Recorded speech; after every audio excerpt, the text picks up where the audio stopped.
Y'all got all these proms on him, and they'll send these bitches to me for free. They don't give me no money. I know, right? No, but yo, that's what I was saying to you.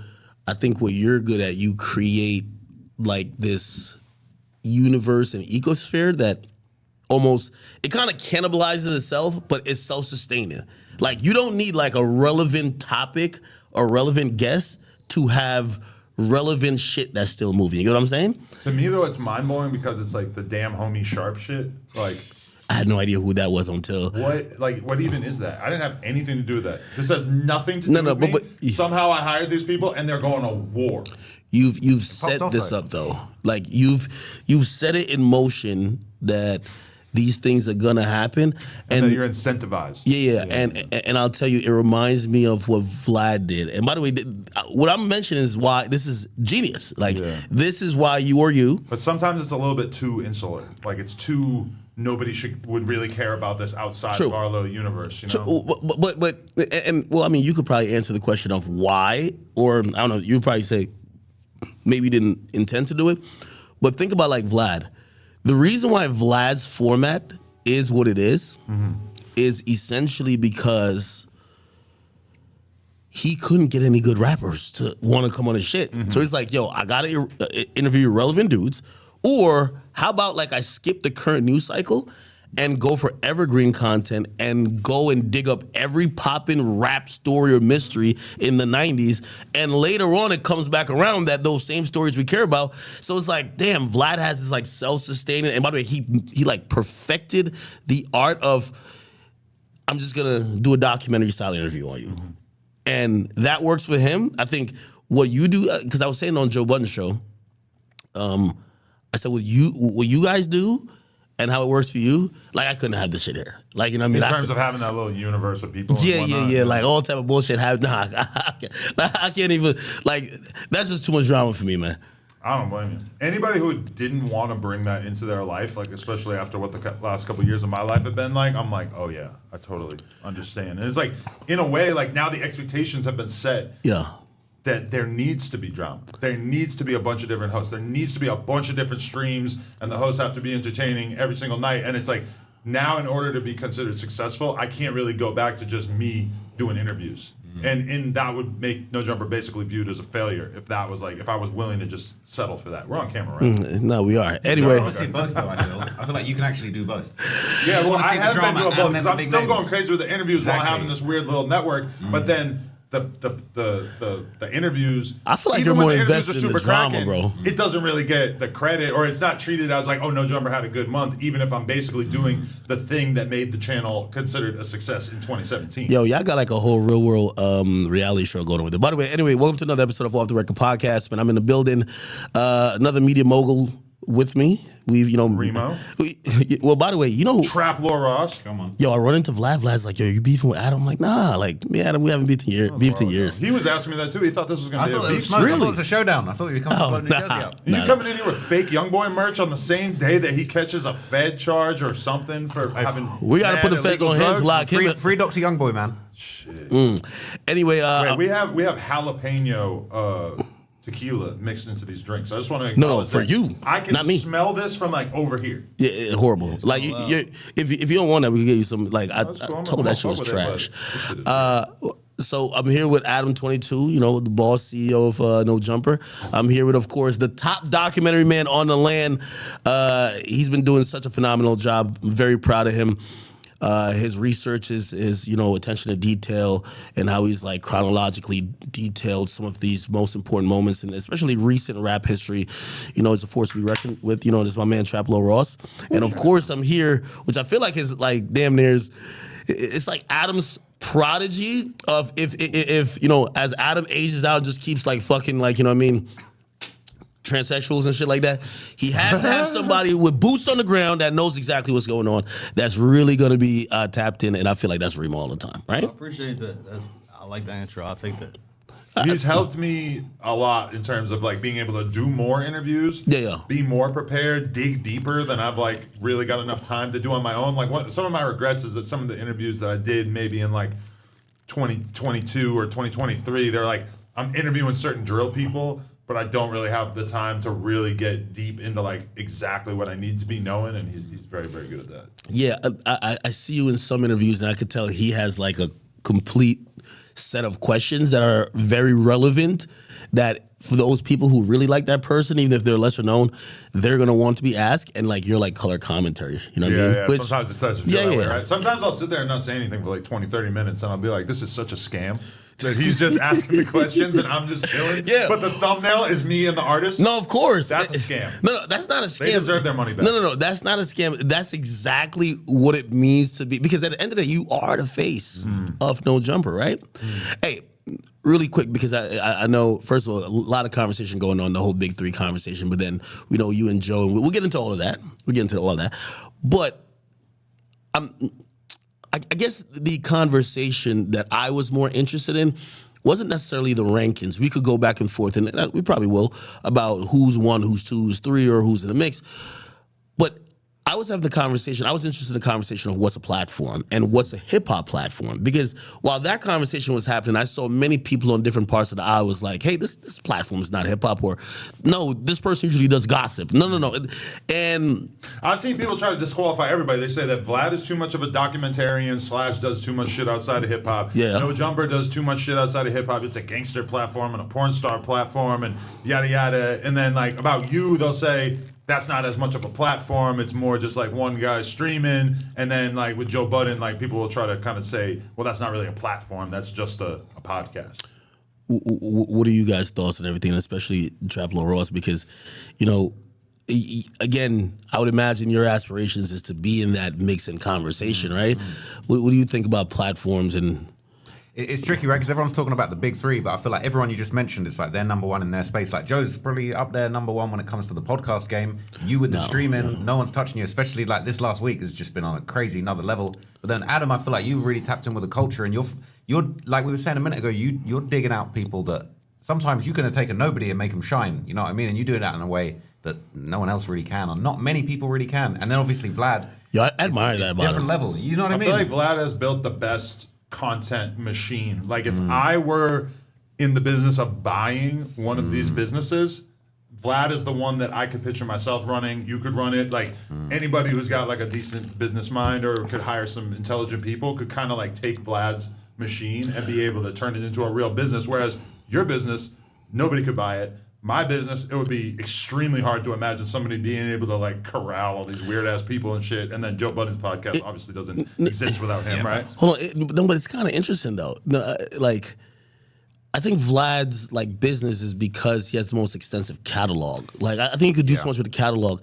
But he also subs in other interviewers relatively seamlessly, even though he's kind of told me that it really is hard to like get as many views as he would like from those. I've We're trying watched. to see Vlad. Yeah, I've watched. You know, you don't- Yo, Exactly, I've watched like him try to do that, and there is a drop off. It's like people. It's not like just subbing a voice or subbing a person is cool. Like people kind of like Vlad is now like, first of all, Vlad never tweeted more opinions than in the last 2 years. Nah, like right. Vlad is giving hot takes out the ass. Because there's so many things that we can judge media personalities on, and like hot takes is one. And if you ask me hot takes, it's like pretty obvious that you and Joe are the kings of that in rap at this moment. But then you could also talk platform. You could talk actual number of views or like size of your platform on different social networks and everything. And then you could also kind of make it about, you know, who's like the platform in the sense of like being able to put other people on and stuff. But I feel like my challenge of like creating hosts is harder because you have to actually like look at the person on camera and care about them. Whereas like, you know, I listen to that Sean Prez dude do interviews on Vlad's podcast, and I don't even know what this dude looks like, but like his questions are like coherent enough that I can click on it, even though I would probably rather watch Vlad do it. Yeah, well, you know, part of like what we all do is like a lot of this is personality based. So it's like, yeah, maybe you're interviewing someone that you don't know too much about, but they like the personality of Adam. And even if Remo's coming with the questions, they want you there. They want you there for the humor and the tint of the conversation and the direction that you're going to steer it in. Because I feel like one of my strong suits is being able to really like be present in the moment in the conversation and listen to them and think of like good follow-up questions like based on what they're saying. Whereas I feel like a lot of people, the biggest negative that they have as podcasters or interviewers is basically that they're working from a list of questions and they can't think on the spot. Like even, what's his name? Club Shay Shay. When he was doing that Cat Williams interview, amazing interview. If I had to rank him as an interviewer, he definitely gets points taken away for the fact that he's not reacting to the things that Cat Williams is saying. Like his follow-up questions aren't logical. I would say that's something that you're good at, or Vlad's is good at. Is like the person will say something that takes you by surprise. Vlad, you'll hear him shuffling his notes, and he'll be like, wait, okay, wait. And like he's realizing in that moment that he has to set up another question, and that's the funny thing about Vlad too. I think Vlad would be a terrible poker player because when I'm sitting there doing an interview with Vlad, I know exactly what's going through his head when I'm sitting there. You can tell when he's bored. You can tell when he wants you to wrap the conversation up. You can tell when he's hyped on what you're disagrees. saying. Yes. And you could tell when he's like, I get you. Yo, he's like, you can really like read exactly where he's at. And I feel like that's a big reason why Vlad's interviews have the feel that they have. And that's why a lot of times when I interview the same person that Vlad had on, I get like a completely different version of them because I feel like our setup is like extremely laid back, whereas his is kind of rigid. Hey, you don't have actually thought, like, so when I had the moment where I was on stream, we had about like, I think, these numbers keep changing, but definitely we confirmed it was over 130,000 people concurrent, right? Great. Watching. Congrats. We premiere Drake's track, and then midstream we get a text, yo, check your text message. This is Ross's track. We premiere both. And I remember the next morning, I made like a video like walking around my house, and I was just like, I'm kind of like, I felt proud of the moment, but I was like, I felt proud of the moment not to be like, yo, I'm the guy, this and third. I was like, I know where I came from in terms of like media and how it was judged. Like the guy on the internet, like for a very long time, they were like, yo, this is a guy who's just like broken dusty in his basement off his mama's computer. You get what I mean? And I was just watching how, independent media now is like playing such a huge part.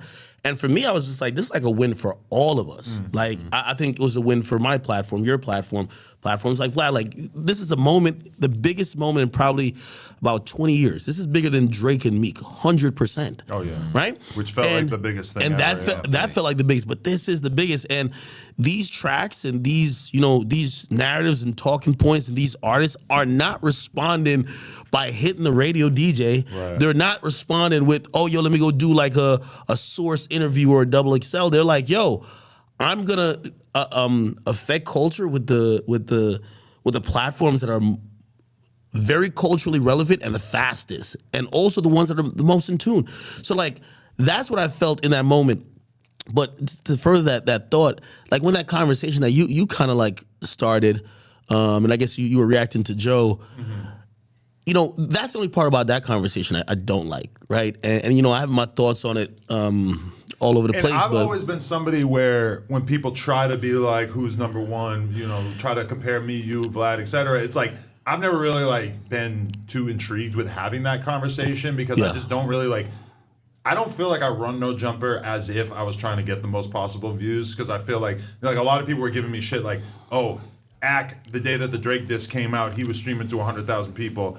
And No Jumper didn't do a live stream. And I was, in fact, doing content that day on a Saturday doing a 3-hour interview with Spanky Loco, who has nothing to do with what's going on at that moment in hip-hop, but like I'm kind of more concerned with like just telling interesting stories in general. And we still try to do current events and everything like that. And I think it's dope that your platform is like reactive enough that you're able to just like take your Saturday and turn it into you fully addressing that shit. But no, I agree that like we are still at the stage where we see internet-based podcast or hip-hop media as being like an important invention of our time. And it's kind of crazy to think that like the next generation after us, like once me, you, and Vlad are kind of out the picture and it becomes another generation of people that people look as the top people in the field, they probably won't feel the same way because they probably won't remember what it was like for us to have our flow of information restricted to shit that we hear on the radio, on TV. Like, I remember when I had a fucked up media diet in 1997 because I would come home from school every day and watch TRL.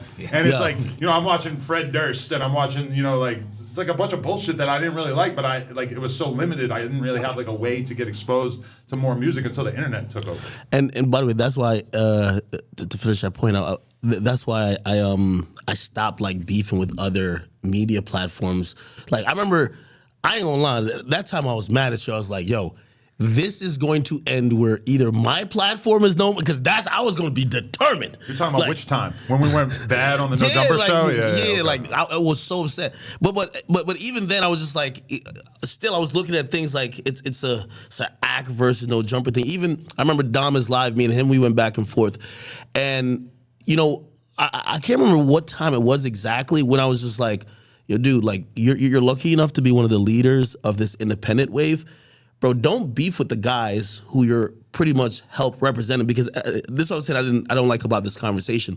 What happened to him? Because he had a huge movement going. That shit just fell the fuck off. What's going on? No, he's still chilling. Like, I think he was making videos like he was kind of like beating you to those videos a lot of times on YouTube, and then them times when 6ix9ine was running around, he was kind of posting that same shit. Yeah. Anything that you weren't around for that night, he was going to be on the grind. He was doing the his night content. shift. Well, I know for me especially, like people always ask me now, they're like, yo, why did you stop making those like short videos? And I was just like, I'm the person. I'm sitting, which this is definitely not flex, but it's gonna sound like it. I'm at Mar-a-Lago with Don Jr. and I'm kind of explaining my come up, and they're just like, how did you get here? And I'm like, at every moment where it's like I felt I was about to bump my head on the ceiling, rather than just like bask in the, okay, I'm the guy doing this, I instantly got frustrated and said, I'm down to stop this to look how I could expand. It's the reason I went to Everyday Struggle. Right, because I was chilling, making like great money. No one knows my face. I never have to leave the house, and I'm like, there's something bigger than this. Okay, like I want to be like just like how I see the radio stars. When it comes to those short videos, you don't feel like there's anything to break in those videos that you aren't just going to do on stream, because like the stream clips have basically kind of taken the place of it, right? But you have to realize when I gave up on it, it's not that it wasn't working anymore. It was because like I was at the point where I'm like, yeah, I needed something else to further what I was doing. And I'll get to that point too with streaming. And it doesn't mean I'm gonna stop streaming. It might just be like, okay, cool. Like, yo, you gotta go stream from the motherfucking rapper's house or some shit, or from like, I don't, you know what I mean? Like, but I also feel like those videos kind of like it's the same thing that happened with Drama Alert. Drama Alert used to be huge. They used to do a million views per video, but then it kind of became like, oh, you're gonna have Pop Crave or some gossip site break down a story on social media. So what's the fucking point of you taking a couple hours to make a YouTube video and get it out when that shit is like already gonna be completely broken down on social media, and you're like breaking it down in real time on stream? It's like a more like, I can't even imagine what you getting off stream and then shooting a bunch of videos for the main channel would be like. It would be totally redundant. Yeah. You know what was crazy is like watching you do the Drake stream the other day. It almost felt like I was watching like 24-hour Fox breaking news, but on rap, because it was like the song just dropped. Like you had the song and it was there. You were just breaking it live. I wasn't trying to watch anything else, so many people in the industry hit me like, just like, yo, like we're tuned in just watching this is crazy. Everyone. And I mean, it's a little surreal for me. But that makes me feel old because I'm a clip guy. I see the stream has got mad viewers. I'm like, no, I'm watching a clip after. But the stream is, to me, is about being in the moment. But hold on, let me just get this point out, because I think even with the week we had, and that's why I said that speech like in the morning after, and I said, listen, like this is progress for us.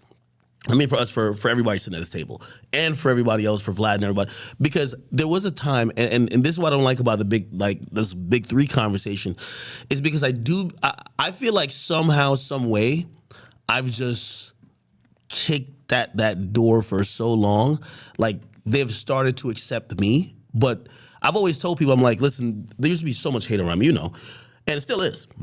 But I always tell them, I said, when I'm not here anymore, there's 50,000 more of me. Like, there's not like, oh, let's get back out in the paint and we are back to perfect hip hop. There's another guy who's gonna do the same thing as me. There's another guy who's gonna have a 2.0 version. This is a wave you can't stop. What independent media is similar with No Jumper. If you stop, you're gonna have somebody trying to do a copycat. I promise you. You get what I mean? So these things are gonna happen. If you stop, you're gonna have. There's 50 million people already doing that. You know what I mean? Like you know how competitive it is. So I guess my point was to, like, I was watching so many different people share their opinion on this hip hop media thing, and then when it came time for them to acknowledge other people who I feel I represent, right? Like, because at the moment when they're giving me accolades, I'm like, you know where I came from, right? Like, I didn't come from the radio. I didn't come from that. I came from where we all are from. So, like, they'll give me the credit a little bit now, but they're like, all right, I guess he's done whatever. But then I'll see them try to shit on you, or I'll see them try to shit on like Vlad, or I'll see them try to shit on other internet platforms, and I'm like, no. Like, these are the guys who, you know, I think we've, number one, funny story, XXL, if we post even like a headline from an article, we get IP striked. Really? Again, we have no relationship with them. We haven't talked to them. You know what I mean? Like, the first time we ever got IP strike from them was when we posted their freshman list, and it went crazy on my page because we cover these rappers, and I guess they were probably just looking at it like, fuck, you're taking away the traffic that would come here. You just posted the cover. Yes. That's great. Yeah, They would strike that. Yeah. So we haven't posted a cover since. Like, we do not post their covers. That's an L for them, really. Right? But I know where that's coming from. It's like they're sitting back and they're probably watching year over year. Yo, every year people are having like, we spent this much money to get the shoot done, and they're having a conversation about it on Axe platform. And every year it just gets more and more irrelevant. Every year there's less and less conversation about it. Like, people forget that in 2016, 2017, it was already a conversation of this shit is irrelevant. In retrospect, those were the fucking glory days. Like, shit was still lit back then. Now that shit is like mega wash. And I say that as somebody who, I have a lot of affection for the XXL brand because that was such a big part of my life. Like, around 16, 17, 18, that just became like every month of my life. I was copping that shit. And then, do you think they like your platform? do I think they like it? Yeah, that's how I've started to look at media. I mean, I had like a polite conversation with Vanessa before, so I know that she doesn't like despise me in real life at the fucking Kanye album listening party in Wyoming. We had like a decent conversation. I should have went to that. But you know, she's somebody who doesn't, I think it was at that, but she's somebody who doesn't like enter into like the conversation. Like, she could be out here arguing with motherfuckers all the time, and that's really what it would take. Like, do you agree with me? I feel like if I own XXL, that I can make XXL lit as fuck, no problem. Yeah. Do you agree? I think you 100% could. Vlad said that he feels like like Vlad almost bought it before. No, well, I think I could breathe like no. In its original, in how it is now, no, you'd have to turn it into what No Jumper is. Okay, but look what it has. It has a shitload of followers. It has a huge like subscriber base and shit. And then they have like that are absent, that they don't want to go to like their monetization strategies. We got to get you to a website. I just talked to Vlad. Oh, you got to switch to a monetization strategy. Yeah, if you did your own freshman list, I feel like you just jumped straight over them. Yeah, shit, we tried to do it. Just do a freshman list. We had a group chat, but that was an award show. That's different than the freshman We tried to do something. Freshman list is difficult though, because you even see the problems that they have. Is that anybody who's truly lit doesn't want to do it. Yeah, especially now. No. Well, we did a streets freshman list. Well, here's the thing. I think it could be done, but here's inevitably the problem, and that goes directly to their monetization strategy. Is that the reason why they would strike me like for posting it is like that's their. It's like they're making no money. That's the one time a year they're relevant. They're making all their money, right? No. And the freshman list got so corporatized that sponsors were like, yo, this guy just beat his girlfriend. He can't be on the list. Yeah. You know what I mean? And once it got to that, which theoretically, like, you know, even though, but that's award shows though, right? Everybody thinks about an award show, it's supposed to be just merit-based. Like, yo, who's the best rapper? Who put out the best album? But then when you're like selling commercials for like, yo, it's $1 million for like 30 seconds or a minute or whatever, like, these are like numbers that are not normally for that time slot. That company might be like, yo, if you give motherfucking Chris Brown the best R&B album this year, when Ruffles is like fucking, you know what I mean, like in the mix, we're gonna reconsider giving you this money. Now he doesn't win. Yeah. Like, so I think that kind of changed those markets. But I guess what I was fully trying to say is that I've looked at other platforms, man, and I'm telling you what we do, bro. I could tell that they are vocally unhappy, but they're not. Like, we've taken a lot of market share. Oh yeah. If you know the amount of market share, like, I mean, blogs has done it too. Like, you have to realize people used to go to a website. Now people don't go to a website. Like, first of all, like, even now, we just post the whole article on Instagram because, like, people have 3 seconds. Swipe, young boy did what? Oh, shit, fuck. All right, cool, Vlad just got rid of his website. Yes. Which, if you keep in mind, like, VladTV.com was like a legitimate WorldStar competitor for a long time. It was probably never more than like 5 or 10% of the size of WorldStar. But, like, to Vlad, it's not worth it anymore to be running that shit. And I believe that he was using AI for the majority of the articles for a long time. Because I asked Vlad one time about his YouTube descriptions. Yeah. I was like, bro, do you really have somebody on your team who's writing these long ass descriptions for every YouTube video? He's like, nah, AI. So I'm Now, assuming it's the same thing for webs. Because there's been times I was reading a Vlad article, and I was like, this shit does not really feel like a human being sat here and wrote this. But the fact that he got rid of his website is like all you need to know. Like, there's no reason for anybody to start a website going forward. I don't know though. Like, for me as like a rap fan, I still go to Hot New Hip Hop and we'll hit the news tab and like really scroll through and try to make sure there's not any stories that I miss, because sometimes it feels like looking through all the IG feeds, there's like still shit I miss. But even that, I feel like an old head when I'm doing it. And I mentioned it to him, and he's like, "You're looking at this shit." Like, but you're doing it. You're doing it from a perspective of having news to report. Yeah. Like people, like players. I could post all day about Drake and Rick Ross going back. You know, Rick Ross is making 50 videos a day. Like, people just want whatever that pops up, man. Like, they're not like, no, I want to see something else going on in the world. No, they're like, hey, as long as this, every time I scroll up, there's some new shit, I'm going to keep watching it. And imagine clicking on a link that says, Rick Ross calls Drake BBL Drizzy. Why the fuck would I click that when that's like a Say Cheese headline and I'm going to swipe over, see the video, boom, I'm done. Yeah. I already, like, now I'm completely content with everything about that. And the only thing, like, what could you add to that? It could be a clip from your stream that adds like an additional layer of analysis and shit, but like you have that level of trust with the audience. I remember in the early days of YouTube, I remember 2015, Maxwell Cream caught a Fed case for, I believe, like receiving like gigantic amounts of Xanax in the mail. Yeah. Probably that he was personally consuming, if I had to guess. Just kidding. Yeah, Maxwell, just a joke. But I did a video about it and got 500K from like a 5-minute clip of me talking about it. And it was like, this is the worst quality content that I've probably ever put out in my fucking life. But like, there was a real market for anybody who was talking about shit that was going on with underground rappers and street rappers. And if anything, I wish I had like kind of seized on that opportunity at that time and made that more of like a consistent content style. But like, nobody's getting 500,000 views from talking about some shit like that and not adding anything to the discussion. Yeah, like I almost.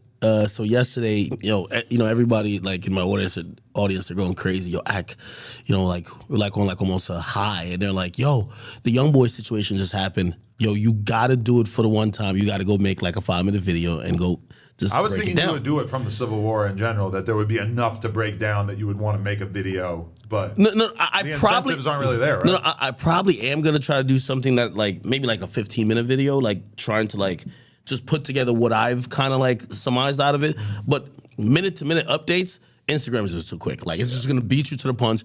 But anyway, so I thought about it, and I was just like, no, actually, this is like a 30-minute great segment with me going to the actual court site and pulling up the documents and reading through line by line with the people. Right. Like, so my research is now on stream, like live.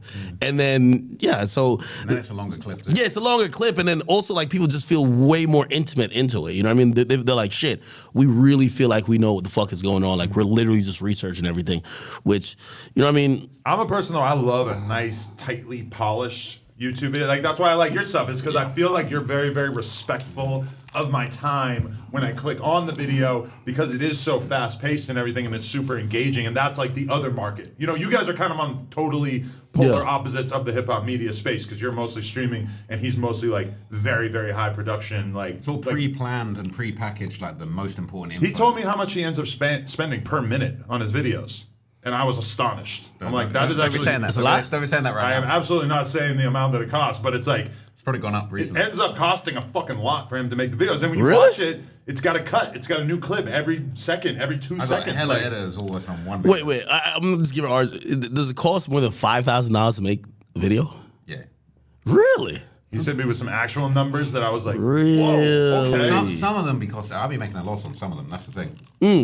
Like, they don't all hit. Especially if... Oh, you'll take a loss on like, something. Like, if you look at what I've done this year, it's like a couple of projects I've done like a big London story, and I know the Americans aren't really into that. So it's like those...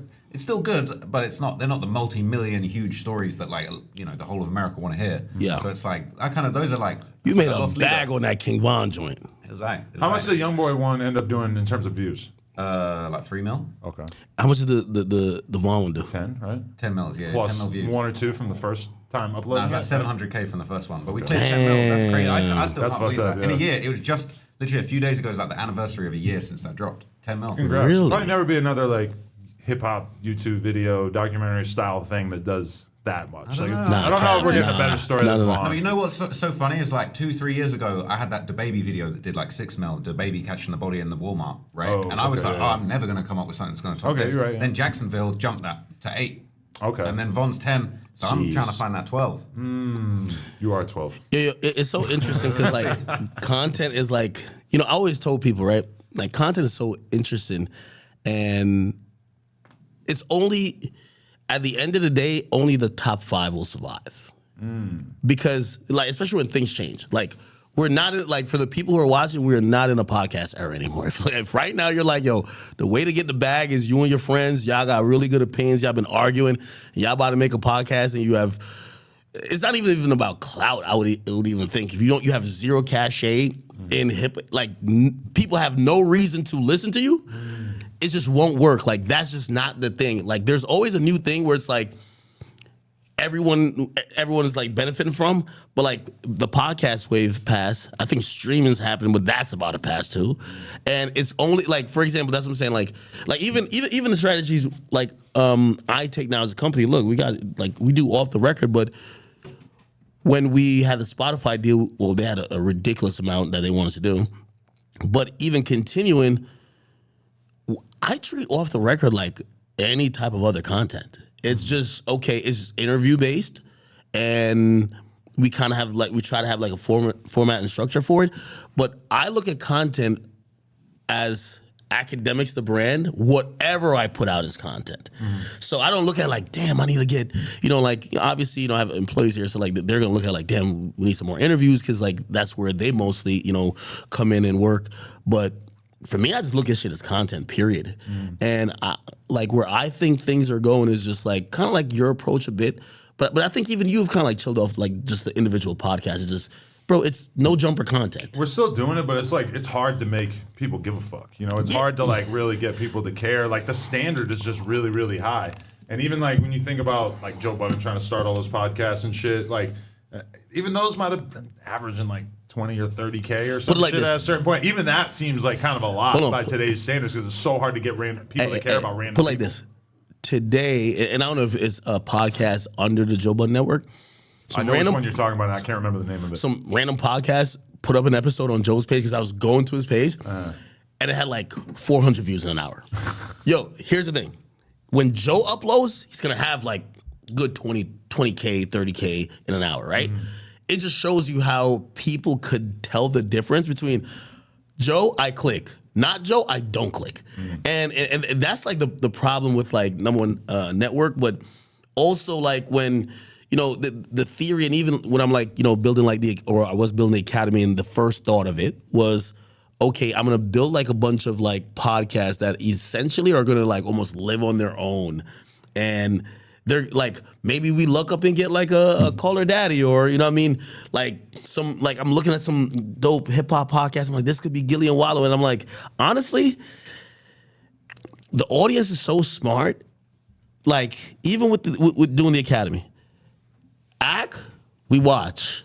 No we're not watching. Right. And I've tried to like, you know, like obviously I think you have the patience of like you literally sit on camera with anybody, bro. Like I can't do it.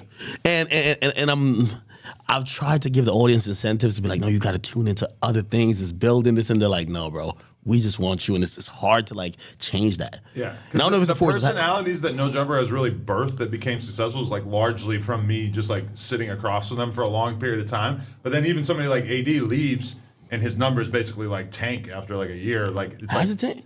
I mean, he's getting like, you know, 2,000 live viewers. He's getting like, you know, 20K, 30K maybe on the VOD.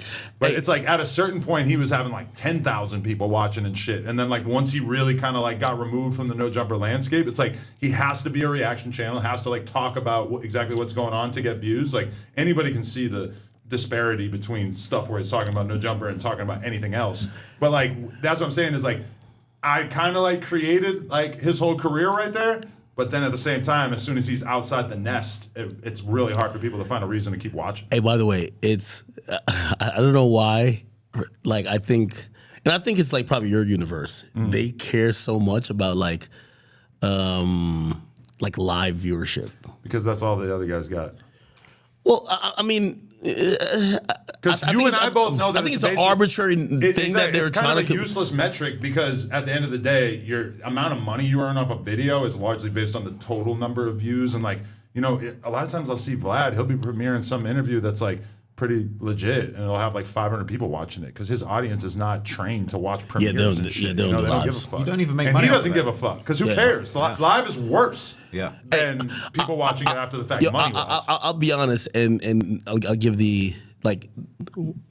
I do like live, and I do like, of course, like when we have like great numbers, but it's not necessarily because like you're running in or racking in the bank Right. based on that live. It's like it's not only the energy, but for me, it's just something you could leverage, right? Like you know, obviously people always want live eyes on shit. Like, of course, I could go to any brand and be like, "Yo, listen." Well, maybe I don't know about Prime, but anyway, you be like, "Yo, I'll throw it in the background. I have 30,000 people watching. What's this worth to you?" Okay. Like if, I don't know, imagine like a fucking weed company or something like, hey, listen, I wouldn't do it because I don't smoke, but hey, I'll throw it in the background. What does 30,000 niggas looking at this shit mean to you, right? That's how, like, I think that has to be the monetization strategy. But live viewers is mostly beneficial because we live in an era where there's companies like Rumble and Kick that are gonna like give you bonuses for yeah. streaming live. Whereas like we can kind of assume that that's not gonna last forever and that that's gonna kind of go away at some point. We have a year left. Yeah, and then at that point, I mean, it's still dope. Don't get me wrong. Like anybody likes, like a big advantage on Twitch is that they have the fucking leaderboard where you can go and like if you want to look at who's just chatting, it's going to be like the big dogs, XQC, whoever the fuck it is at the top of that. The disparity, what people don't realize, is so vast. Like you have somebody like, say, like a Kai Cenat or an Aiden. Let's just stick with Kai and XQC. They're probably pulling $1 million a month at least, right? Right. The average person you see getting like 1,000, like they're pretty happy if they clear like 5 figures. Like they make 10,000 a month, they're great. You know, like they feel happy. The majority of people, they're making a few thousand. Yeah. Right. And I've had also a lot of friends who tried to stream over the years and got like a viewer or like a handful of viewers. Yeah. It's like that's got to be tough to keep going, you know. yeah, and also like, you know, for some of those streamers, you know, that's why I tell you, streaming is hard.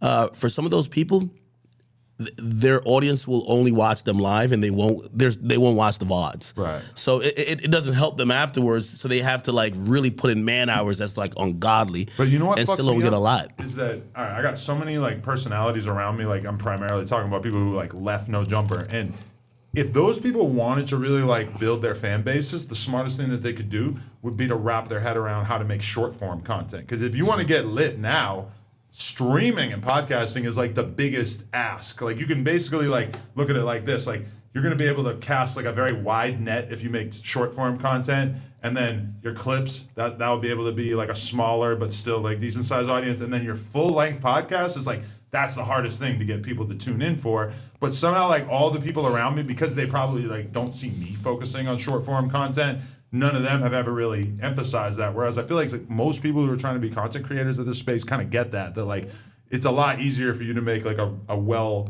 put together TikTok and get 1 million views and like build up your identity that way. Whereas like all these people around me are basically just like begging for change on live streams like day after day. You got to kind of get lit elsewhere. You're not and then gonna bring that grow clout like to that. your live Yeah, stream. yeah, yeah. You know, These you know, days, there's no it's- growth engine for live streaming. Like Twitch, there's always that thing with Twitch where it's like the discovery is just not really there, whereas YouTube's discovery is a beast. Yeah, That's but what'll make with you. live streaming, it's kind of subpar because they still don't have like sections where you can go. Like even me, when I go to YouTube, I click on my sub tab and it'll show some of the live streams at the top. But like when I go to Twitch, when I'm trying to watch people stream poker on a Sunday or whatever, I click on the poker section. I get to see every single person in order of how many viewers, and that like helps to build a community. And it's kind of crazy to me that YouTube never embraced that. It's weird with the streaming though. It's like there's also just the personal connection. Like people love to be there. Like when you were doing all that Drake shit, it's like people were like, "Yo, I'm there right now. It's going on." And like even for me, like my main thing is documentaries. But like every now and then I'll stream. I'll pull in like 1,000 people maybe like on a good day. But like those people are the people that really rock with me. And so like through those real intimate moments, it's still worth it, even though it basically makes no real money. But it's like you're really connecting with the real people that are really about you. Like you got the chat, like you know they write it for you. Yeah, It's that connection. I went live at like 2 a.m. and we had like 20,000 people. That shit was like, wow. Anyway, speaking of the big three, though, we got to figure out who the big three is. You say you talked to Drake. I did. You want to see it? Yeah, I want to see that conversation. I mean, just so you know that there's no cap in my raps. You know what I mean? Just so you can acknowledge that this was a fully Hey, by the way, hold on. edited conversation. Hold on. Do you think his bias though? We gotta, you know. No, it's the opposite of bias because Yeah. he's giving credit to Joe, somebody that he has issues with, and then he's like detracting from Vlad, who's somebody that he has no reason to take anything away from. But Vlad did clarify that Drake is like still salty with him about something. No, of course, yeah. a million years ago. No. I forget what it was. No. Listen, Yeah, what's the story behind that? Deal, yeah. that went over your head. So with the whole Israel and like Palestine thing, Vlad Oh, was that one, taking okay. aim at the jugular. It's the same reason why Aiden Rose. Remember, he said to Aiden Rose, "How could you sit with Charleston White?" And he said this about But Vlad goes in hard at that. Vlad said Drake is mad at me from 20 years ago when I had Charlemagne on trashing him. Which I believe that I remember that story. He had Charlemagne on, and from like a long time ago, and that's crazy because you can imagine that he would like. Nowadays, I'm gonna interview somebody and they're gonna trash Drake, and Drake doesn't give a fuck. Like if I heap it on with the guy, sure maybe, but like I don't think he's really. Like if Drake put out a diss song and he felt like it wasn't. If it was perceived poorly, I don't think he would really get on your ass for having that opinion. I think he's had to grow to be more open-minded about other people's opinions. Well, but that thing about Charlemagne, that's like ancient history. Well, I do think there are some things that kind of, like, him and Joe, they got into it and. That whole Because beef, of blog that whole shit. beef. The blog doesn't even exist anymore. And that's the root of why they hate each other. No, but even recently, where like he wrote that whole long comment on my Instagram, right? Right. And it was because basically Joe came out and was just like, "Yo, you're rapping like you're 20, like you're just hanging out with too many 20-year-olds," and like that is just like that's like a hint of which, by the way, I think that's gonna be Kendrick's angle coming at him. It's like, "Yo, you're now older." And you're getting old, and it's coming off creepy that you're trying to fuck with like 20-year-olds. Kendrick is going to watch that video that you made about Drake back in the day that you probably want people to forget, where you basically called Drake some kind of sex pest. What Did video? you? What video? Oh, yeah, That Drake video don't fuck with you gone. though. Nah, Drake don't fuck with you. That video long gone. Oh, that's crazy. Oh, video? my God. I always thought it was kind of interesting that video and like the Wait, content what was never the really video? got that much Nah, attention. I don't know what you're talking about, bro. What video? Really? God, I'm trying to get in with OVO, man. Yeah. I didn't say nothing No, about no, Drake. Drake You has know, a you know short what? memory. I genuinely though, Yeah, I made a bunch of that jokey shit about Drake with the young girls, but then like over time, I just felt like I ain't really seen any real proof of that, so I'm not really trying to spread that. Right. No girl has ever come forth and said that Drake did anything foul with her. No. And they have every reason to want to exploit his clout, given that he has a decent track record, right? I agree. There's a couple little things that look a bit iffy, but it's like, Yeah, but- I ain't seen anything substantial. But even that is like, oh, Drake was communicating with this girl when she was younger, but Yeah, those but girls that- have never said that he was on no, some exactly, weird shit, right? exactly. But that's the thing. People will grab those things and use it against you. Another time, I was just trying to get some jokes off on Drake. But like, I respect Drake so much more as an artist nowadays. But now that your content is more serious, Exactly. I would never. if you have like older jokey content, it's going to be viewed as more serious than you meant for it to be. If I did a documentary on Drake now, I'd be like, he's the GOAT. He's Michael Jackson. So it's like I have a completely Yo, different Ak, perspective. let me ask Drake you would this. feel away if you seen that shit, man. Like I'm telling you, right? you probably hyped you deleted it if you really did. Yeah, Nah, for sure. That- No, that's, he's- that's unlisted, I think. Like, I talked to Drake about the Joe thing because I was very I even said this on Joe's podcast. I said, Joe, like we kind of had the same opinion, sort of, about his album. But I remember the day when your podcast came out. Like I'll listen to Joe's podcast because like he'll say his opinion after I streamed the night before, and you basically said what I kind of said about the album, but I threw you into the fire because I posted up on my page like, yo, Joe just, and then Drake sees that because he watched everything on the page and goes crazy at Joe, and then I was like, oh shit, he didn't go crazy at me, and I'm like, all right, cool, and then I could kind of tell there was something there, and I asked Drake, I was like, yo, bro, you know I view you. No, there's a little moment that got weird with me and him. Not really weird, but he was just like, I guess he was just getting like critique from everywhere, and he was just like, yo, I don't know if you guys are like being honest with your opinions or like you guys are salty for whatever reason. And I remember I had said something. I was just like, yeah, I'm not feeling whatever. And he was just like, yo, it's like, wait, don't tell me you're mad because like. When my album came out and I told you I was gonna call you, I called Kai and I didn't call you or whatever, or Aiden, I didn't call you. And I was like, no. I was like, that really wasn't what it is. I literally told him, I'm like, yo, I really love your music. You should know I'm one of your biggest fans ever, like beyond even just the business shit I do. And I asked him, I was just like, are you like triggered by like, do you feel like you're above critique because I thought Joe just critiqued you, and I'm critiquing you as well. You got to be able to take criticism. And he's like, no, I could take criticism as long as it's just music. He's like, a lot of times these guys will just do, like specifically with Joe, he's like, yeah, you could say, oh, I'm not feeling this song or this song don't appeal to me. But when you're like, yo, yeah, this shit sounds like, yo, he's hanging out with too many 20-year-old girls. This is weird. Like now you're almost you're starting a narrative like I'm like, whatever. And I could tell that shit was, he views that differently. Like he really didn't like that Joe And did that's that. why this beef with him and Kendrick and everything hasn't really like boiled over to the point of it feeling like really extreme, because most of the disses have been like, your rapping is not that good, I'm a more popular rapper than you, you're a fucking loser, etc. Like not much of it has spilled over into the personal attacks that we all assume Kendrick is going to be coming with, right? No, I think it's opposite. What are the personal attacks? Okay, no. This is how I honestly view it.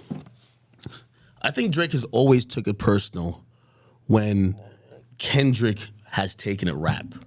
Kendrick drops Control, and Kendrick is like, yo, this is just about rap competitiveness. And Drake was confused. He's like, why are you putting my name in the song if you still want to be cool? You still, like, you're not going there with me. So he's always been confused on that level, like, okay, does this guy really want to like because Drake doesn't do that. Drake's not dissing his friends for like, yo, like, you know what I mean? Like it's because he usually has something against you. Right. Every rapper he's ever named or subbed is because he wanted to get that motherfucker for whatever, that he fucked his bitch, they had like whatever.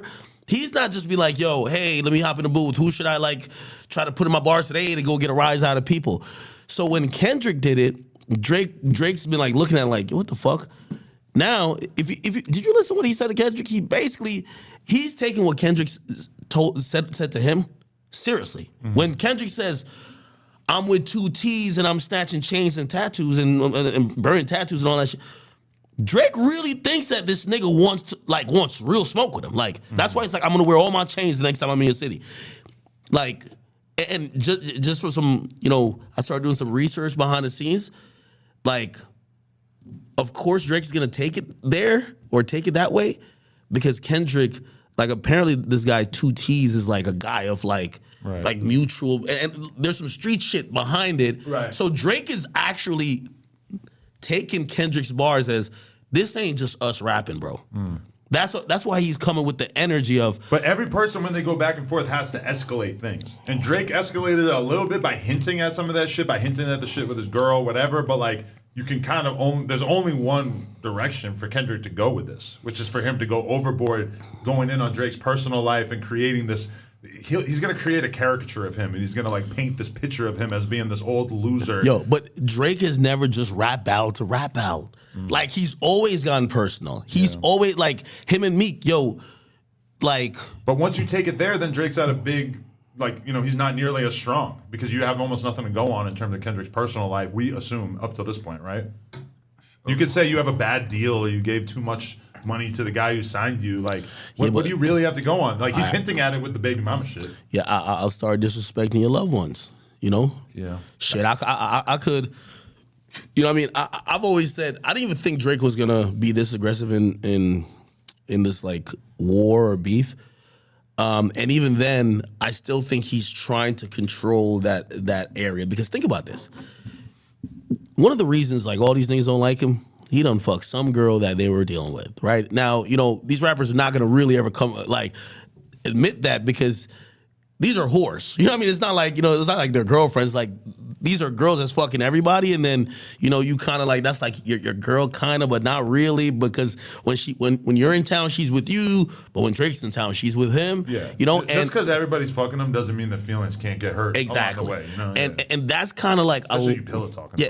Yeah, there's a lot of that going on, and literally Drake could just like come out and just be like, yo, that's why I fucked your bitch, like on some Pac shit. Yeah, facts. You know what I mean? But so he's kind of keeping it super light and trying not to get that disrespectful. But with Kendrick, if you hear the tone that he talked to Kendrick with, Metro, disregard, shut your stupid ass up, right? The tone he's talking to Kendrick with is a different type of tone we've never seen from Drake. Like he's like some of these jokes and insults, it's not even like, you can say, I don't like you. I genuinely don't like you. And I think that's just a different tone. We're gonna see how Kendrick approaches it, because I think that Drake this time, the first time in his career, he's probably made that pledge to himself that he's down to take it all the way, which means in the heights of disrespect and going that way no matter what happens. Now, granted, do I think he's gonna get violent? No, but I do think when he's listening to Kendrick, he's not thinking this is a rap battle. He's thinking this motherfucker doesn't like me. This motherfucker thinks I'm a punk, and I'm reacting that way too. If you were coaching Kendrick, you were trying to deliver the death blow to Drake, which I personally feel like Drake has taken like almost no damage throughout this. Like I don't feel like any of this has really hurt his rap career at all or his public image. What does Kendrick need to do? He needs to go personal. He needs to do, and it sucks that this is how it works. But if he has a moment like Pusha T had, then he'll be viewed as the victor. And we all know that Drake doesn't have enough personal life shit to come back with. So it's like that's why I'm kind of surprised to see Drake just sort of like callously like entering into this, because I feel like it quickly gets taken to a place where he's going to be at a disadvantage. I feel like what's mad, is this, if you look back at the story of Adidon thing, when Pusha ended that track, which that was basically the end of the beef, but when Pusha ended that track, he was like, I'm just getting started, I'm peeling back the layers. Pusha's talking like there was other stuff, and it seemed like Drake backed down. So it's a question, it's like, was there really other stuff, and does Kendrick know it? Hey, I think Kendrick better have a huge exposure or he's cooked. That's where I'm at with it. I got some theories, but here's the thing: Metro Boomin leaked the reference track for Jumbotron "Shit Poppin'." Nobody cared. Yeah, no one cares about we're past that. That was the biggest thing in the fucking world when it was Meek talking about it. Yo, they leaked it, and that's when I went live like at 2. They leaked a couple songs and they ain't doing shit. Yeah, We've all just accepted that at this point, right? Meek should have had a ghostwriter. Yeah, like they leaked it and it did nothing, and it's like, wait, we all know that's going to be like. We know Kendrick is going to do it in an artistic. But we heard a bunch of Kendrick reference tracks too. We heard Baby Keem song, like, you know. No one cares about that either, again. Yeah, Kendrick can't really like stand on the moral high ground when it comes to writing, right? No, I think he is. He is though. He has less of a track record. That's of where having people are gonna but people are gonna like start like dicing onions with it, like and be like, nah, well, yeah, Kendrick took some hooks, but like he never took no bars. Like they're gonna do that. I just think that conversation is old. I think whatever he has to say to Drake, unless it's a big exposal, we've all heard before. Okay, hey, you're the white, you're the half white, half black kid that at least in the early part of your life, you didn't seem to identify too much with black culture. And then now you're like this guy who's like, seemingly like super black. You wanted to hang with 21 Savage, all that type of shit. Yo, you had a baby by porn. Like everything he's gonna say to Drake, I think we've heard it already, even if he packages it in a really dope artistic rollout way, which I think him taking his time, that's what it's gonna be. I don't think that even affects the shield of Drake, that people are like, oh shit, look what he said. And I think they're testing shit. That's why I think that Ghost, I didn't think Metro didn't want to play that card because they're kind of in cahoots. They didn't want to play that card that time. But the only reason they played the card that day is because the CJ whatever guy, CJ Francis, it comes out that he's exposing Kendrick for ghostwriting. So now they're like, fuck. If part of our ammo at Drake is that it's ghostwriting, number one, we got to debunk the shit about Kendrick using ghostwriter. But the best way to kind of like counteract it, let's actually just drop a reference track of one of his actual hits and it'll change the conversation, and it didn't. So I'm gonna be honest, it has to be like, I'm telling you, I think Drake probably has more ammo on Kendrick than Kendrick has on Drake. I would agree. Because like, at this point, like, Pusha T exposed him for having a baby. What's going to be bigger than that? Hey, let me tell you this. And gay? Nah, bro, come on. I don't know. Like, there's got to be some other good shit, too. I hate to share, like, any, like, certain parts of the conversations I have with Drake, I try to keep, like, to myself. But I'll tell you this. From what he's told me, he's been waiting for this like for 10 years. This is like he's watched the pattern. Like specifically he told me, he said, yo, I've watched this guy do the same bait and switch every time. He drops like a verse that people are hyped up about, that people are like, oh, he's coming at you. I'm always ready to defend myself. I'm always ready to engage. And then he goes ghost and nothing happens. He's like, and he's acknowledged that he's heard about this diss track that's supposedly been in existence for years. So if you know this as Drake, that this guy supposedly has some diss track for you for years, and he's been doing this like, I'm ready to beef. Oh, I'll be back on my next album. You had to get prepared for this moment, and everything and the energy he's gave me was, yo, I'm ready for it. I'm just hoping now is the time. I think that's why you see he's doing a lot on social media too, Drake. Like he's doing. You could tell he wants the showdown to happen now, and not for everybody to go back to their corners and reconvene another time. Like he wants it now. Right. You know what I mean? He doesn't want to like, oh, wait till Kendrick drops his album and you'll hear it. No. He wants it now on some Meek versus him shit where he's gonna drop Kendrick, and then he's gonna follow it up, and however it goes, song for song, is gonna be how it goes. So he has to have something on Kendrick. You see, ASAP Rocky kind of throwing a got few ignored. jabs.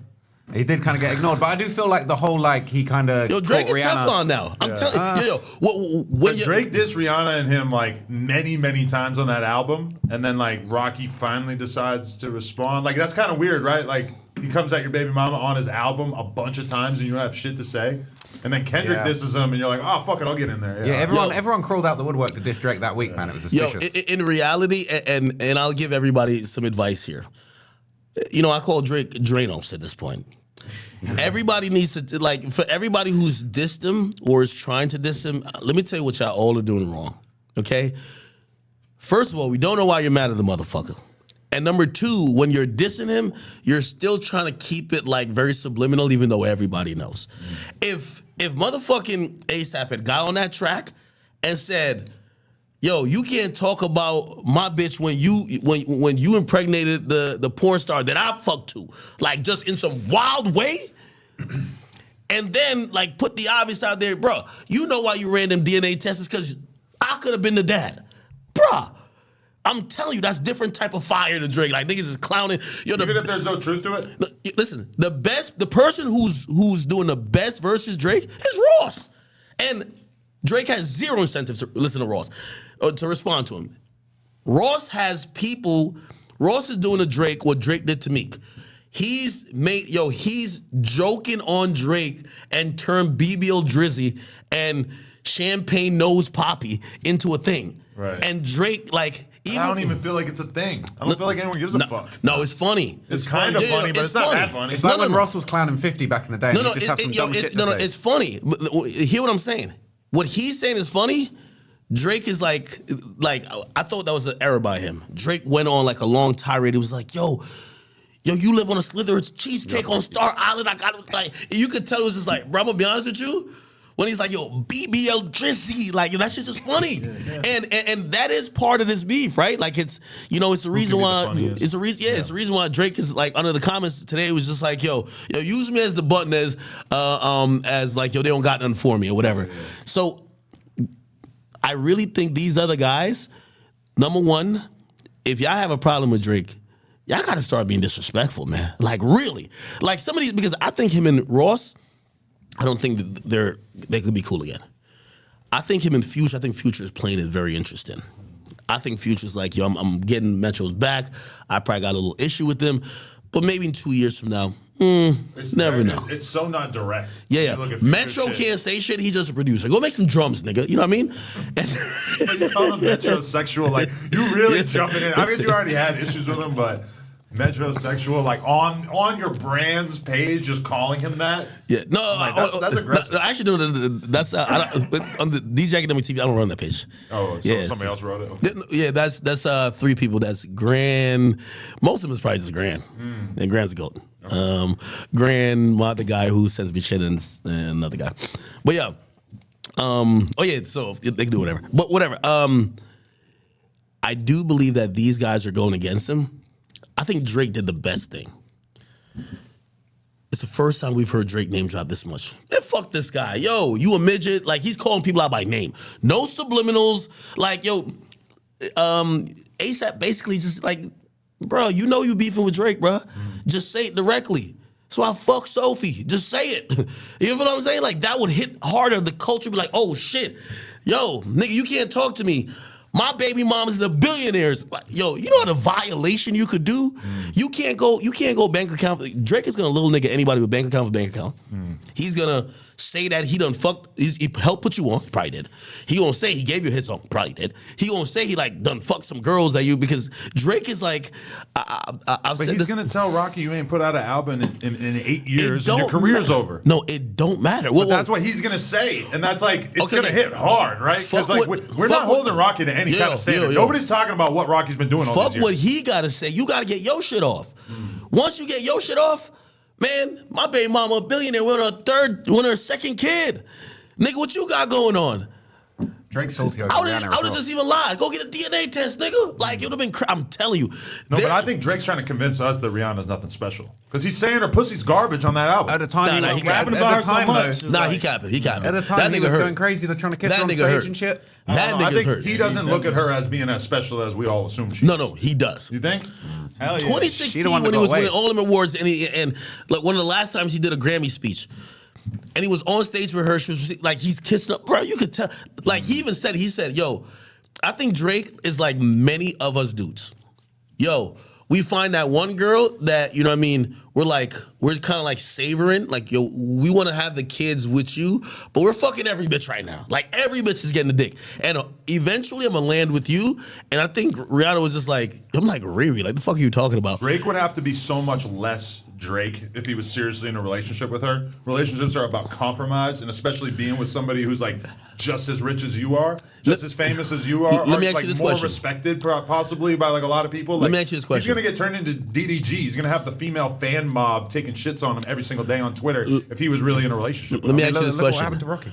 Drake, I've That's said why Rocky this. stays so quiet. That's what I mean, So 'cause he he's doesn't taking give care him of the any house. material to work with. Yo, Shout out DDG. It's not a diss. Yo. I'm just fascinated by the way that his girl's fan mob has like made it their mission to shit on him. Yo, I've said this about Drake. Is Drake if he's not seen as, and that's why when people try to be like, oh, he's this old guy now, he's dating Lotto's sister, and they're trying to make, yo, Drake, you can't really, who's Drake's girlfriend in the last 5 years? You can't name one.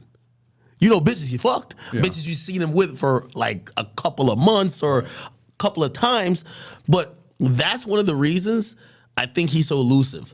Yo, that's the girl you've been posting on your page. You've been doing all this for Valentine's Day, taking her on trips. The moment y'all have a problem and I really don't like you, I flew her out, I fucked her. Now, of course you're gonna be mad at this guy. You know what I'm saying? Right. Drake, he's never been vulnerable, and I think his baby mama was the only thing. And I don't know how he did that situation because I haven't seen her put out a statement about him since.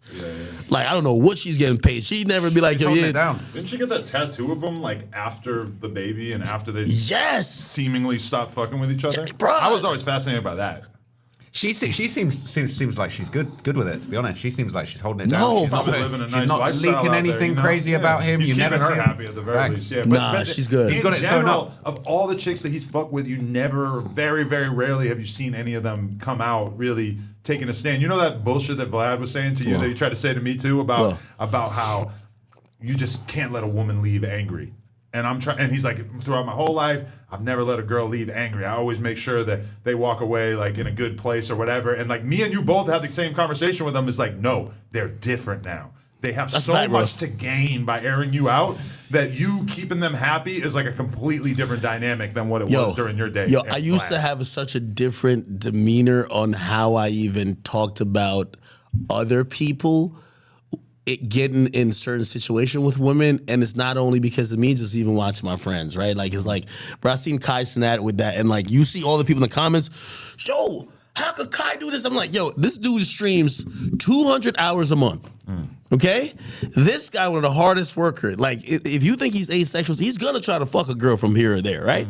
Okay, cool, he sees a girl, I can't judge what type of girl he likes, whatever. He fucks the chick, he has hung out with her a bunch of times, right? And he fell asleep around her once. Everyone's like, no, yo, how could you be that lit and have a bitch stay the night? Everybody's unrealistic. Yo, you're the guy who just fucks for in 45 minutes and she just disappears into thin air. You get what I mean? And it's he made a human, I won't even say mistake, but I guess a human mistake. And the girl quickly found out, and I guarantee what probably happened is that he probably is a single guy who probably doesn't want to hang out with her. He want to hang out with other girls. He doesn't want to have to play the game of like finessing some pussy out of girl and like taking her out, being cool, all that shit. Like once you get to a certain place financially, people have to remember $5,000 to him is like $5 to the average person out there. I'm not saying my man paid for it. I hope you don't No, he pay gave for him $5K, right? That was cap. No. I think there's much more. No. There's much He more. showed his account and said it wasn't real. Yeah, but then she posted hella receipts. There's much more context to it, and maybe he did, but I will say this, and I guess this was the point, right? That woman. And this is what I was saying also to Vlad. Yo, she's so much more incentivized to expose him and be linked to him and to tap into his audience of millions of fans, especially when she has a product that requires his said fan base to possibly buy. Right. Hey, thank you for $5,000, which, by the way, you know, I'm trying to give him the benefit of the doubt. I think she was, from what I heard, like she posted like a picture that either included him or something, and she basically told him like, yo, I'll only take it down if you pay me. And he basically, I think he was trying to finesse, he was trying to agree, and it was like, oh, I'll give you half here, blah, blah, because otherwise, who sells pussy and be like, yo, I'll give you one of those 5,000 payments was like, hey, I'll give you half now and half later, but it wasn't the same day. Nobody like goes to fuck a nigga and gets half the payment before the fuck, and then 2 weeks later you get another payment. Right? That would make sense, right? Based on who I follow, though, all the porn girls I know and all the chicks who escort, they were disgusted by that move on her part, assuming that she really was getting paid, because that's not how a hoe is supposed to move. Like, you are getting paid to be discreet and to let this guy be able to do this. Because by the time rich guys get to be like 40 or 50, if you don't have a wife, or even if you do in a lot of cases, but do you believe that this is like their hobby? Yo, do you believe that Kai Cenat is paying for vagina, bro? Like, bro, Kai Cenat is legitimately one of the, like, I'm counting rappers as well. He's one of the top 20 most famous people in hip hop. I'm just saying the reason why guys pay for pussy is not because they have to. It's because it gives you a certain element of control. A lot of guys get kind of turned on by the idea of giving them the money, especially when money is no fucking object. I'm just saying it's not that out of the ordinary. I know a lot of guys who do this, and I kind of understand the appeal too. Hold on, no, I get what the world you come from, but here I'm trying to ground you back into the world of, yo, 2 years ago, Kai Cenat was in motherfucking New York, and there was rats running behind the screen.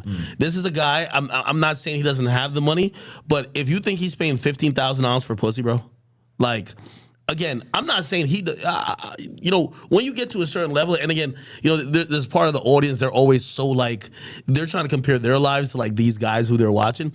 I'm pretty sure he's treated women nice. He may have bought them things. He might, whatever. But do I think that he's saying $5,000 to fuck a girl who literally, by the way, that same girl came on his live stream, was soaking up all type of clout. She's more incentivized to be like, fuck the money. I'll fuck you just to get back on your stream. You remember when Lil Baby was fucking that one girl, the porn star, and he paid? Well, and she exposed him. It's like the same thing. Lil Baby don't got to pay for pussy. He got pussy every 5 million girls a day if he wanted. Was that real? Because I did see an old clip of Lil Baby. They asked him if he would ever pay, and he said, nah. He said, then he stopped, and he kind of took it back. He said, I'll pay for them to leave. Yeah, and exactly. I was like, I was gonna make that a lame ass reference earlier. It's like, you know, you don't pay for him to fuck you. You pay for him to leave because you want to be able to have the certain degree of. But for whatever reason, I don't see Kai in that lane. I don't see Kai as the guy who's like yo, he has an entire, like, all the young thoughts of America follow him. Right. Like he probably let me tell you this. Just even me and how I look at social media and people who hit me up, I'm like, imagine that times 2 million. That's what Kai's, maybe he's at that point, but I don't think he's even learned lessons to get to that point. Like, you do get to a point where you're like, yo, like, I'll link with somebody random, and second link, I've realized they're cloud chasing, blah, blah. You do get to that point where, like, yo, you don't even want to link with new people, and you rather just go to something you trust and who's loyal. Right? Loyalty just means the most to me at this point. But discreetness, right? Maybe I would have said that would be Kai if Kai's been seasoned a little bit more in the game, but he's relatively new. But he knows a lot of older dudes and stuff, so maybe he realizes at a certain point that all these rappers that he fucks with and these rich businessmen, that they love paying for pussy. I don't know. Like, I honestly have not really paid for pussy in my life. The only time I ever did it was I got a blowjob from 2 Chinese women in a nail shop back in the day. In a nail shop? Well, it's like they take the nail shop. It's like a nail shop during the day, and then it's like a brothel at night. She gave you an acrylic blowjob? No, I had a condom on. It was the worst. It was the dumbest sexual experience of my life. But like, that's the only time I ever really paid for. Wait, how the fuck did you go from like getting a pedicure to like getting your dick sucked? No, I'm saying it's a nail shop during the day, and then at night they turn off the lights, brothel. and the chicks kind of like hang out by the window, and like all the Chinese people know that this is a brothel by the look of it. Like you can just kind of glance at it, and you know what you're looking at in China. And like they have all these little rooms. And That was in China. Yeah. I was like So a BMX wait, contest back in the you day. didn't like it because you had the condom on? Well, yeah, for sure. How many times have you been burned, bro? Maybe 8. Worst STD you ever caught? I can't even tell the difference between gonorrhea and chlamydia at this point because they both kind of like affect you in the same way. And either way, you just go and you get an antibiotic, and they sometimes will stick a needle in your ass, and that's it. Like I'm just used to powering through it. You're good like a week later. You got the express. Well, actually, you feel better by like the end of the day. Like your dick doesn't have this weird like lumpy feeling in it. But then fuck? by the like it's just like Aren't you like scared like herpes and shit like that? I feel like 800 girls in or whatever that I'm probably immune, right? I mean, you probably got it. Like, How did I not get it yet? I never had a sore. I never had a. Don't make this a porn podcast. Okay. All right, man. All right. Okay. All right. Anyway. Yeah, let's get back We're better than that. Yeah, let's get back to but yeah, not a Kai situation. Yeah. Shut up, Kai. though. I have no idea if he's paying or not. I just like kind of assumed. I took it at face value. I didn't really like follow up on the story after that too much. I'm probably shooting him a lot of bail for that. Like, I mean, I ain't gonna lie to you. Like, and I won't reveal too much, but yo, these guys like, I was a little shocked that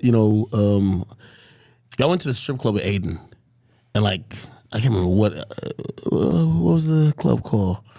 Somewhere in Miami. 11? No. That's 11. And the motherfucker, like, he booked the whole top floor. Like, it was just like a whole it was just like all bitches everywhere. Like, there was no money being thrown. It was just like Kai paid. No, not Kai. I mean, Aiden paid for it all already.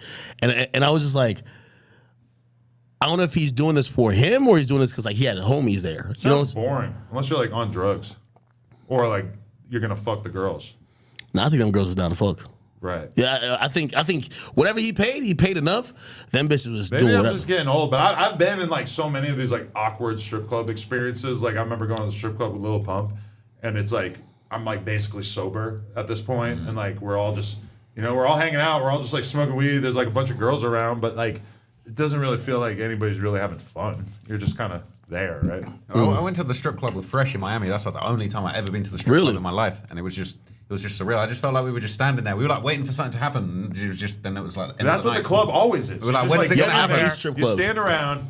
Yeah, I don't understand dudes who like get really old and this is still like a part of their life. Like our boy Sleepy Joe Budden. He fucking still goes to the strip club like every week, right? Like over and over. No, I spoke with Joe recently when I did the pod. I'm like, yo, you got to teach me how to like really work the strip club because like every time I go in the strip club, first of all, I'm gonna be honest with you, I'm not the guy who goes to the strip club to try to fuck a girl. Like like to me that's just weird. Always was. I 100% was. No, that's to me. It's like we all know this is a show. Every stripper I know got a man and another nigga. You know what I mean? Like they're not at the club like horny trying to fuck somebody. Right. Will they fuck? Yes. So it's like if you just want some pussy, I guess you could.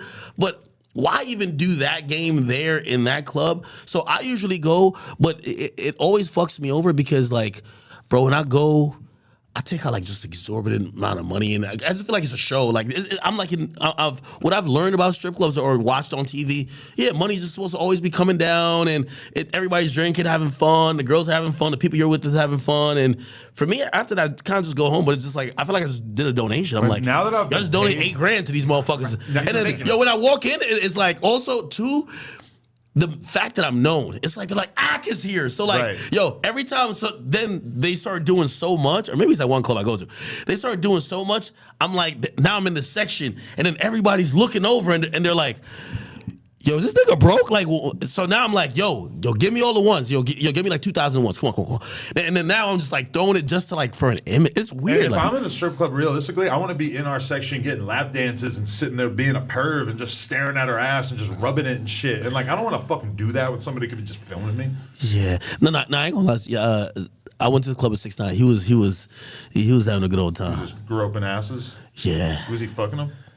I don't know. Maybe he did. Him and his girl and like a See, I'm stripper in too went much to like. of a hurry to get to the fucking. No, That's but the problem, man. That's why I don't like the strip club. But I think him But and I his can understand spending money to have girls just come over to the house and fuck. yeah, I think him and his ex girl, like a lot of women don't realize you start dating like these rappers and guys in this industry, like they're gonna basically tell you, check this out, man.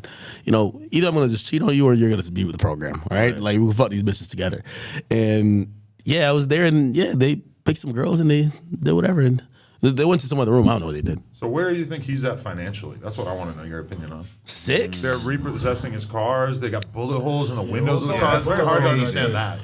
No, that was odd to me. I've been calling him. He's been in DR, and last time I talked to him, which was probably like 2 weeks ago. Maybe I gotta go to DR to pull up on him. But it sounds like he's not talking to Whack either.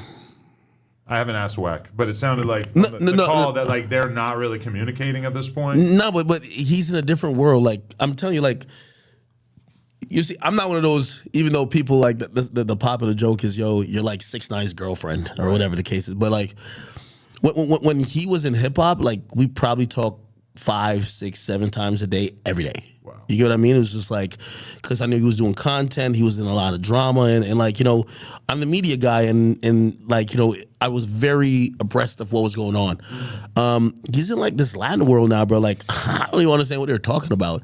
And I'll be honest with you, like, he's not calling me every day to, like, broke? No. Didn't Steve Will do it say that? Nah, He did, right? No, he's not broke. No, 6ix9ine stay with a check. Like you know what It's hard I for mean? me to imagine him really being truly broke. Like, there's so many fucking obvious ways for him to make money. Tekashi 6ix9ine, I'm telling you, based on what he went through, is always and will always be an enigma, and will always be a lightning rod for a check. Like, Well, he's kind of like used up a lot of those lanes. Wait, Like, hold on. You can't do like a new NFT. Yeah, but I'll just say allegedly, facts. allegedly he's getting paid allegedly, and I have the vape. nobody told me this. The vape. The dummy vape. It's like Dummy every vape. like bottom of the barrel thing he's pretty much already done, right? He has a deal where he's getting like $1 million a month from it. For vapes. From the vape. Yeah, Oh, and wow. from almost like I don't want to get too getting much the because kids on the there's vape, some that's lawsuits going on there. different. But he again at the end of the day, he is someone who, because of how crazy he peaked, like he could go overseas and people like, oh, this is the guy, right? And that's gonna have opportunities or deals that he could always take advantage of. I think of that whenever I think if I like really fall off, Yeah. I could go to China. I could go to Mexico. I could be in Puerto Rico, and I'd be like the lit white dude. Like, they're gonna hold me to a different standard. Like, out here, I'm being compared to all these like legitimate celebrities and influencers and stuff. I move out there, I'm the only guy with 1 million followers in town. I'm fucking on. You know who hits me yesterday? And he's like, yo, come to one of my shows. And I look at the shows and none of them are in the US. And I said, Who? motherfucker, like, tell me when you're in the US. Lil Pump. Oh. And I was like, yo, Lil Pump right now is probably like the guy, like you go to Brisbane, like, they're like, Lil Pump is here. You know what I'm saying? Right. So, yeah, they're going to make money. But with 6ix9ine, I never think he's broke, but he's definitely he's someone who is very, like, for example, a girl got hit in the head in a bottle a couple years ago, and hit in the head with a bottle that when he was in the club, they were like heckling him, and he was like leaving. He throws a bottle, hits this girl, she's a stripper, in the head. They sue him, he doesn't show up to court. Default judgment gets put in. They say he has to pay her like, I don't know, like $7 million or $8 million. He still doesn't do anything. She tries to fast track it to, yo, let's seize his assets because I need my $7 million, right? Like, this motherfucker, like, we can't even find him. But see, this is the Whack 100 management style of dealing with legal Like with the issues. game. Because look at the game, too. got He it just back, fucking yeah. ignored that thing. No, I agree. I agree. hell. Then What's going on, Whack? Then 6ix9ine This hits is what me. he's advising because he I seemed feel like he it's did all a in great- Whack's name. Yeah, but he got Blueface out of that situation. Yeah, but Wack doesn't manage 6ix9ine. But there's a common bond. It's like 6ix9ine and Game are both linked to Whack, so we can blame Whack. Teaching him how. Okay, We will blame the rooster. Yeah, but you Put all gotta the money in imagine, Wack's name, man. yo, 6ix9ine. Let me tell you this. I always told people this, Right. okay, and this is why 6ix9ine is an unmanageable artist, right? And the reason is not because he's just hard to deal with. That's true too, but you could tell by an artist's demeanor, and I know a few of them that are around now, and they're self-managed too. I could tell when they can't have a manager. I'll tell you why. Their demeanor to money and how they treat it and how they treat people who work for them, it'll tell you all you need to know. That's what I've always told people when everyone's like, if Steve will do what he can, he's like, yo, dude, like, how could you be friends with this guy? Like, yo, he fucked up this deal that I had. Like, Steve had like a $9 million deal or something like that with like the Rumble. That was a good story. And the streaming deal. Yeah, and $2 million of that deal went to 6ix9ine. He had to like stream like once a week or once a month. I don't know. He didn't do it. Right. Anyway, he was mad at 6ix9ine, and he was just like, he started getting mad at me because 6ix9ine stopped talking to him. Period. Right. And I'm talking to 6ix9ine, and 6ix9ine doesn't give a fuck. And I said to Steve, I said, Steve, the only way I said, you've been closer friends with him in the last couple of years because y'all been like living right next to each other. But I don't know if you're just not business savvy. The only reason I've still maintained being friends with this guy, we don't do business. There's nothing. We've never dropped a collab together. But like, I was you gotta shocked imagine. when I heard that and realized how little faith and trust you have in him and that you consider him your friend. Because if I felt that way about somebody, I think that I would just not be friends with them. I would maybe Wait, so consider all your them like friends an you do associate. business? No, all your friends you do business with? No, but anybody that I consider my actual friend is probably somebody I would have to be able to trust to do business with, even if we weren't actually doing business. This is where you're not being honest. I've been around rappers. Let me tell you, the reason why I'm into it with Meek Mill and Lil Baby is because they're just like Super Saiyan version of what I see a rapper to be all the time. Most rappers, they believe they're the show. Right. Rap exists because of them. Nobody else matters. Right. I'm telling you this. And I had right? friendships like that during the SoundCloud era when I think about how I was with somebody like Herb or Pump or whatever, where I would just kind of go around. Yo, I was guarantee happy to be around. When they're I'm a hot, fly they're on the looking at wall. you. They're looking at you like, this motherfucker is benefiting from Right. beand around. We're friends, me. but I'm just useful. Yes, yeah. I'm a media guy, so I'm basically doing the service that you were doing at 6ix9ine as well. And basically, they're looking at you like you're not valued anything. So, like, when it comes to situations when you start doing business, they're looking at you like, dude, you're mad at me for not doing the fucking whatever. You wouldn't even got this fucking deal without me. Like 6ix9ine legitimately said, listen, you're Steve, I made you. Motherfucker, you wasn't shit before me. That's how rapper thinks. There's been times where I've had conversations with like people about like, oh, if you want to go to the festival with the rapper, you should like show up early, make sure that you're just around. This is like how clout chasing ass people think. You know, I've been there before in my life. It's like, you want to go to Coachella with this rapper, you need to be like cool with the manager and be around. You gotta wait at on the them. mansion, you can hop onto the bus, and it's like the whole reason why you have to go through these hoops is because you're not friends with the rapper. You just like that rapper considers everybody around him besides maybe like his girl and a couple of his homies. They look at them accurately and they're like, these are just clout chasers. They're like, they're people that are around. Maybe I'm cool with them. We smile, we shake hands, and we smoke a blunt together, but we don't have anything like approaching a real relationship. I don't really feel like I'm at the place in my life where I'm concerned with having those kind of friendships. Put it like this, right? And this is why I could see, like, even once it got to like criminal stuff and it went to court and we all see what happened there with 6ix9ine and the homies from Treyway, is like, imagine I'm Shoddy. Right. Yo, I'm the top muscle guy. Like, I'm the primary muscle. I'm with you literally. Like, and I hope Six would be honest about this. Shoddy would be at his house almost till like, I'm with you till 3 a.m. I'm neglecting my family. I'm with you till 3 a.m. to make sure no matter what you do, if you link up bits, I'm there to make sure you're good.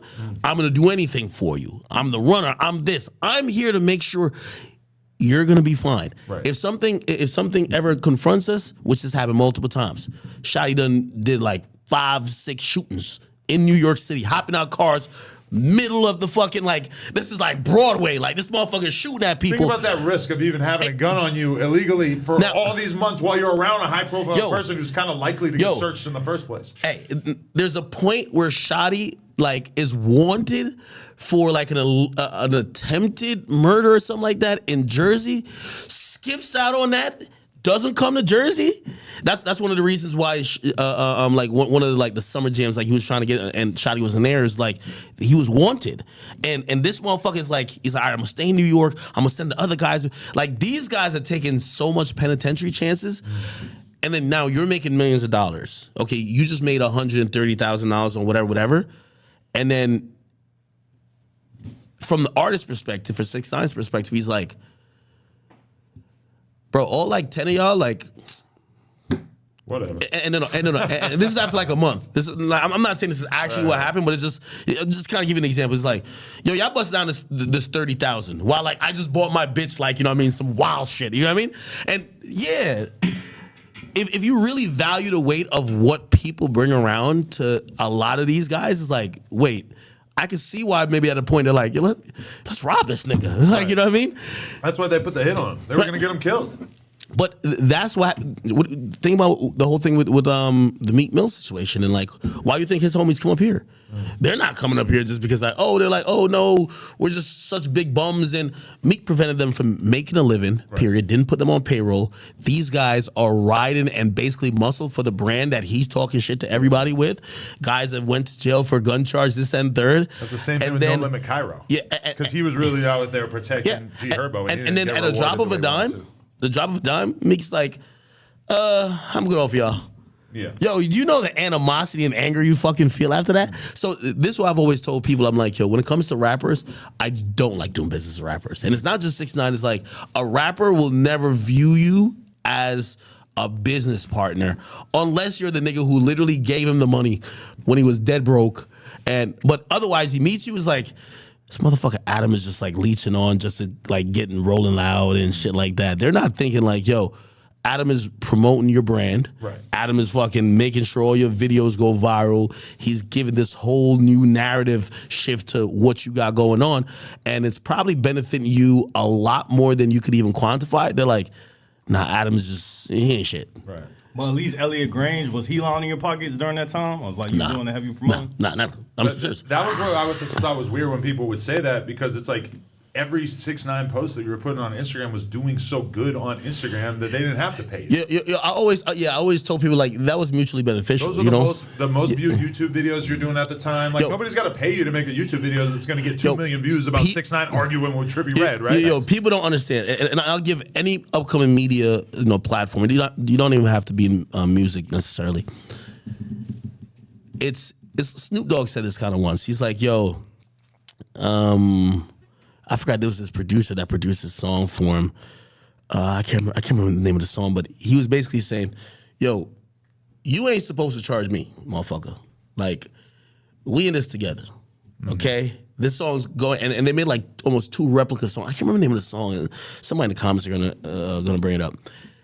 But you see, after that, everybody else got taxed and the price goes up. So with 6ix9ine, when people think I got paid from him, no, I got paid after and because of him. You get what I'm saying? It's like, now it's like, labels clearly was like, yo, we want you to hang out with this guy, just go on vacation with him, right? Like, that's how you could get paid. Or now it's like, you leverage yourself to be like, yo, I'm not even trying to be around anyone in a co-signing capacity, especially like I'm one of one right now, right? Like every label at that point is like, you're right the number you want for a deal. Like, I mean, you got a deal too, but and that's where the money kind of came in the sense of now you could ask for whatever you want because they're looking at you as you created an artist by associating with him.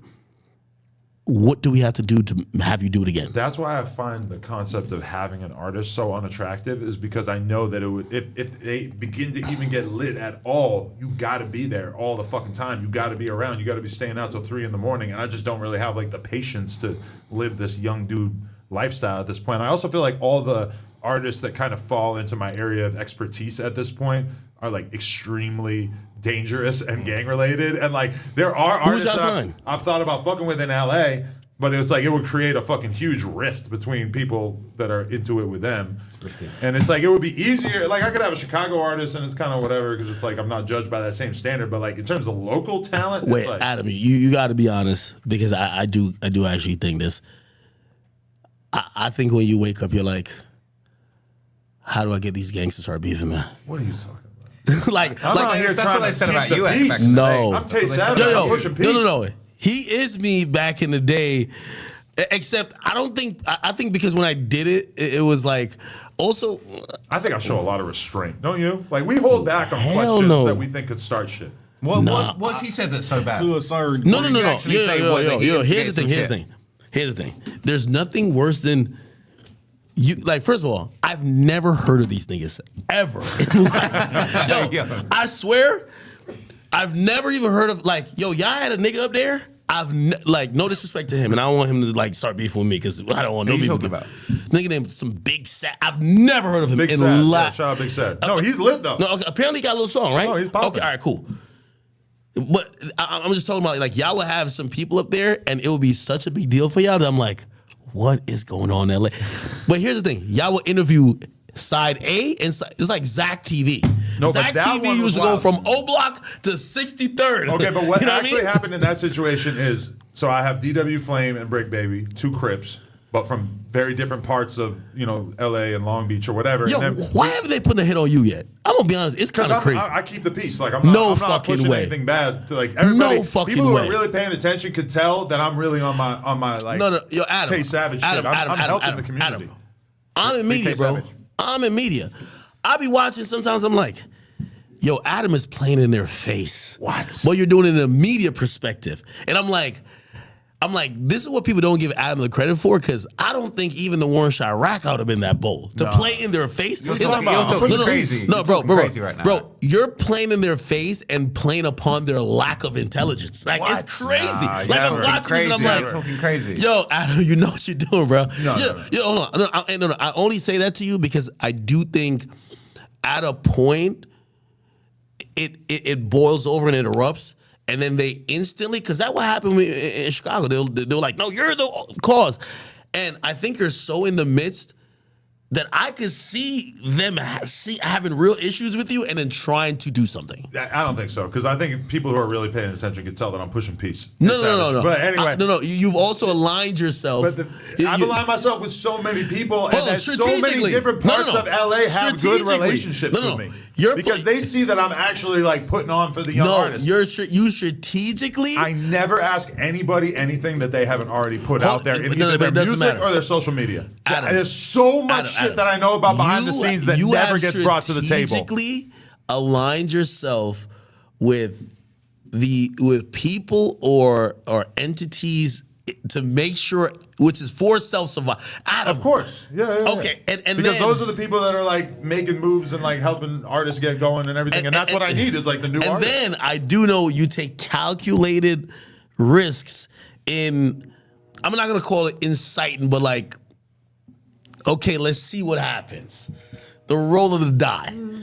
But not in like a sense of where things could really go left. We brought together a lot of people from different hoods that are supposed to have problems with each other and got them on camera together and had them come to peaceful conversations. I wonder how long that lasts. Well, I mean, it's not really You can't long. name a situation. You can't name a situation that Adam's instigated. What's the situation? Yeah, you what's can the name? situation? People always be saying these. Bro, I'm gonna these be very honest broad with you. things. It's the same shit people said to I'm you. gonna be but honest then with what you. bodies did you instigate No. in Chicago? No, You can't name nothing. this is different. This nigga Adam is tapped in. Like me, I was actually ignorant. Like I'd never been to Chicago. Like you get what I'm saying? I was getting my information on fucking Twitter. You still never been. I still never been. You gotta go go with us? You gotta go. No, I with would us. never. I'm good. Are you really Okay. going? Nah, I'll go at some point. You know but a police escort's like $100 an hour or something? nah, I'm not going with you. I need brother. 6'9" security for when he went with the. With A lot of Look at a Chicago bunch of people them. be mad you don't really cover them no more. Yeah. Who was it that was hating on him the other day? We got a title coming up Really? soon, Yeah, right? now they're mad Was you're it- not doing it. Big- No, I think it was Big Mike saying like Akademiks he's a hoe because he don't cover Chicago anymore. Well, I can't cover that If I level. stop doing all this content, it would be people complaining like, "Oh, you ain't supporting the streets anymore." You know what because the- I'm doing. No. I am doing interviews on a big platform with a lot of artists Hold on. that realistically The only only get problem- to talk to small platforms. The only problem, well, not problem, because I don't have a problem. I don't have a problem with you. But I hear why people sometimes might have some objection to what you do because they're looking at it. You see, when I was doing it, the fascination always came from, yo, why is the music this hot, this potent? Why does it seem this relevant, this real? There ain't no hit songs coming out now. Like these niggas is literally just beefing and killing. Like you know what I mean? Like they can't even put together a decent song. You get some little micro hits there and there. But you're fucking no jumper, my nigga. You get what I'm No, saying? but like people are like mega interested in the characters from particularly the Chicago shit, but also the New York shit, the down New York south shit's shit. crazy, yeah. You know, like all like people want to know about these people, even if Hold on, their hold on. musical contribution But- is not that great. You still Okay. can't name a situation he's instigated. You're saying No. Thank you, Ross. I'm not saying necessarily that, but I do want to know when you get to the point of.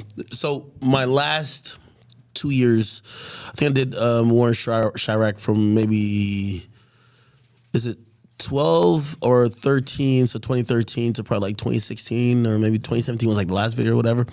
I remember the last 2 years, which I wasn't even that frequent anymore doing it. I was just disgusted, bro. Like it didn't even feel good making the videos. It was just like I felt like I have strayed so far away from what I liked about it, because it was like a fan of King Von likes the music, and then you start finding out, and I guarantee if someone showed you like, well, he's allegedly accused of killing 7 people. If someone played a video of the funeral of one of the people he killed, you would be like, whoa. It becomes so real, and you then everything else that you might sensationalize or talk about just doesn't matter once that happens. And the more I was doing the Warren Chirac, like it was getting to that point where it was just like the music didn't even feel like it was in the background anymore. It felt like I was a news reporter covering a genocide. And I was just like, I'm good. Right, because hold on, let me say this, because I think Bigger is somebody who was saying this. But like, there's a lot of people that's rapping in Chicago right now, and since you kind of like built your platform off Chicago, you don't feel like you should pay for it and like help some of them get their music off the ground right now? I mean, you've never really been about like helping people get their music off the ground. In a way, but he's about promoting the interesting storylines, and then if that helps your music along the way, then that's cool. But it's really about the characters and the intrigue amongst them, right? I ran into that same issue when I was thinking about, or I was starting to do. Everyone wanted me to cover Bronx drill, and I just knew what that would do. Like, I was like, if I do Bronx drill, what's going to happen is this shit is going to blow up. Because what I do think I'm really good at is, remember I told you I was like, I'm come from a writing background in terms of like, when I came up with these nicknames, I was racking my brain to come up with them. I called 600 Breezy the Chirac Max Payne. I called Fredo Santana, the Chirac Demon. And we had Chief Keef, the Chirac Baphomet, and then the Grim Reaper with Lil Reese. These were things that I wanted to be catchy and all that type of shit. And, I was thinking like, could I have done it again? And if I had done it with any other city, I think it would have blew up, because I was almost like, imagine, they have the story of the person who wrote Harry Potter and how they wrote it like at Starbucks on napkins or whatever. Really? I forgot what her name is. J.K. Rowling. Yeah. I was. We got Harry Potter right here. I was almost Same set. I was almost satirizing what was happening there, but also, I always looked at content as this. If someone walked in the room, how could I make this content appealing to them? And even if they don't know the music or all the background, they could figure it out real quick. And that's why I didn't do it with, especially Bronx drill, because I'm like, you know what? It would have been crazy. It was too close to home. Do you not think by that No. point you left the street stuff behind anyway? You were doing the meat that and too. the beats. But if I did that anywhere else, like I'm telling you, they want me to do it in Jacksonville. The music inevitably will get bigger, but I just know that with all that happening, no one would just be like, yo, this guy came in on a media perspective and shunned such a powerful light that it helped these artists blow up. They would just say it, by proximity, encourage more violence, and he's the problem. Since when do you care what narratives people make up about you? Because I've been doing all this Bronx drill coverage, and I've never seen a situation in which our interview antagonized shit worse than what they're saying on their Instagram lives. I've never even seen a situation that really came up because of a No Jumper interview, even having interviewed almost everybody in that space. Okay, all right. Here's the difference. And you know this too, because I've heard you say it a bunch of times. You made the correction. Everybody keeps saying, even a lot of people in Chicago, yo, Ak really got his whatever from Chicago. Right. No, I've always explained this to people. I was covering the Drakes and the Kanyes way before then. What happened was that I covered Chief Keef because he was super relevant. I liked the music. And then people were all in the comments about all those videos. Hey, how are you going to cover this but not cover the guy he's dissing, the guy he's talking about? And I remember saying to people on the videos, I said, well, that guy doesn't have a hit. Nobody cares. And they used to be flooding. That's Keef is so hot at that time. No, we want to hear about Lil J. And that's when I made that page. I said, I'm going to treat my platform like the newspaper. I feel like Akademiks, the brand, is basically about talking about the most popular, salacious thing that you could be talking about at that point. And if this rap civil war was not happening right now, realistically, you would probably be on stream talking about some shit that is going on in some random American city in terms of like drama and stuff. Like, I feel like if shit, like you talked about the Chicago thing when it was really cracking, and yeah, you did, but you did do a lot of Chicago shit once the King Von thing comes back, and especially when King Von gets killed. But then the shit kind of quiets down. We just do the content regardless of it's like if it's like topical, you know. We still there? So, and I guess this is what I'm trying to explain. I treated my content like the newspaper. Mm-hmm. I want to cover the biggest, the best. Right. People said there was a need for me to cover Chicago and cover it in a way where I didn't only showcase Chief Keef, Fredo Santana, and Lil Reese, and Lil Durk. I did. Like, open it up. I started covering a lot more artists, including, quote unquote, the ops. Uh-huh. Once that happened, that was never, like, it was always the most provocative content, but it wasn't the most popular. Okay. Like, when I was calling, oh my God, please don't let me forget the name. Oh, it's my guy. He passed away. No. The I used to call him the Chirac scorekeeper. He passed away though. Yes, Boo Crump. When I was calling him, nobody knew. Like, he used to make music, but nobody knew a song of his. Nobody even knew him, right? But in Chicago, they knew him though. No, you're right. But hear what I'm saying. Like, I took a city and created it like it was almost like a Marvel type of situation, which, by the way, I think, Chief Keef, who was probably not on the street level and probably not as much in danger, he appreciated the free promo.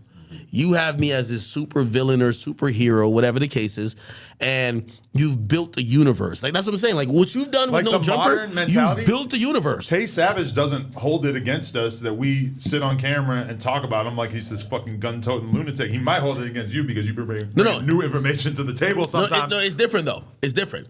You see, now but that's like they're out of that environment. The only rational mentality is to appreciate the promotion, right? No, they're out of that environment now. Like, he's becoming a content creator. He's not like. He just got arrested, so. It's much different than when, like, I completely understand it when I'm like, yo, listen, I don't know, I'm covering videos of, yo, these guys just had a shootout and, oh, shit, yo, he just turned this guy into a pack of blah, blah, blah, blah, and damn, he tweeted out, yo, listen, check the score.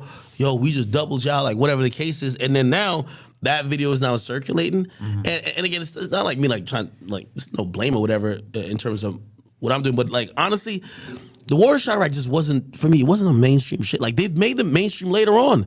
Like, they've mythicized, like, that they demonetized that page a long time ago. That's the easiest way to hate on you. The whole page is demonetized. Right.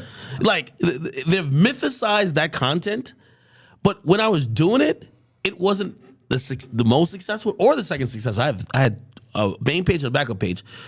But now I think what's happened is like the Vlad effect of where, like, Vlad did interviews with, like, the guys from, like, Paid in Full way back, and nobody was really interested in the Alpo stories. Alpo died, and they're like, oh my God, Alpo really killed 14 people. Oh my God, it's gotta. And then now they're like going over these stories, and like it seems so surreal. Like, even with the Pac thing, that everything like kind of unraveled, and like it seems so surreal. But when he first interviewed like Greg Caden, which is the detective on the case, people were like, oh, well, we've heard a million. It wasn't that big. Think about the trajectory of No Jumper. Like, 2015 through 2018 is like prime SoundCloud, underground rap going crazy. By the time you get to like 2019, that shit is slowing down and it's getting replaced by street rap. And so if we had tried to like stay in the box of like exclusively interviewing these like little SoundCloud rappers, it would have been impossible. Hold on, so we have to gravitate towards what's actually popping off, which is a lot of street music. And the more you get into it, the more that you have to be faced with the fact that the gangs and the street shit is like an integral part of this. They're manifesting it. They're talking about it on records and stuff. And the more interviews that I do, the more knowledgeable I get about what's going on. No. And for me, as a good interviewer, I have to address this stuff at least to some extent. Now, I don't want to make them like fully uncomfortable. No. But if you're going to go on your Instagram Live and talk about who you got problems with, it's the least I can do as an interviewer to acknowledge it. You're the puppeteer, and you have a very unique skill of weaving and making things that it would inevitably be content, but I'm gonna tell you where No Jumper strayed. No Jumper, I was never the guy who was I'm putting on the underground guys. Right. I remember seeing X on your platform for the very first time. And I was just like, who is this weird kid? Yeah. That's a guy who ended up becoming a really good friend of mine. Right. And he became one of the biggest artists before he passed away. Your And basically shaped the whole trajectory of my career from there. Your platform literally had some of the first interviews, and the foresight of that was like you were the media A&R. And I don't care if it went to street rap.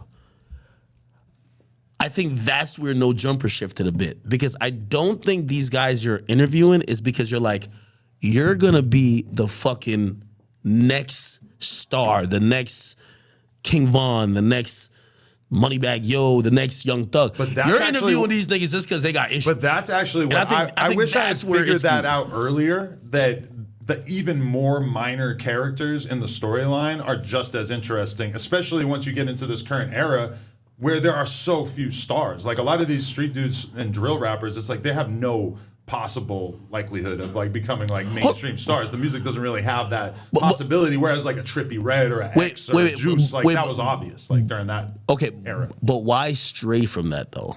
Right? Because like you had a chokehold on it. Because rap changed. And like rap changed to the point where the only thing people wanted to talk about going into the pandemic and shit, this is where you're covering the Pooh Shiesties and the Young Boy shit and the Bond shit and everything. Everything went to the street shit. But you can only do so much coverage of these guys. And the truth is that now like every American city has like a thriving street rap thing going on. Okay, let me ask you this, Ak, because I feel like you let the Chirac thing go in like 2016, right? And you're saying I let that go because I felt like I was covering a genocide and it was just so deeply troubling to me. No. It's not only that. I literally felt like, bro, I'm covering guys that like, yeah, I'm publicizing them, but some of these guys, they don't have, like, I remember covering, like, I don't even want to say his name because, like, you know, he passed away and like his family might get upset, but like, the dude had his highlight of like his rap career was having a song with like 180,000 views, and like I felt like I was like covering like 10 square blocks. That's what I mean. And I didn't come in this to literally what's going on right now. I always wanted to be the guy in between the biggest rap beef. Like I always wanted to be like, when the fucking Avengers Endgame fight goes down, Ak is there, like fucking giving you everything. I don't want to be the guy that like, you know, I do think I have like some special talent to kind of like tell stories, and I could like, whether it's Warren Shire, I could be really like niche or unique, but it's like if it doesn't appeal to more than a handful of people, it's like. But I feel like it does appeal to a huge amount of people. If anything, all those Chicago interviews do an insane amount of numbers. We just did FBG Butter interview. That was 1 million views. Like, that's insane. But that's so different. many people. Hold on. Like, think about the fact that this won. fucking one random FBG affiliate who, honestly, Butter, like, No, was that's not different. like a star musically or anything like that, but he's at 1 million views in like a month. That's different. That's off of the heels of a federal trial about another guy dying. That wouldn't even That- matter. the trial, What? Our first interview with Butter, I did 2 million views, more than that, off of one full-length interview with FYB Main when we dropped the clips first. So, like, in total, that interview might have had like 8 million views or some shit like that. Yeah, That's because you're doing FYB Main. You're doing a Vlad approach to like, you know, I heard you say it recently. You were like, when these guys get to a certain age, like I think maybe we were talking about like Lil Tim. Yeah, you said Lil Tim. It's like when he gets to a certain age and he could give the full story about like what happened, it's gonna be like goated. But like you're getting that with the Chicago guys now. I'm not talking about that. I'm not talking about them talking about some shit that happened in 2013, 2014. I'm talking about the niggas who don't have a hit. They're still actively involved. Like Warren Chirac wasn't like, oh, niggas telling old stories. It was like, yo, niggas got shot today. Shit's moving around. Let's see what's gonna happen the next day. These niggas is up and they're tweeting about it constantly, right? Like you're still like, I think you get into it a little bit sometimes, but you're not interviewing the guys, or I mean, you have, but the guys who you're interviewing that are currently active with it, they're not doing numbers. The numbers that you're seeing is because people have an insatiable appetite with the story of Chicago, and they haven't heard it told in any type of way beyond the war in Chirac and crime videos and news and just hearing about deaths. Yeah, I think we do like a much more human portrait of a lot of these guys, and a lot of times that's the reaction that I get from the dudes when we get off camera, is that they're impressed by the fact that I wanted to tell the full story. When I listen to a lot of these sort of like amateur, like street rap interviewer dudes, they start the interview and it's like a list of questions about drama. For me, it's like, I really want to tell your whole story, but we're not really going to be able to accurately tell the story unless we talk about who you've been getting into it with all these years. Let me ask you a question. I think you did an interview with a nigga, and the nigga like threw up twice or some shit. Oh my God. That shit. Yo, why'd you? And then he demanded over and over and over that he we said, release. put it out. I told him like With the throw. it's not a Oh, good I thought idea. that was you because I was like, yo, Adam, bro. Because I Yo, knew exactly what people were going to say, and that's why I filmed the whole fucking I was like, bro, we gotta disclaimer learn where I from was like, Boom. we had to gotta put this learn out. from. bro. We Yeah, gotta fuck learn you. from Boom. Like like that was a Lil Dump. Lil Dump, yeah. Who you have done massive I know amounts about of Lil research Dump, about. yeah. Yeah. No, his He's uncle was yeah. Big Dump, who's like a huge part of Young the Young Boy's Boy's manager story. got He was killed. Young Boy's old manager. Yeah. and he threw up like. So like, okay, I could have not, like, granted that interview was a shit show, but like assume that I had got like a 2-hour interview where I was that able to would've get been him to great. clarify a shitload of stuff about the story of Young Boy, who, as it seems right now, might be a guy that we're not going to see out on the streets for like 10 years or however long he's going to have to go sit down from this whole thing. But like, to me, the interview I was trying to get out of him, like, that's an invaluable resource to like documenting what the fuck is going on in the history of where he's from, his rap career, Young Boy's rap career, etc. Like, I feel 0% shame about trying to do an interview with somebody like him, even if maybe his biggest accolade is the fact that he's got a couple of videos with a couple million views. Let me ask you this about just decorum, right? I go to Gravedigger Mountain. I sit with Young Boy. I'm there for like 3-4 days. We get content. You see him take drugs? I didn't see nothing of the sort. I was No only comment. You could just no. comment. I was only focused on what I was there to do. You know what I mean? I wasn't. I mean, it's easy to pop pills discreetly. It's not like Coke where you got to have like a whole plate out and shit. Hey, I would never comment on shit like that. Especially he's going through some real shit. I would And say the same if I were you. Yeah. but anyway,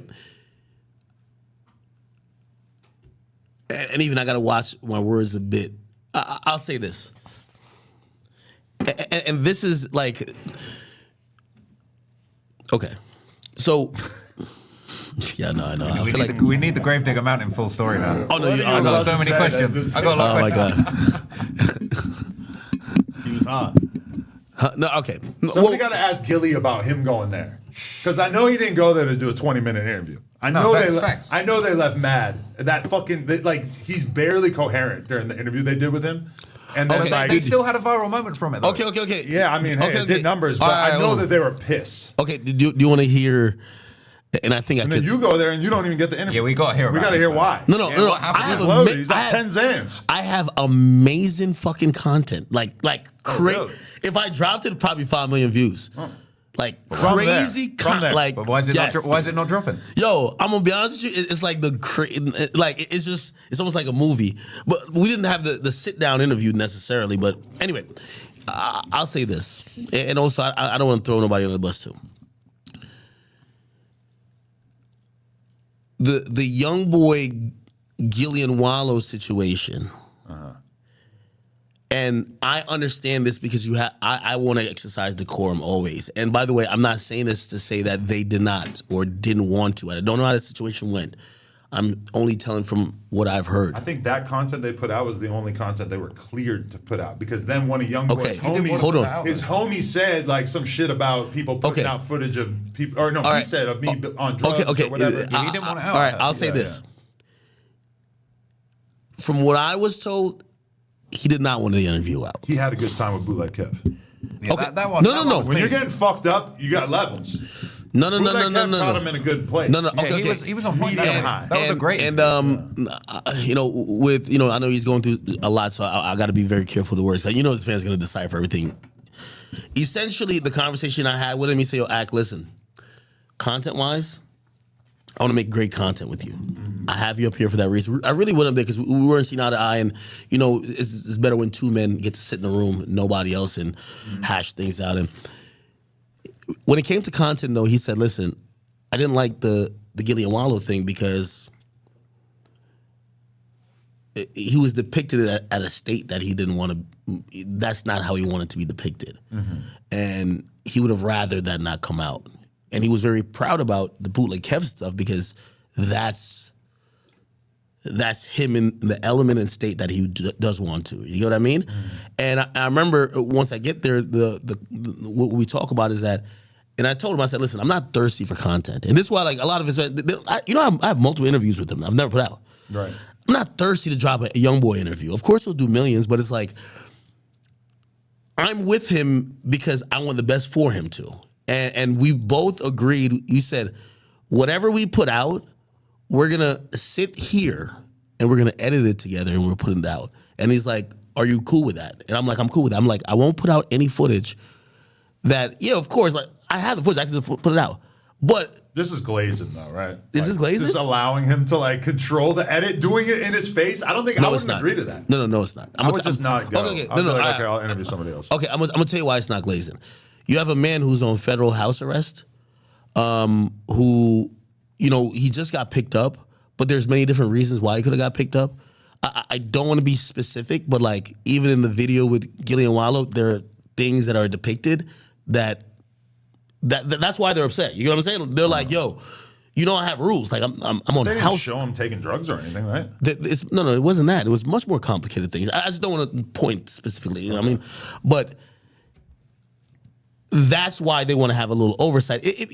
Why would you ever go? And I'm not getting one of my guys, so I'm not getting at them. But why would you agree, me, you, or anyone else, to go sit with a guy on house arrest, federal house arrest for 2 years, knowing he has a shit ton of rules, right?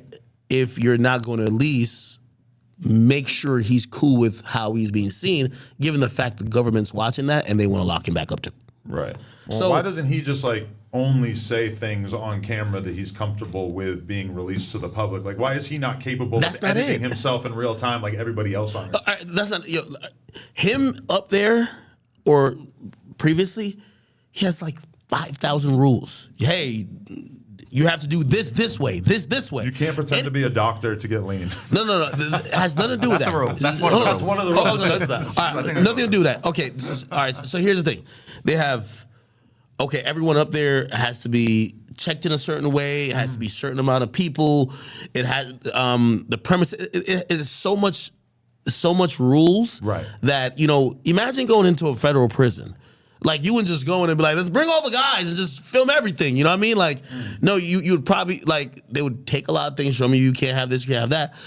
That's kind of like, he was on federal house arrest. So if you would go up there to shoot content, you wouldn't be like, hey, let me at least consult you to make sure that if I put some content out, you might not get arrested. But if I was Gillian Wallow and whatever, I'm sure that they talked for a while and then they got cleared to put out like a 20-minute version and he was mad about that. I mean, I don't know. I would be necessarily. annoyed. Yeah. But I feel like surely at some point they were there. Well, you said you were there for a few days, right? If they were there and they were like, we're not really getting it, they just stay another day. Maybe they get it the next day. Maybe he's a bit sharper the next day. So like, I feel like they left and just wanted to run what they had. Yeah, for me, it was very different. So for me, I was like, and I told him off rip. Like once, like we had a whole talk when we got there, and we were hashing out our problems, and I told him, I said, listen, I'm perfectly fine just coming here and hanging with you. And just genuinely, because, me and him, we did have a relationship before we started kind of getting into it.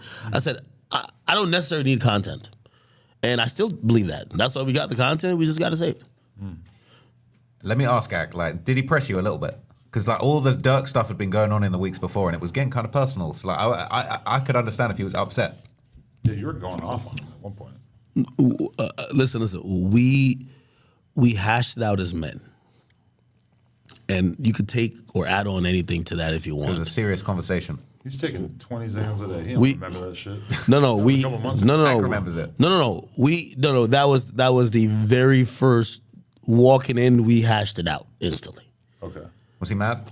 about all the Dirk shit? You had a fade? No. like a It wasn't. was he No. just- It wasn't mad about Dirk.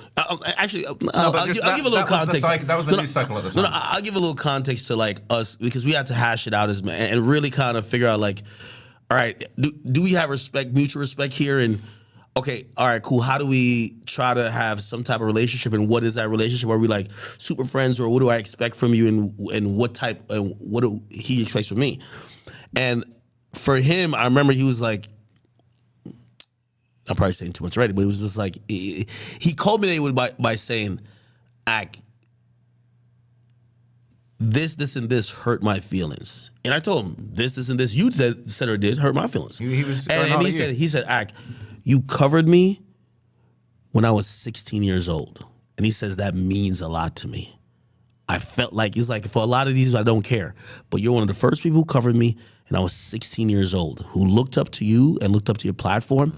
And when I hear you talking about me differently, it makes me feel away. And I'm like, well, you said, and we kind of went back and forth. First, right? We kind of went back and forth. And he was just like, it's like, no, he basically said, no, I called you fat, bro. Like, you know what I mean? He's like, I called you fat. I feel like you're past getting your feelings hurt by someone calling you fat. Well, I think it's like fat alcohol. Yeah. And he was just probably like that too, right? Yeah, Like, you drink a lot. Yeah, but like we went really elsewhere from then, and we found a common ground, and I thought that was cool. And again, we have the content me and him have is like is some. Imagine like young boy, like he takes one of his. First of all, he buys like $1 million tank. I feel like I'm giving it away right now. He buys like $1 million like tank. It's so much I've seen snow. the It's tank crazy. sitting something. Yeah. He's got a tank. Yo, let me Like tell you. military Hold on. tank. Yeah. I'll tell you this about Grave Digger Mountain. First of all, I thought it was like a hill. No, it's not. It's like a fucking mountain. When you get to like, first of all, you just drive and you just had a dead end. And like, it's like super protected. I've never seen security like that. Like, he has a private militia.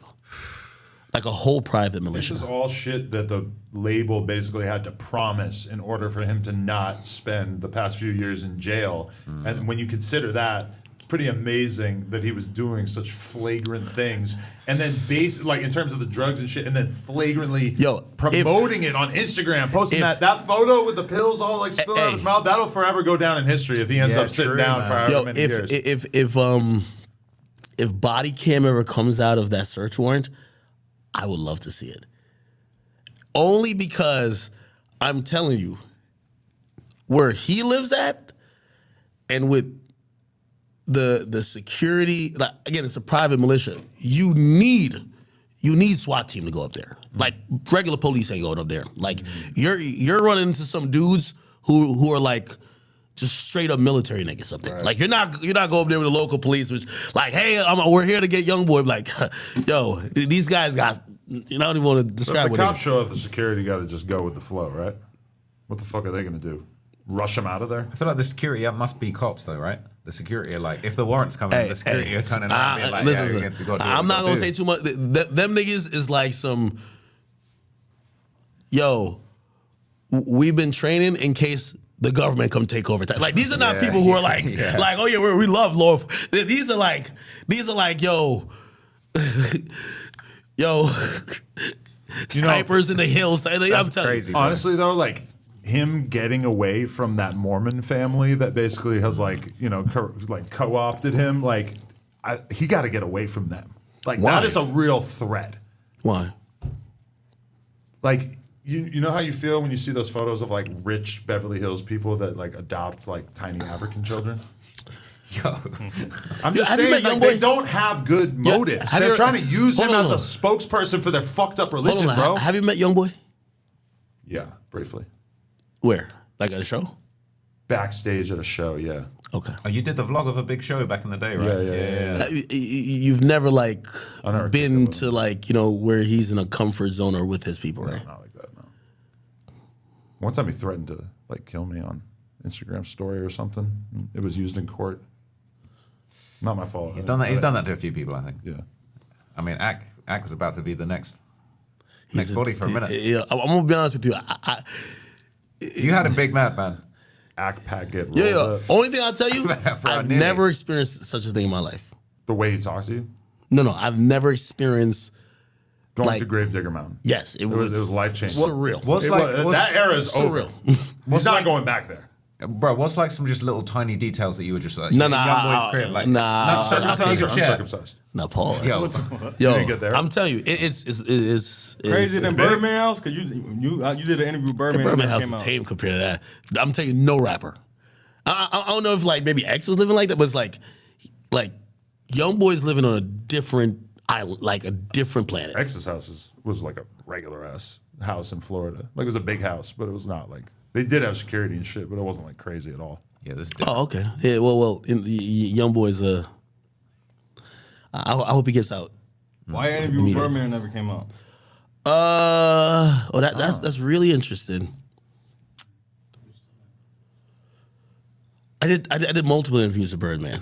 By the way, I have an interview with Bird. I might You letting these mega celebrities dick you around. No. Everything I'm doing, I'm putting out. Were you mad that like when you left Gravedigger Mountain, you were like, well, I ain't got nothing to upload. You must have been a little bit like, oh damn. No, because Especially Sheik Wizzy leaked the photo of you there. No, We wouldn't even have known you were there if she didn't leak it. no. Actually, No, I you put on my posted- story. you I put on my posted it. story. You posted it on Yo, story. She said she executive produced the interview. she wasn't even there. No. No. Yo. No, So you posted yourself on the way up the mountain. yeah. I was No. I was waiting for the In drop. reality, what was the question again? I was I just started looking with for why you details. ain't put out the Birdman. Oh yeah, Birdman. Yeah. Oh yeah. So again, a lot of. So I did multiple interviews with Birdman. Matter of fact, there's this one clip kind of wanted to leak. Yo, Birdman, especially with Ross going off, like Birdman violated Ross in like one of these interviews. Oh, wow. He was just basically like, yo, this nigga like copied everything I did and he's a bum. Like he just went crazy on him. I'll tell you why. So, and I've never released this before or said this before. The reason why that never came out, and I probably could, I just don't press these things like because I'm really not pressed over content like that. I did the interview with Birdman. There was a time that when Young Boy was in between, he's about to leave Atlantic. He calls me and he tells me, I signed to Birdman. He says, I want to announce it only through you. So I'm the biggest thing ever. I'm on Cash Money. I'm like, wow. He says, go link up with Birdman and do the interview and make the announcement. I'm ready. I'm off of Atlantic. I'm so happy. I'm going to drop mad projects. I go, we do the interview at Birdman's house the first time. And it's a really good interview too. But the whole interview context, and this is why it never came out, Birdman is saying, yo, Cash Money, we the best. Look at the iterations of what we've had. We had Juvenile, BG, then we had Wayne, and we had Drake, Nicki, and now we have like the new GOAT, YB. Mm-hmm. And the reason why it really never came out is like that, apparently Birdman is in that deal, but like he signed to Capitol. So he's not just signed to Young. So Birdman is still in, like, you know, that's always his guy. Birdman was celebrating before he really. Well, that was the announcement. The announcement was that he signed with Birdman. And the interviews, that's what I'm saying. Like, if I dropped that, I would have to cut that part out. Right. Because the context is he signed here. He's a Cash Money artist. He's comparing him to Drake. He's comparing him to Wayne. He's like, this guy's a different beast. Yo, and I'm giving him a lot of credit. I'm like, yo, dog, you're the Lakers. Right. Like, you've had a superstar in every era. Like, you like Cash Money's like undefeated, and then it comes out somehow that, you know, It wasn't what he thought it was. You think he was misled about it, or was it? I've never asked that. But once I seen and I confirmed that he wasn't on that. And by the way, so and this is I'll hear your opinion on this. We do the first interview at his house, right? We do it. He was very much like, yo, let's send it to Young Boy, and let's see what Young Boy says. Young Boy watches it and says, "Nah, y'all should do it again." And you're just like, all right. Bro, like, if a rapper tells me they don't want to put out an interview, I take it as such a personal offense. By the way, no. By the way, like, we might never talk again. By the way, it's an amazing Birdman, and because actually that's the one interview I kind of want to put out, because I could just cut out the 20 minutes up front where he's talking about Young Boy, and the rest is him giving his life history. And he's talking about like how he really had to hustle in, his relationship with Wayne and this and third, and like his love for the game and making mistakes and whatever. And I remember like he even invited me to like Louisiana because he wanted to do some shit. Anyway, then we go do another one.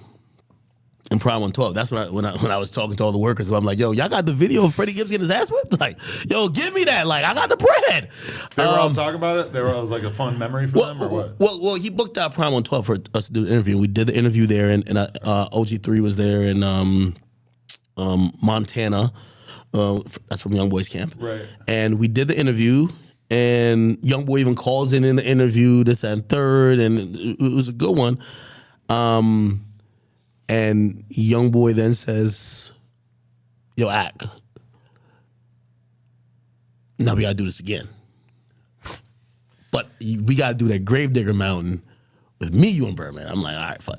And I'm just not like pushing the issues because I like the relationship with these guys. You know what I mean? It's like you're talking like you don't value your time. You're like totally down to just waste like days out of your life flying out somewhere to do content. Hold on. It's just no big deal. Wait. But most of these things and most of the relationships I've cultivated, I've never looked at it as business. But that's why I'm always super upset when I feel like you've crossed me because like you've told me at the drop of a dime, fly to A.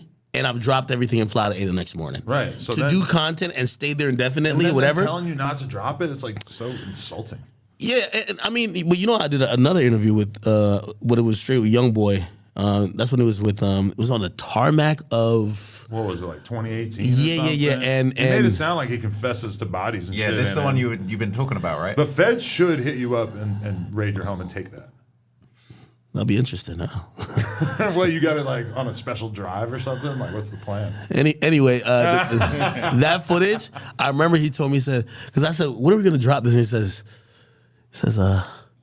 he has that like, he's like a soft voice at times. He's like, I watch it all the time. It's like I watch it every day, and I'm like, all right, cool. Everybody should watch it every day. Let's go. You're just like convincing me of how self-obsessed he is that he sits around watching this fucking random footage of him on FaceTime. Yeah, and then he says to me, no, because he has the footage. You don't even have it. No, the truth about that one, he has the footage. Oh, yeah, I don't have it. Well, that's crazy. Which I learned an important lesson. I went there, and it was so last minute, I couldn't get a camera. And they said, no, we're shooting videos all the time. Like, we're shooting mad videos all the time. We right? have cameras. So we got cameras. We're going to film it. They filmed it. And then it was like, I knew what it was, and I'm kind of seeing it or whatever, but it was like, yeah, we're not giving you the full thing because we don't know if you might just try to leak it or put it out. And I was like, all right, I don't care if y'all put it out, but is it coming out? And it was just like, then the final answer I kind of got, but everyone just kept saying, just talk to Young Boy, and then the final answer was he's like, I'm going to be honest, I think this should come out when I die. That was like the final answer. That's the answer. That's the answer. Do you plan on doing that? No, and honestly, or is that going to feel kind of morbid? No, and honestly, I'm glad it didn't come out. Like even years later, we talked about it on Clubhouse, and I mentioned it, and he kind of admitted like, "Yo, I was tweaking, bro. Like I was, I was saying shit, and even though this time around." He kind of recalled a couple of things, but he was just kind of like, if you're ever around Young Boy, the way he looks, it is. Anyway, let's move on. Let's move on to another topic. Yeah, you're making me like never want to fucking try to do content with him. He sounds like insufferable. Nah, he's a good guy though. He's a good guy. He's very nice, very hospitable. So would you say your relationship with Dirk is better than your relationship with Young Boy? I talk to Young Boy more. Okay. Dirk is just a pleasant person, and he's not a prima donna like Young Boy. He's just regular. Like he's a regular guy. So he's like, all right, I know you came for an interview. Let's get the fucking interview done and cool. Right. You know what I mean? Like when we went, like we set up the where we're gonna do the interview. We came on time. Came with a stylist. Got dressed. Super nice. Whatever. Did it. He was like, hey, could we just get like a Passover on the interview? Like we just look at it in case like I said anything too crazy. Blah blah. And I think he was just. I think he asked us to take out one thing. Right. And it was only like, because I was grilling him about everything. Is this guy a snitch? Is this guy a snitch? And I think it was just one situation. He was just like, yo, could you just take out that part? Because we ain't get the full situation on if that guy's whatever. I don't want to jump the gun. Like, he was super serious on the snitch shit. I've never seen somebody care more about snitching than Lil Durk. Yeah. Like I think in that interview, that was the first time he admitted that he wasn't fucking with Gunna, right? yeah. And I'm gonna be honest, I didn't think he was gonna do that. Yeah, I didn't think so either. I thought he was gonna go around the question. But yeah, the young boy content will come out soon. I'm saddened to see what's happened to him though. Yeah, that shit's not looking good, man. I'm gonna be honest with you though, which I don't know if they said there's power in the tongue. I remember him saying to me, he's like, "Yo, I'm working this hard because I know I'm going to jail." But I took that to mean he just wasn't like he's been locked away. Didn't realize he meant working as a fake doctor. Nah, Calling in scripts. I ain't see nothing, man. I don't know like- nothing. How self-destructive could you possibly be that you're somebody who's capable of, as a free man, making like $100 million a year and shit, bro? Hey, listen. I definitely can say this. Shout out to my man OG3. He treated me so well when I was up there.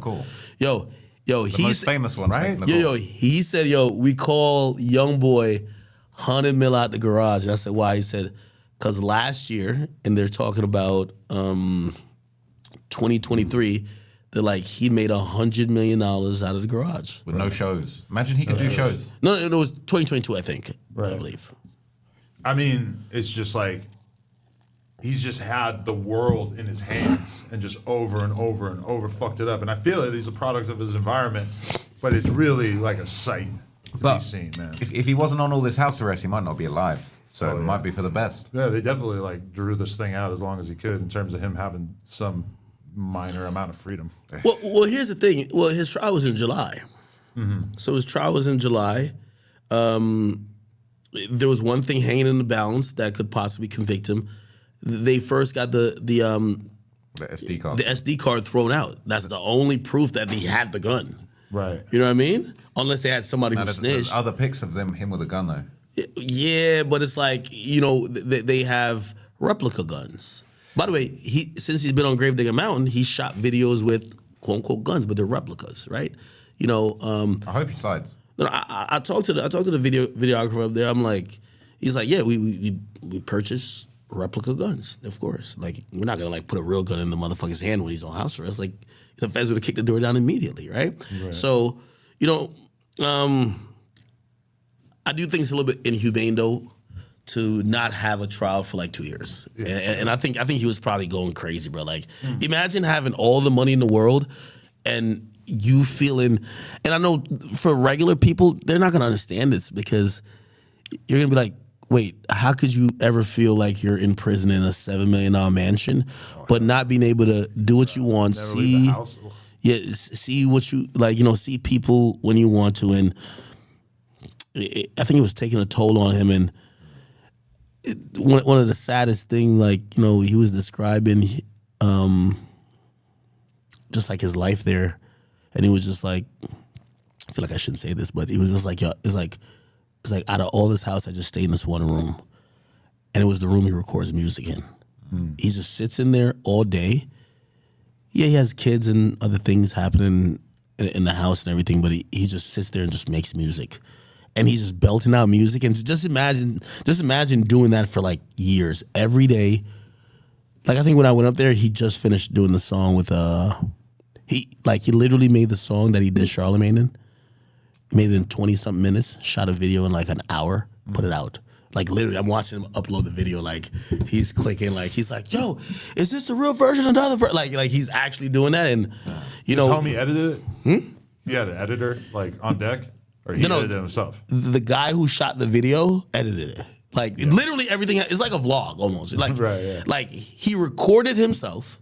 Right, he knows how to record himself. Now he recorded the music himself. Right, someone like obviously mixes and masters it real quick.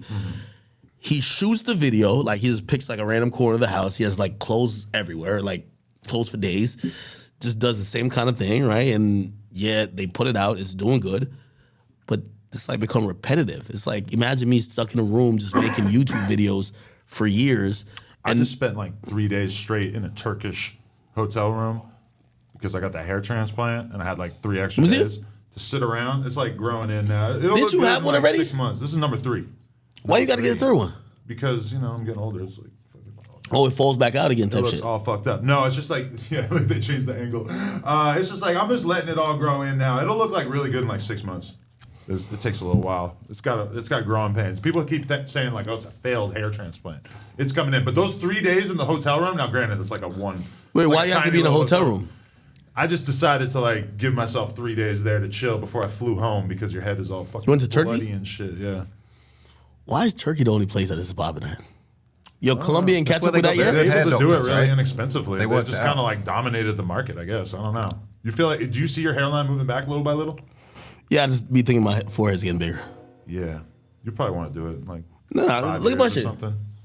You know about the Especially that twisting it up like that is gonna fucking put pressure on it. You think so? It looks fine right now, yeah. But you know about the maybe hair down the road. transplant Reddit.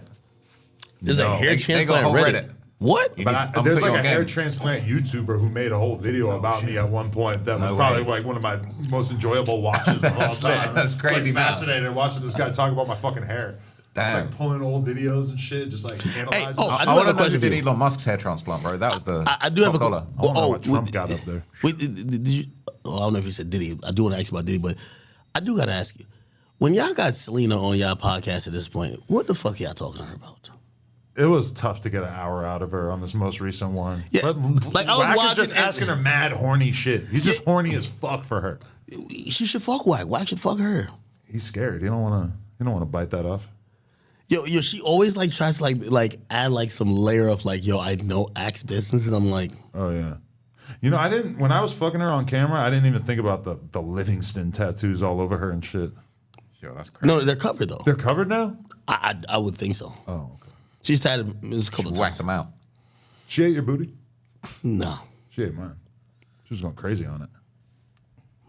well, you're into that. I was down. It's for the camera. She did some shit, but She did some shit. She didn't tongue down your asshole. hey, no, yo, I look at her and I don't know. I feel like saddened Yeah, a bit. Yeah. because you couldn't have her. The one that got away. See, you're about to feel the narrative that she's about to roll with. No, it's because like I think this maybe it's my view with a lot of women. It's like I've just watched them peak, and like it's like there's nothing else with them. Right. Like I remember when she first was telling them stories was kind of funny. Yeah. And it was kind of like, oh shit, but like now it's like, Yeah. Now when she's on the show, I don't really know what. To yeah, talk to her about. it's like, and then the same that girl you mentioned her, the other one, what's her name? Eliza. Eliza. She started hitting me up too, and Really? yeah, Bro, she sends me all these fucking naked videos and shit just all the time. Why you stop doing the pod with her, Who? Selena? Because then y'all start a podcast. Did you ask her that? I think we've talked about it. I mean, it What'd didn't she really say? do that good. And she said you were just like instantly over it after you did one episode, right? She said that No. she didn't seem like she was too motivated either. No. It wasn't that. Like, You don't know what the fuck to do on camera. well, this is the problem with working with women, right? A lot of the times, She's no regular woman. but I think There's it's a a lot of women out there that are not quite like her.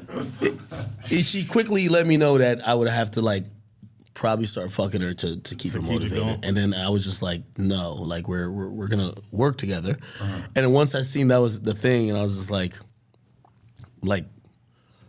I had brought them out to a strip club to like celebrate the fact that like we had recorded a couple episodes, and like she was like so disappointed that I called a car to send her home by herself. Like she was like, "Wait, you're not gonna like fuck me?"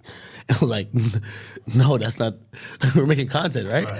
And after that, I was just like, "Oh, this is not gonna work." So I went to like a porn party the other day, and Selena Powell's there, and the porn star chicks, like these girls who have legitimately, done 10 guy gangbangs and shit on camera, are like running up to Selena, like, "Oh my God, you are such a legend." Really? And I'm thinking in my head, like, they're giving her legend status off of like partially like going in on you.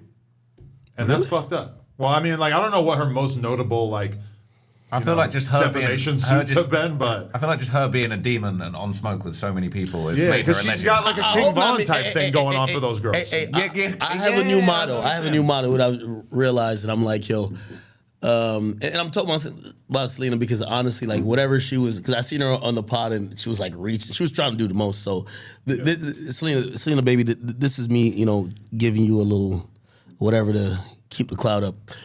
But in reality, none of these women these days, I'm not into responding with, like it hit me recently. I'm like, yo, these chicks will try to like just fucking suck you down to their level.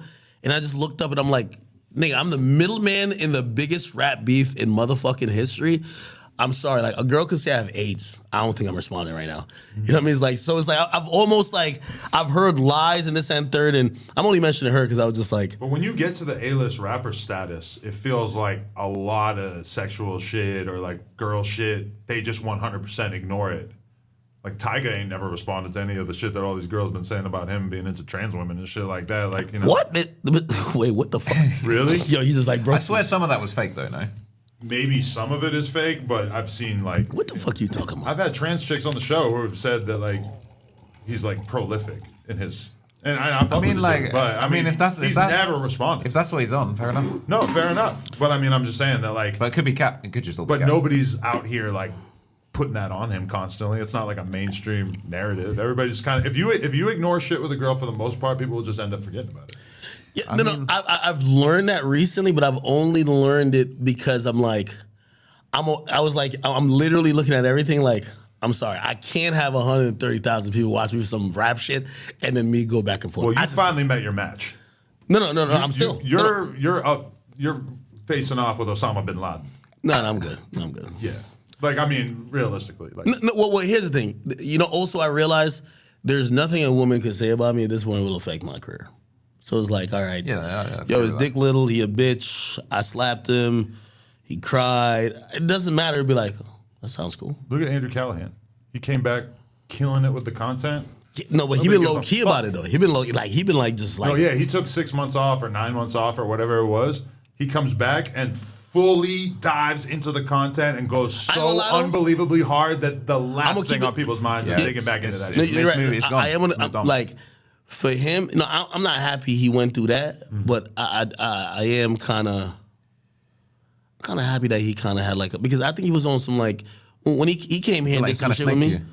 No, I've talked to him a lot, and he definitely like understands that he was. Bro, he was on some soapbox shit. Like he was on some soapbox like white knight. Like, oh, okay, no, my nigga. Me and him are so like conversation wise, we're like so far past that era that I forget that there was that era of him kind of trying to moralize. Yeah, you and him, I ain't told that niggas is. Really? Yeah, I recently realized that he back popping. You feel what I'm saying? But like we got simultaneously canceled, so we had a lot in common for a little period of time. I hope what he learned. I hope what he learned is like what everybody learns going through some shit. Like I'll tell people like everybody knows like my audience. Nigga, I'm before this red pill shit, nigga, I'm the nigga who came out and said hard on thoughts. You feel me? You were early. And then you could have done that pivot instead of the war in Chiraq. You could have changed the whole channel over. And then I got turned to Sneako and Fresh and Fit. You see what you like, You worked on like a Fresh and Fit co-host for a little while there. No, those are my guys still. I had a blast. One time I went on the show, I had like the most fun I ever had on a podcast, to be totally honest. And they had like 14 girls in there. Like it was insane. It was a whole couch full of girls. But look what they've done to those guys, and look what they've done. These are my guys. Yeah. Like, Sneako's cameraman was the nigga with the backpack that did the Trump shit with me. Because we didn't have some of the equipment we needed there. We bring a lot, and we were missing some shit. And Sneako's cameraman came through and handled all that. And then here's the thing, you know what they said? Sneako can't get on the property. They don't fuck with Sneako. He's banned from Mar-a-Lago. No, it's not like banned from Mar-a-Lago. It's like, bro, like obviously these people have teams. Like they don't want to be sitting next to Sneako. Yeah. But he's now so they had rated. That whole Nick Fuentes thing. Yeah, okay, but now but they're not. They've made these guys so radioactive. They been Fresh and Fit. Both of the guys, they banned Sneako. They took them all off Instagram. Oh yeah. Like they're banned from Instagram. Off Instagram too. Yes, they're banned. My boy was clouded too, and it's kind of like interesting because like yo, I was talking to my guy Fresh. Was just like he had spoken to some people high up. He was like, yo, they've labeled the people high up in that red pill lane and manosphere. They've labeled them like almost like criminals, like They don't want to have. But you're like on the verge of getting put in that bucket, right? Are you kind of worried about that? Because I've seen people on Twitter posting screenshots of the Donald Trump Jr. interview and stuff. It's not like anything too huge, but I do see some of the like mega liberal, like social justice warrior type people trying to say that you're preparing for a right wing pivot, which I don't really see. Hold on. Let me holler at them niggas real quick. Yeah. You see them niggas we talking about? And you had that Rolling Stone article. All right, didn't really do anything. Weren't they the ones who wrote the article about you signing the Rumble? Oh yeah, let me tell you this. But nobody gives a fuck. You see them niggas? They got no power in the game. You feel me? I see Lamar, and he said it was a horrible interview. I shouldn't even mention him really because, hey, it ain't my fault they don't want to sit down with y'all. Y'all don't even want to sit down with I don't really listen to niggas like that anyway. Here's the point. I can't get canceled by them. They don't got no power. They don't control no platform. All they do is run their mouth. While they run their mouth at work. This is why everybody be looking up. Oh my God, we hate this nigga. I hope he die. Why he ain't canceled yet? Damn, why is he doing the biggest thing? Those are the motherfuckers. So when you talking about, I'm not close to what we talking about with like Tate and like Sneak going, they're pissed off governments that feel like you're misleading their youth, their male. They're getting you banned because they feel y'all whatever. Them loudmouth Negroes on Instagram and Twitter, all they gonna do is keep tweeting. While I'm gonna keep doing shit that they're gonna just, I was actually. But how would you feel if doing content in your own style, like the way that you want to, inevitably got you into the position of like a Sneeko? And I kind of do feel like you're already too branded as like hip hop specific, but I feel like if you were doing Nick Fuentes interviews every night, that you probably would get thrown in that box. Yeah, but I'm not. I even tell that nigga Sneeko. I called him yesterday. He on stream. Sneeko's still my friend. I'm not no fake ass nigga who's like. I thought he was my friend until he decided he was anti-22. He's so Muslim. No. I think you try to put him in a cuck bucket, like brother. Like you the only nigga accepting the cuck shit. I never have really like put that. Did you have another nigga fuck Lena? We fucked. No, stop saying together. We. Did another nigga fuck Lena recently? I was there, brother. We don't care if you were there. We were both doing it together. Was another man? Was another black man other than that Yes. Jason? Whatever. Did he penetrate her? Yeah. We did a threesome scene. You want to check it out? You gotta stop saying we, brother. Like we did. I was fucking her too. Nobody cares. But that's different than the Jason Love scene. You don't see why I'm qualifying it. So another black man put his penis in her? Yeah. Yo, Adam, you a special guy, bro. Yo, Adam, I'm time. gonna be honest That was with a you. good time. I like it. It was fun. Yo, Adam, why don't you? I would probably not be on your side because like I'm just not into that type of shit. But I would probably defend you. Like you got to tell me these numbers like privately. If you tell me these numbers, I'll go to war with you. But you got to tell me how much you're making, brother. You like know I don't talk about that. yeah, you got to tell me like. Made a couple minutes. This one I don't understand because you're not finna make no money off of this. This is fact. Like, bro, nobody even knows about this nigga. There was no even like setup type of shit. It's just that's regular OnlyFans. Like you're probably making maybe 20% more than when y'all fuck a girl. Why the hell would you want a nigga to fuck your? I wish I could let you in on the Bro, science it's not behind twice, this. bro. Stop it, bro. It's a big deal. It's not Adam. like Yo, regular Adam. This is him and Lena, Kim K and Ray J. No, they not. Yo, They popping. But here's the thing. It's crazy. If Ray J kept making porn and Kim K making porn, the first time it's a novelty, my nigga. Afterwards, we like. Yeah, but they're put it like reinventing this. shit. But why is Every it so hard for you to wrap your head around the fact that I'm having a good time doing this? It's not even I'm about never money, having right? a bad day when I'm doing porn. And doing it with another dude, it's like, it's fun. No Diddy. Like, you would easily be, if I said I was gay, I feel like you would just be like, all right, Adam, bet, you're gay. It would be easy for you to understand why a dude would want to fuck another dude, but it's impossible for you to understand that a dude wants to fuck his girl with another You're doing dude. mental gymnastics with me. No, I'm not. Like, you're doing mental gymnastics to not understand. No, Adam. I'm not saying about any. You see, you keep saying, "Oh, I was there.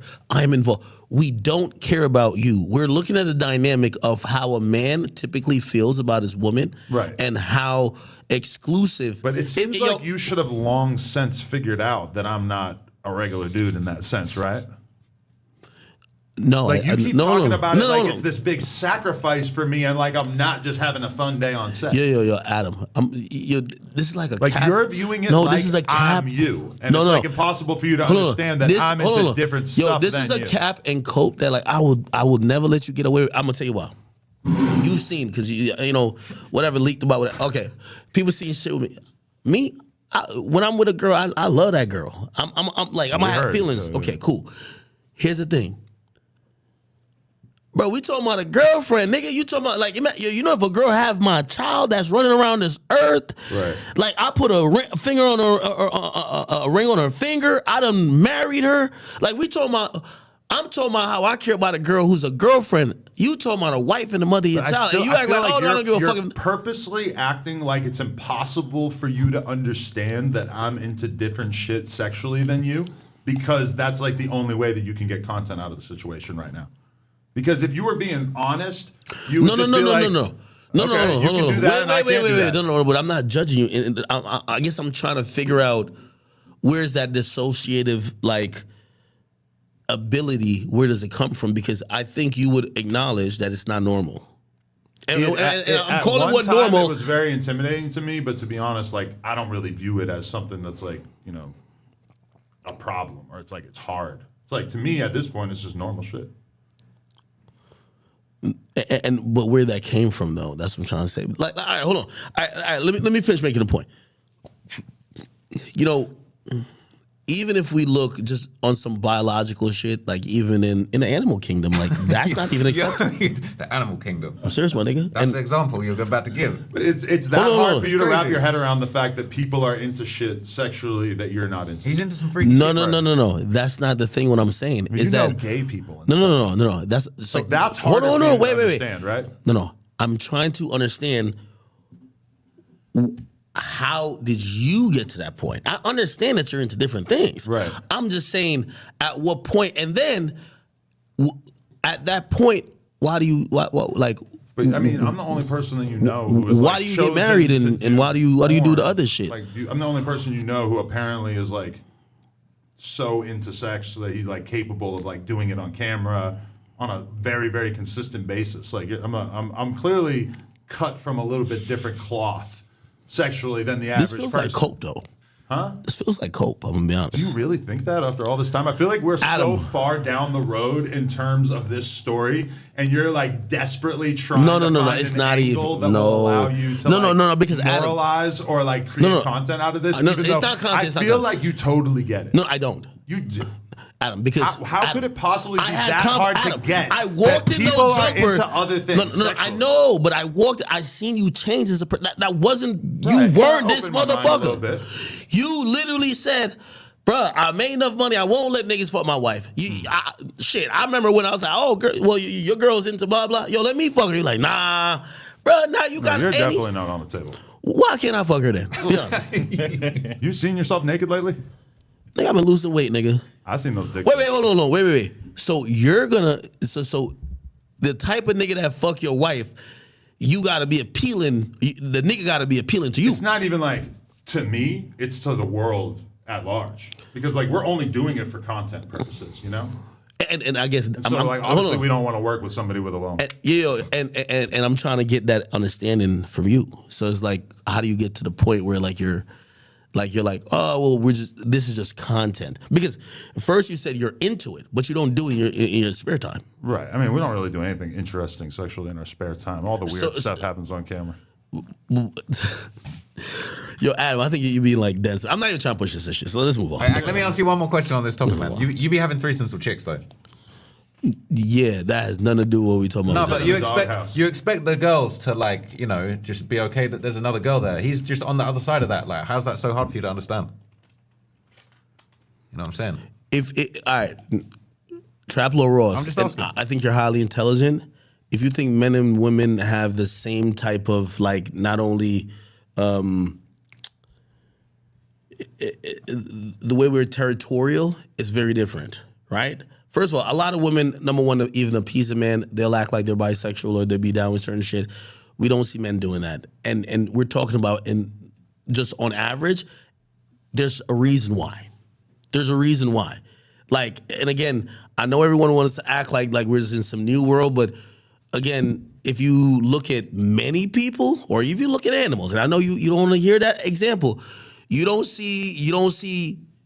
usually see in males, territorial, not willing to share, we fight off other men, while women, they try to get the guy who's the biggest, strongest, whatever, that could provide the most. This ain't by like some like, oh, whatever. This ain't kinkiness. This is fucking just life, my nigga.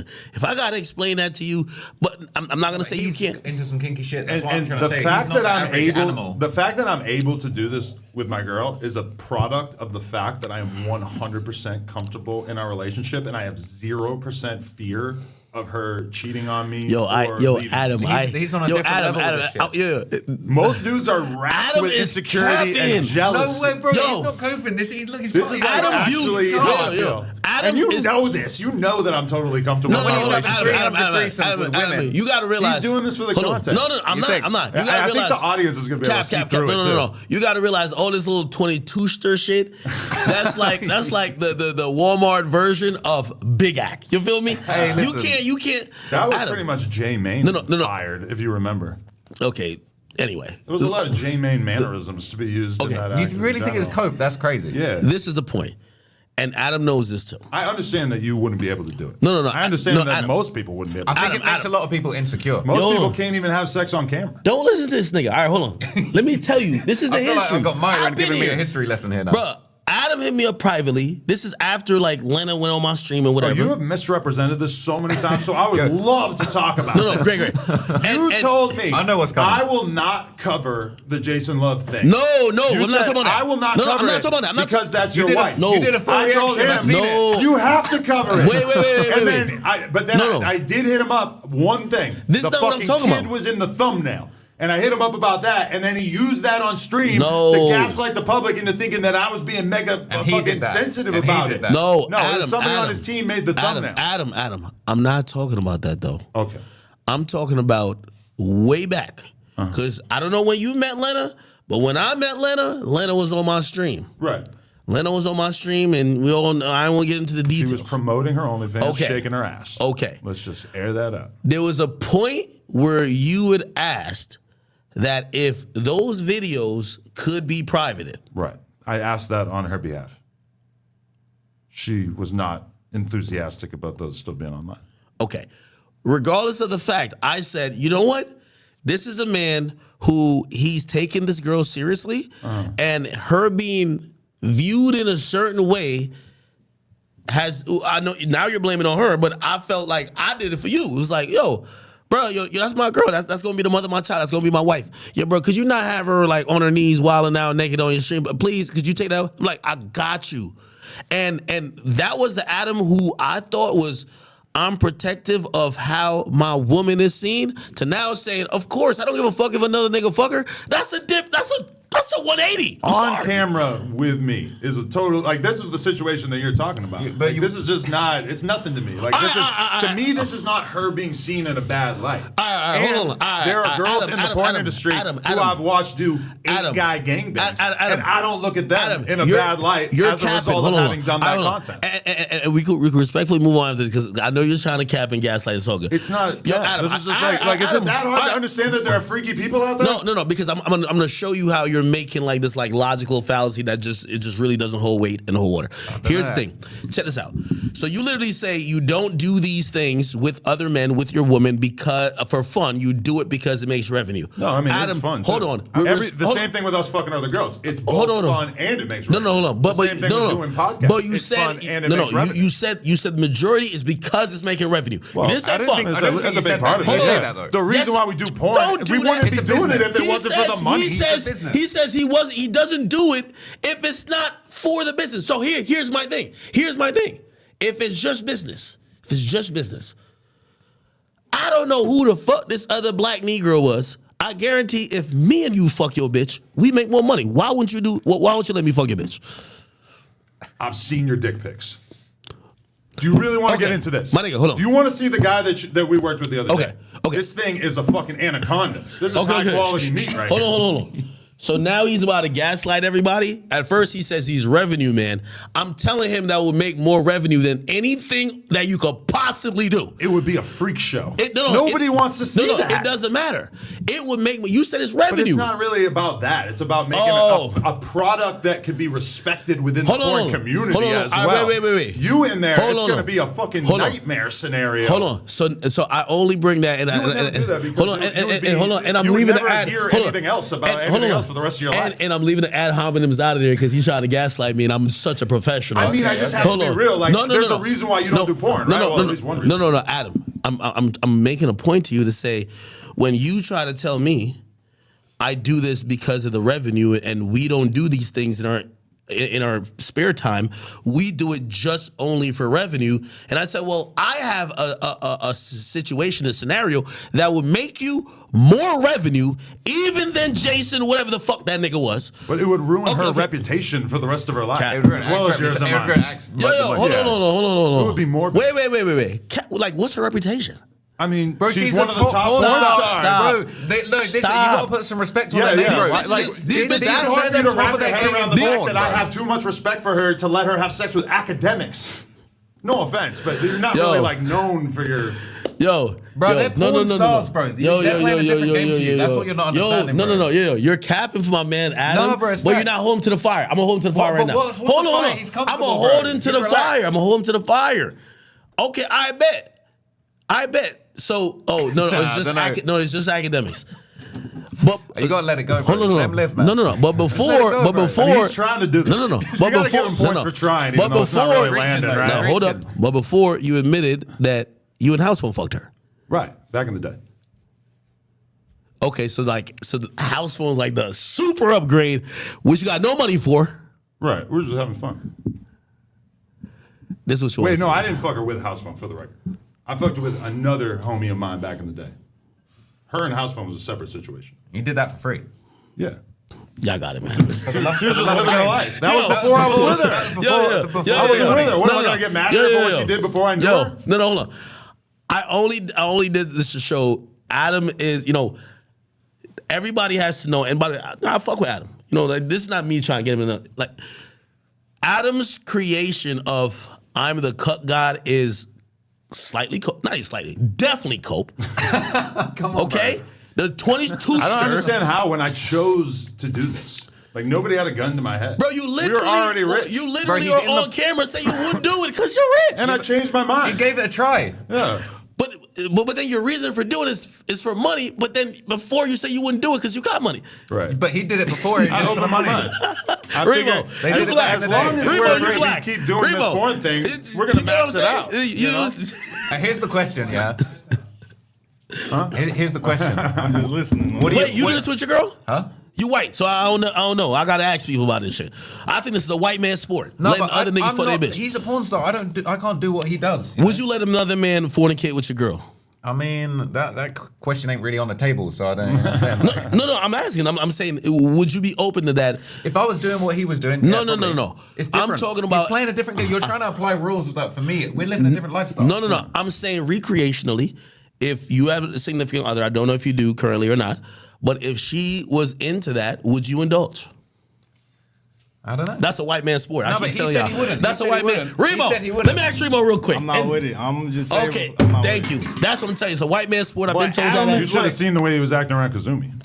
But Adam, he been on that. So like, I don't know. It's just regular. We're just going further down the rabbit hole, Eventually, I feel like what you're saying. You're trying to make you could never say never that you wouldn't fuck a nigga then because that I definitely could say. Bro, you say you would never let a man fuck your But girl. I've always liked fucking a girl with another guy. This is what I'm saying. The only lead you're was saying me doing it with my girl. Ack is saying, oh, would you let somebody fuck your wife, right, or your girl, or whatever? But the question isn't, would you run a train? Because then that's like some normal shit. The boys are gonna run a train. Well, white people call you're trying to put that in a different category, but it's the same shit. Would you have a threesome? That's what white people call it. With another man and your girlfriend. She's down with it. She likes it, and she's like, "Baby, would you try?" I'm not looking for that right now. But like, I'm not saying I would never like this thing. All right, not right now. Next week. Like, come on, bro. Like, answer the question. Like, would you be open to? You don't have to be into it. This is what I'm saying. Yeah, if a girl says that, I'm like, yo, bitch, you a whore. Yeah, but like, I know I'm saying that to me. She's a porn star. It's different. It's a different thing. I get you on that, man. And if we weren't doing this on camera, we had already talked about doing swinger shit off camera as well. So you would let none niggas just fuck her and Like we People trade, go back and forth. people be swapping girls. That's some shit people do off camera. People like that. I don't know. The swinger thing is like so unbelievably common in like Hollywood and shit. why didn't you expose that nigga Jason Love? I heard the expose. It's not even that big of a deal. You can just say it. I don't even fucking care. Apparently, you didn't nut your girl like it was like fake nut. How'd y'all do that? It's like some. I wasn't there. This decision was made in the moment. Wait. So maybe he didn't nut your girl. They just told you it was fake nut. Okay, but if he did nut in her, like okay, every single porn you ever seen in your life, the guy pulls out and finishes either on her face or ass or tits, whatever. Right? Okay. If you watch it, you don't see that. You just see like, oh, there's. So it's like a camera trick. Coming in. Okay, so that's like a But porn that's like thing. normal. Like that's really. I've done basically the same exact thing. So. I ain't gonna lie, man. That's why I didn't expose him, is because you nutted in it's Selena, bad right? for the no. Well, why'd you I say it nutted like on that? her face. That nigga said no. I can't really remember, but I think I nutted all over Wait, her mouth. do you ever nut these girls like when you do the thing with them? Nah. That's a lot. But nobody wants to see that anyway. They want to see you fucking nut on their face and shit. Wasn't anything you was finna sign Chrome as at one time and then you piped? Yeah. I signed her for porn and he signed her for music. No, I didn't sign her for music. I was trying to manage her with Six Buzz. I just felt it was stupid. You know, I see now she's trying to get like this like resurgence. There was a time where so like hot. she was like, by the way, she looks good again. No, she definitely looks good. But I tit for me, Go find that footage. this is a reason. This is a reason why like I don't. It's hard for me to like get involved with like other people's career. Like fuck other people's career. Like this is why I'm big act. You know what I mean? I make all the money my damn self. I don't want to get no money off you because you know what it is. You can't control people in this and third. This is a woman who me and Six Buzz we talking about. She's kind of going at Meg Thee Stallion for snitching in this and third. She got this name in Toronto. They're saying she's doing the rap thing. We just got to get her good writers and she could pop off. Me and Six Buzz we talking about. We're like, all right, we could do this. I got the American side. He got the Canadian side. It's gonna work. I'm like, all right, cool. I meet her. You know what I mean? Like, even though like I meet her, like she was acting like not even say she was acting weird type shit, but I was with this girl. I remember she asked the girl like, yo, what is it like to fuck academics? And I was just like, what type of questions are these? But whatever, like, and then she told me she was like pregnant for like, what that nigga named Drake, the ruler, God rest his soul. Really? That wasn't true, but. No, I think it was true. Like, Well, that's legendary as fuck. No, she told me she was fucking everybody. She was like, oh yeah, Drake mad because I'm fucking KD and all type of shit, man. Like, I mean, her making money off OnlyFans was like a way more realistic. Like she is making money off there, but like nowhere near what she could be if she actually just fucked on camera. Yeah, because she was playing the middle of the road with that one. She was supposed to do a foot job, and then for some reason she shows up and ends up doing like a tit job. And it was glorious, but she had her nipples covered with fucking like weird like sticker things. Yeah, and honestly, so then it wasn't like I think sometimes people always try to like put this like personal things like like nigga, to me you have a media company but you're a porn star, so it's like I don't care if Adam fucks anybody or Selena or whatever. The other day I sat down in this poker game and like months ago, but like. Every single person at the game all said something to me about porn, and not a single one of them said anything to me about rappers or No Jumper or anything like that. Like exactly. The porn thing is so big to people that unless you're like well versed in the rap shit, like this is just what you go to. It's all this guy does porn. Do you see yourself as more of a porn star or like a YouTuber now? Like, Definitely a YouTuber. If I was going full porn star, no, you gotta say porn star because you make more money doing porn. Nah. Do you feel like that's you're doing impossible. enough? You're trying to do more. You make more money off No Jumper than porn. That's cap. For sure. We have so many different incomes. Oh, you're not slanging dick right now. What the Plug fuck? Talk's good too. They're both. I would think Plug Talk is making the bag more than No Jumper. No, they're both. I mean, honestly, there are months where that shifts for sure. Okay. Well, that has now like. I used to have you on this wrong because I'm like, porn is just this much because I know what No Jumper is. Like I could size up YouTube channels. Now that you're like, yo, No Jumper is bigger than the porn shit. Nah, they're both crazy. But No Jumper's fucking nuts. The Facebook, Nigga, the I would Snapchat think that shit. one scene you let Jason pipe your girl, like I would think that made more than No Jumper for the year.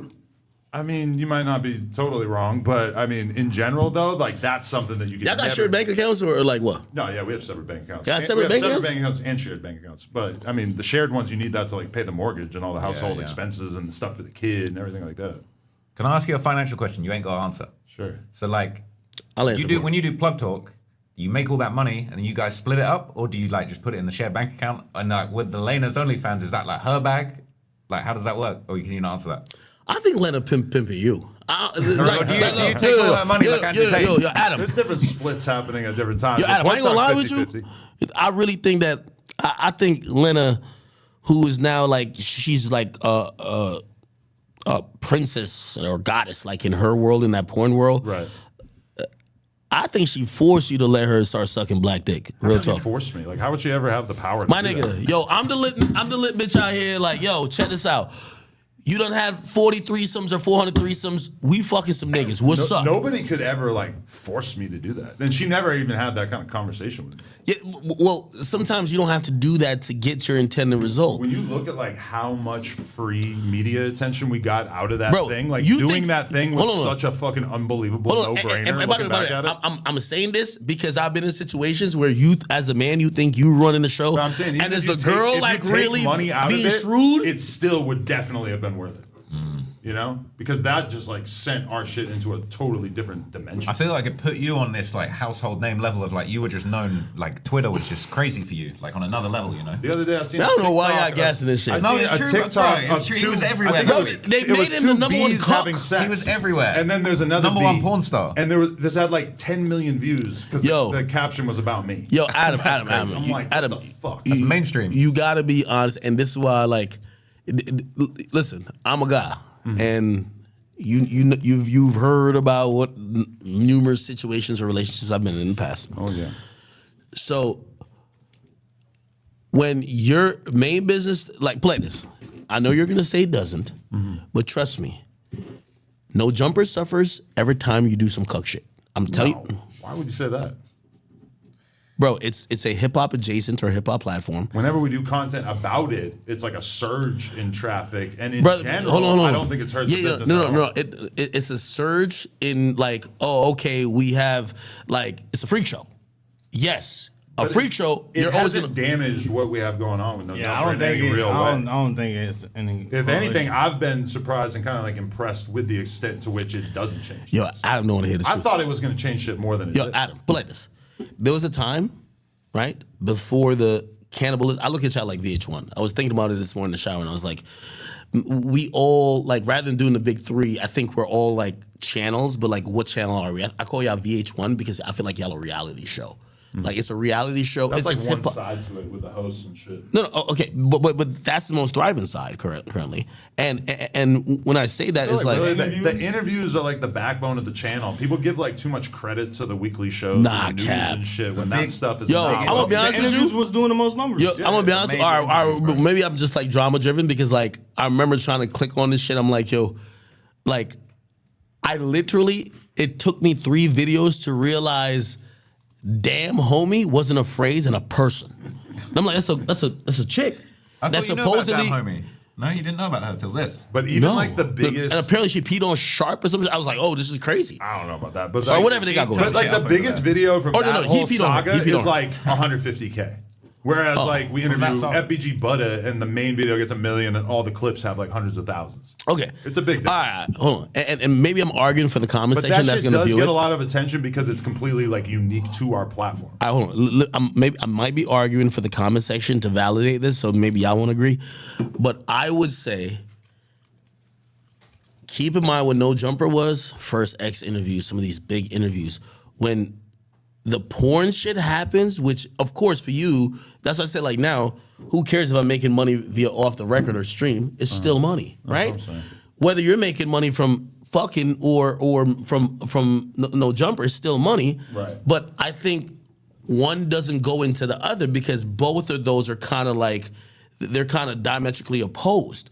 When they hear that you're letting your wife getting fucked, the hip hop fans of No Jumper, they're less in tune with it, and it almost like some of the reasons But we why. haven't seen that at all, right? Well, in terms of like the fans. It's like the No Jumper show gets more views now than it did at a time when I did that. You're quantifying views. I'm quantifying vibes.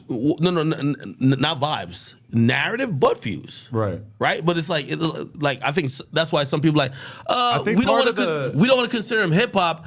They kind of like do porn. Part of the appeal of me, I think, to people is the fact that I just go through all these wars, that like all this crazy shit that I go through, and like, you know, bad press and stuff, and then I just keep doing what I'm doing, and then nothing really ever changes that much. I feel like it's kind of like that with you too. But like, this is what you have to do. But you are at the point you're too big to fail. So it's like, you know, there's a lot of times. The only time you had a possibility, and you know that time very well, I think that's when they were trying to bring up some shit about you, and you know, and I think that was a time where it could be like, yo, let's get him out of here on some. Which, by the way, I kid you not, and I guess we could talk about it now for the first time in person. I was so ready, like I was leaning back. And everybody's saying this and saying that to me, and I'm like, I'm gonna give Adam a good 48 hours to a week for him to, like, at that point I was like, I think I'm done texting you. I'm gonna give you for you to publicly respond, and I'm gonna decide, which I've never wanted to do because I've told you I've been pro platforms. I might have to wage war on No Jumper. And it was the Lil Boom thing because I thought to me, hold on. This is before. What about the Lil Boom? Wait. Because that wasn't really us, right? Like that started in the No Jumper Reddit. I feel you said Remo in that situation. I feel like a lot of people tried to act like I engineered that when I was reading about it on Reddit the same way that everybody else was. If you want to talk about what happened with Boom, the people that really put the boot into Boom was Jake and Yassine. I feel like No Jumper was kind of secondary on that. All right, hold on. But when I seen you post it, you put in your story. The first thing I thought, and a lot of people are hitting me. You gotta imagine. This is like, I'm up here, I'm chilling at the chat nigga castle, nigga. I'm on the fucking throne, chilling, in my dick licked by 20-bit. Nah, actually not. But still, I'm over here, I'm like watching the empire going good. You know what I mean? Everybody's doing their thing. Okay. And all of a sudden they're like, yo, Adam, we know he's too pussy to go at you, so he's going at everybody around you. And I felt even more offended. I was just isn't that the only person that was getting gone at? I think they said you're winning somebody else. But anyway, I just viewed it as an attack. And I was just like, Adam, I'd rather you come at me than come at like these guys who like how much could they really defend themselves?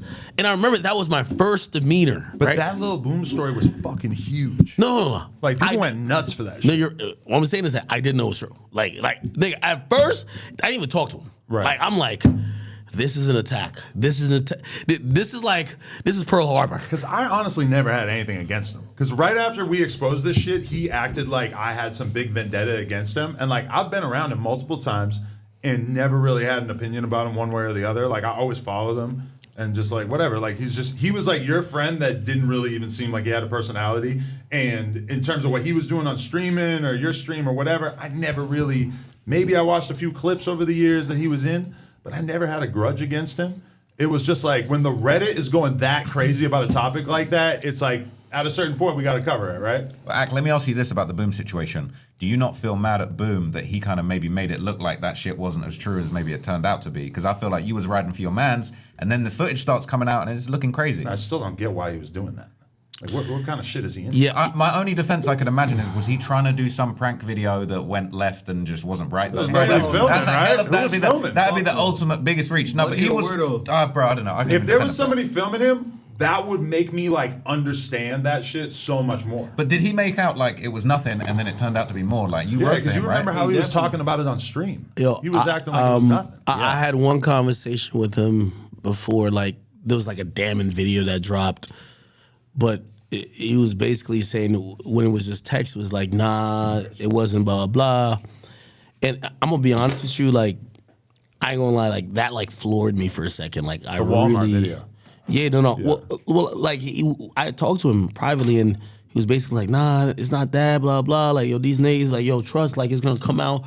Yo, matter of fact, yo, I wish they go get the video. Like, he was saying that to me. Yeah, right. Like, he was saying that to me privately, and, like, and I remember I'm like, yo, okay, like I believe you. And I did. You got to realize. That's on him. He kind of had you looking crazy, really, man. Man, I haven't talked to him since then. I feel like he says on stream that he's talked to you, or that you guys talk regularly. Right? No, I haven't talked to him. You got a lot of shit. If I was in your shoes, it would just be like, make it make sense to me. Like, no, I'm gonna be honest with you. What was going on? It trust me, I did, and like the private convo we had, like I really wish he would have been like, yo, act. And I don't even know what I would do then. It would be like, yo, bro, I made a mistake, and which is like that's a crazy mistake, but like. He just said no, it's just not true.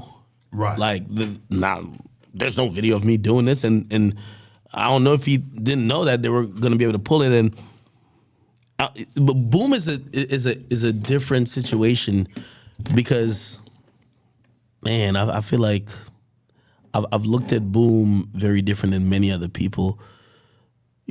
Like some of the things I've done for Boom, I wouldn't even want to say. Got him a deal, didn't it? You got him killed? No, killed for him? No, not like that. It's just like You got him pussy? no. It's just that like at times he needed things. When he was down bad. I feel like nobody would really know who he was if it wasn't for you, right? He had that. But like yeah, no, yeah. yo, trust. No, and I did, and I still think he's talented, but it's just, but like I can't even explain that. When you saw that footage, man, what did you think? You must have just been thinking like, But that shit broke my heart, bro. Yeah, man.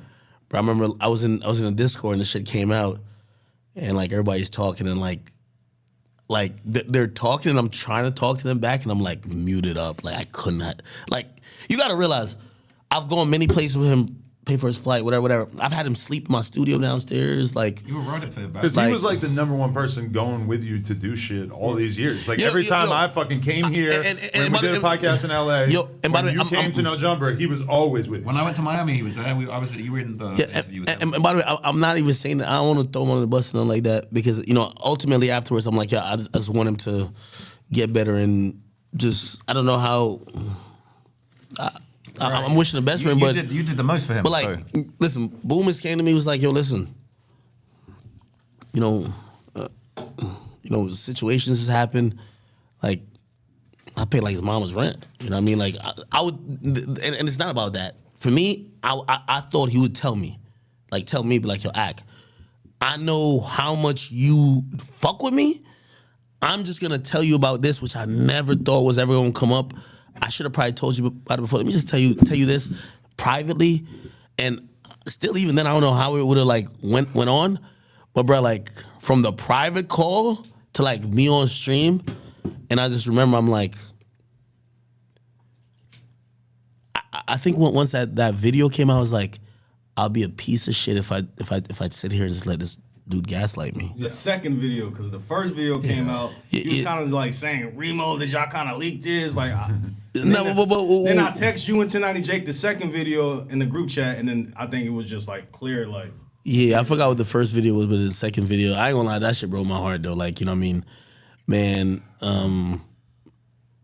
this is somebody who I had sleep in my house. Like, he would come here and, yo, you sleep in my house. All right, cool.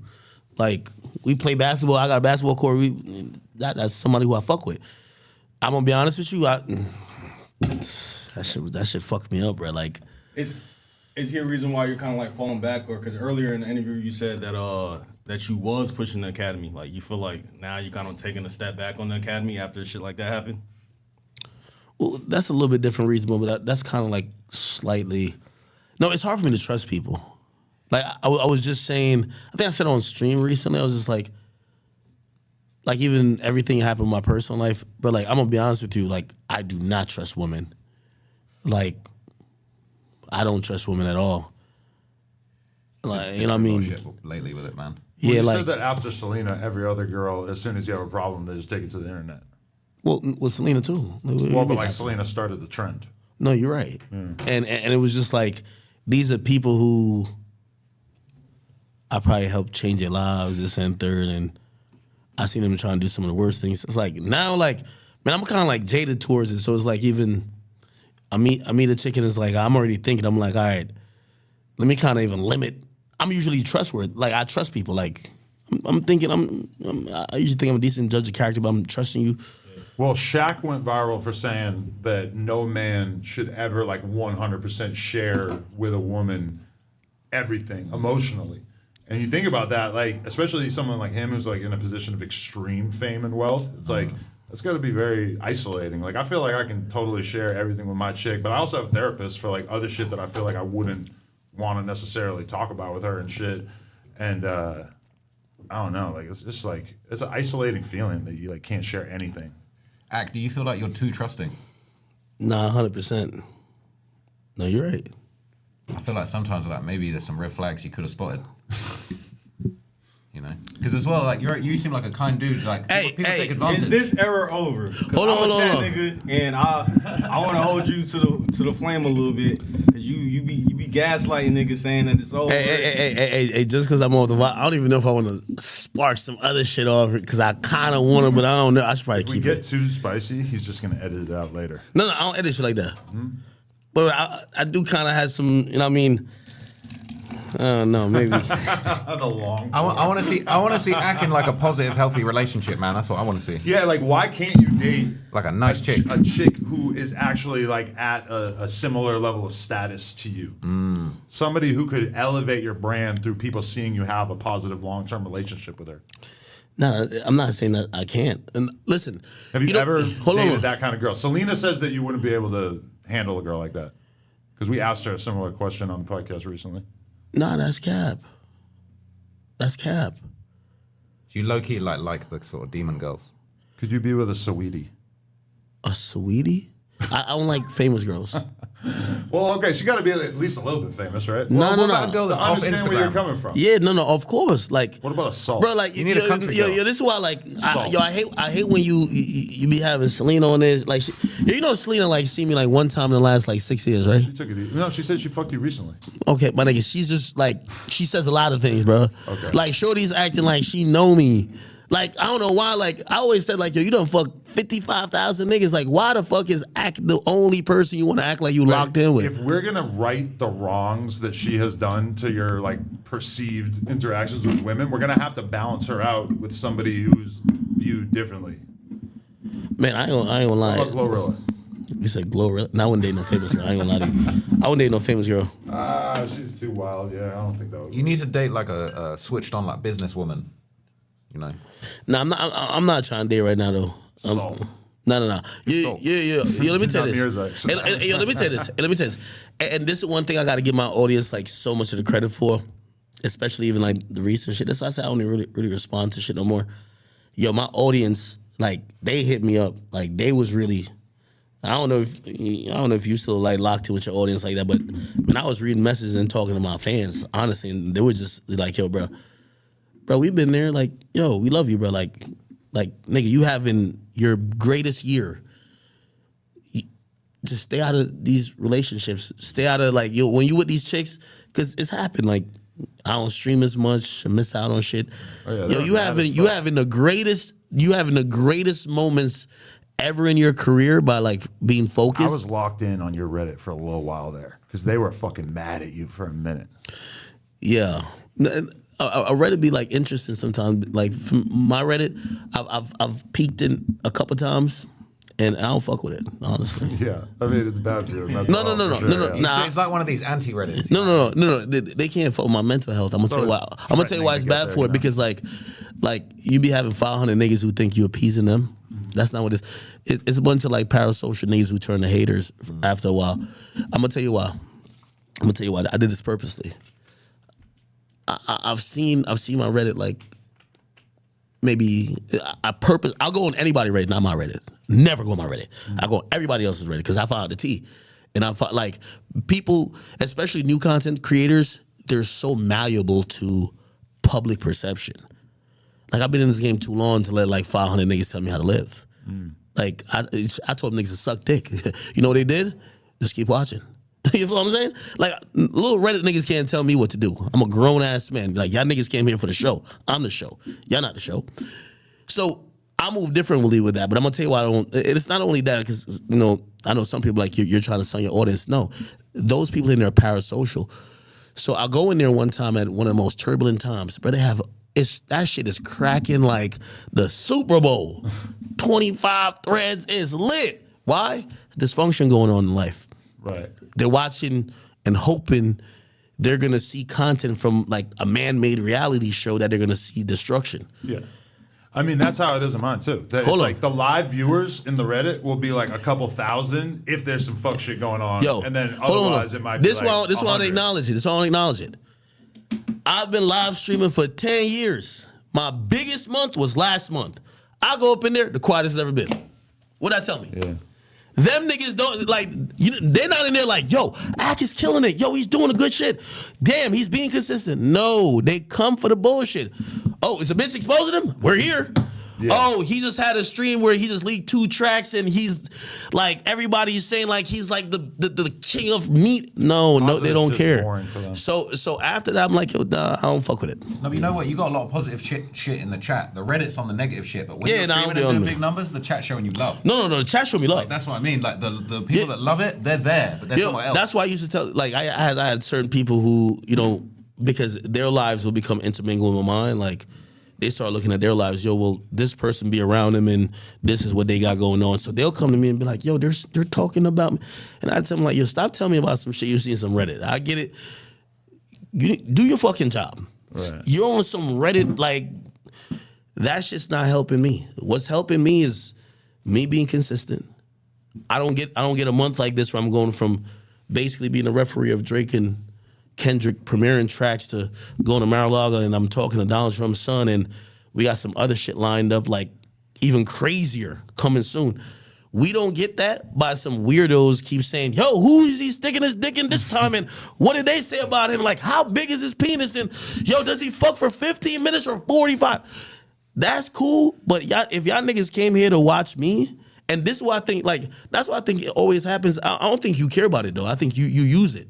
What? You use the Reddit to, like, your host and shit like that, no disrespect to, like, even I know Remo's here, your host, but they don't know what fame is, bro. They don't know that when I get up, I see death threats. I see a million things. I get at least 10,000 messages a day. I've seen everything about me every day. I'm used to it. I know how to be like, okay, I need to lock into this bag. Let's go over here. Bro, when you get people, that's what I'm saying. There's regular people around me. There's 5 people on the Reddit talking about them. They're like, oh my God, they're talking about, shut up. It's 5 people. Right. I'm dealing with 10,000 every day. You get what I'm saying? But somebody on the No Jumper stage realistically does have, hundreds of thousands of people paying attention to whatever bullshit. No, but the people who talking about him that create narratives about Sharp and the Reddit, right? Nigga, I'll go on your Reddit. I be on your Reddit all the time. It's a big mistake. If Sharp don't fuck with me, I'm like, yo, I go on the Reddit and I get all the details. Yo, it's been lately, yeah. But in general, though, I agree. Like, you can't let the Reddit dictate your content because they only want you to do insular shit. Yeah, they don't want to see you expand. Yeah, I watch it. They be like, yo, the best podcaster on Don't Jumper is DW. I'm like, I guess that's a big buff thing. Yeah. He's the best. He's the best. Oh, I ain't gonna lie, man. I think he a little gay. Yo, this and third. And then be like, man, is he sensitive? And then they almost gas it up. Gay. Hold on. No, of course he not. No. He would want me to say that. I know, but I'm not. I don't even think he gay. Listen, heterosexual. Hold on. DW. I'm not saying. Hold on. I'm not saying that I even think that. Right. But I seen the moment that happened. And you know what? You know all that happened come from? Because that nigga probably reading comments. He probably seemed like, nah, this nigga a little zesty. Yo, all that fucks with someone's head who's new to content. Bro, you've been in, yo, Adam, I can't trigger you by calling you a cuck, calling you gay. Like, you've been in this shit too long. But the thing with him is that even beyond the Reddit and shit, like, I doubt he's super tapped in with the Reddit, but he's getting phone calls from, like, other gangbangers. And, like, I seen it. We were at Rolling Loud after some shit had happened, and I'm seeing him get calls from, like, different people and him have these, like, annoyed fucking conversations with people that are basically, like, telling him that they're uncomfortable with different shit that happened with different hosts. And so it's like he has, like, a different level of pressure on him as well because, like, these fucking gangbangers just love to, like, cast judgment about what's going on. Yo, it's like Rory and Maul. How you think I got rid of them? They're having a moment, though. They're not having no moment. I heard they're having a moment. No, they're not. Millie Moore. Have that Drake record. Yo, no. Right. They OVO influenced. No, they're not. Millie Moore, that's my son. You feel me? No, you guys did the same rant about J. Cole. No, that's my son. Nobody watches him. Like, yo, this went viral. No, that's my son. You got to give it to him. They've gotten a lot better over the last, like, 6 months. That's my son, though. You get what I'm saying? Like, when I mean that's my son is like, I'm glad they having a moment because they team Drake. I fuck with Drake. I want Drake to, you know what I mean, hopefully be prosperous in this, you know what I mean. Other than this, they'll never be mentioned again. When's the last time we talked about Rory and Millie Moore? Yeah. But they've been on an upswing. They had a little back and forth. Did we? No, they did. No. I mean, like they had a little back and forth with Joe, right? And kind of was bringing the motion back. But And also, you know, I'm petty. That shit does nothing for me. You know, that's at like this when point, nobody gives a fuck, right? Like that shit that the Reddit cares about. I've that seen Danny this shit. from the Stop cares about, but not like normal people. Their right? Reddit's kind of active. Yeah. But I feel like them taking shots yo, at my each nigga, other I'm gonna keep it a bean with you. pointless. I hate when people start talking that Reddit conversation. A Reddit don't mean nothing. I swear, I guarantee you. You look at your numbers, I look at my numbers. The people who buy most merch, they're not on Reddit. I swear to God, they will never be on Reddit. The people who watch the most ain't on Reddit. The niggas on Reddit are weird. But your Reddit is like relatively small. Reddits, My Reddit is big enough that there's like many people actually on a your Reddit? decent cross section. I don't know, what is it like? I don't even know. How many people on my Reddit? You know? Are you like your one's more new? So is yours like 25K or something? I don't know. No, It's like the thing is, it's different Reddits are popping for different reasons. The Chiracology 67,000. Reddit, Okay. that makes shit move. 67,000 people in this motherfucker. I'd rather 60K. celebrate 30K on Discord. Anyway, here's the point. Here's the point too. You know, I learned about Reddit too. You know, one of my favorite things to watch. My man Andrew 18K. Schultz. My man Andrew Schultz, right? His Reddit be. Yo, I love watching Flagrant. I watch Flagrant 2 every week. Really? Every week. Agree with all the anti-Andrew Schultz narratives that they're pushing? They were No, trying that's to feed you bullshit. ins, No, bro. no, I thought that was out of line. No, I'm I'm not glad fucking you with that mentioned shit that. either. No, I'm not trying You know to what eat that his in, started? What? His Reddit. Bro, that's not reality. He's selling. Yo, play this. Now, the comments on Real life Rogan, and though, Reddit. look a Hold little on. iffy. Real life and Reddit. He's selling out the Forum, Scotiabank Arena, Madison Square Garden. Yeah, facts, But of course, you look on his Reddit. Yo, I think he's trying too hard to make jokes. And I think he's I beefing agree. with Shane Gillis. I think that they push the negative narratives way too hard for him. But you can't lie that Brendan Schaub's Reddit reflected like reality of what was Bro, going on. nobody know with Brendan public Schaub. Nigga, we sentiment. talking about Andrew Schultz. I know, but I'm saying that it's not like but the Brendan Reddit is Schaub's gone totally through it. disassociated from reality. Nigga. I don't know about that nigga. I'm talking about Andrew Schultz. Andrew Schultz right now, his stock is going up. No, I agree. But if you listen to the Reddit, and here's the thing, there's some commentators, which again, if I was a young commentary channel, I would go to everybody Reddit, listen to what their quote unquote parasocial fans are saying. You know what I would say? I would make videos. Literally repeat what you're saying because that's what they keep doing. That is what The that's downfall of certain- Andrew that's what Schultz. certain people are doing. How's the downfall of a nigga who's doing arena tours?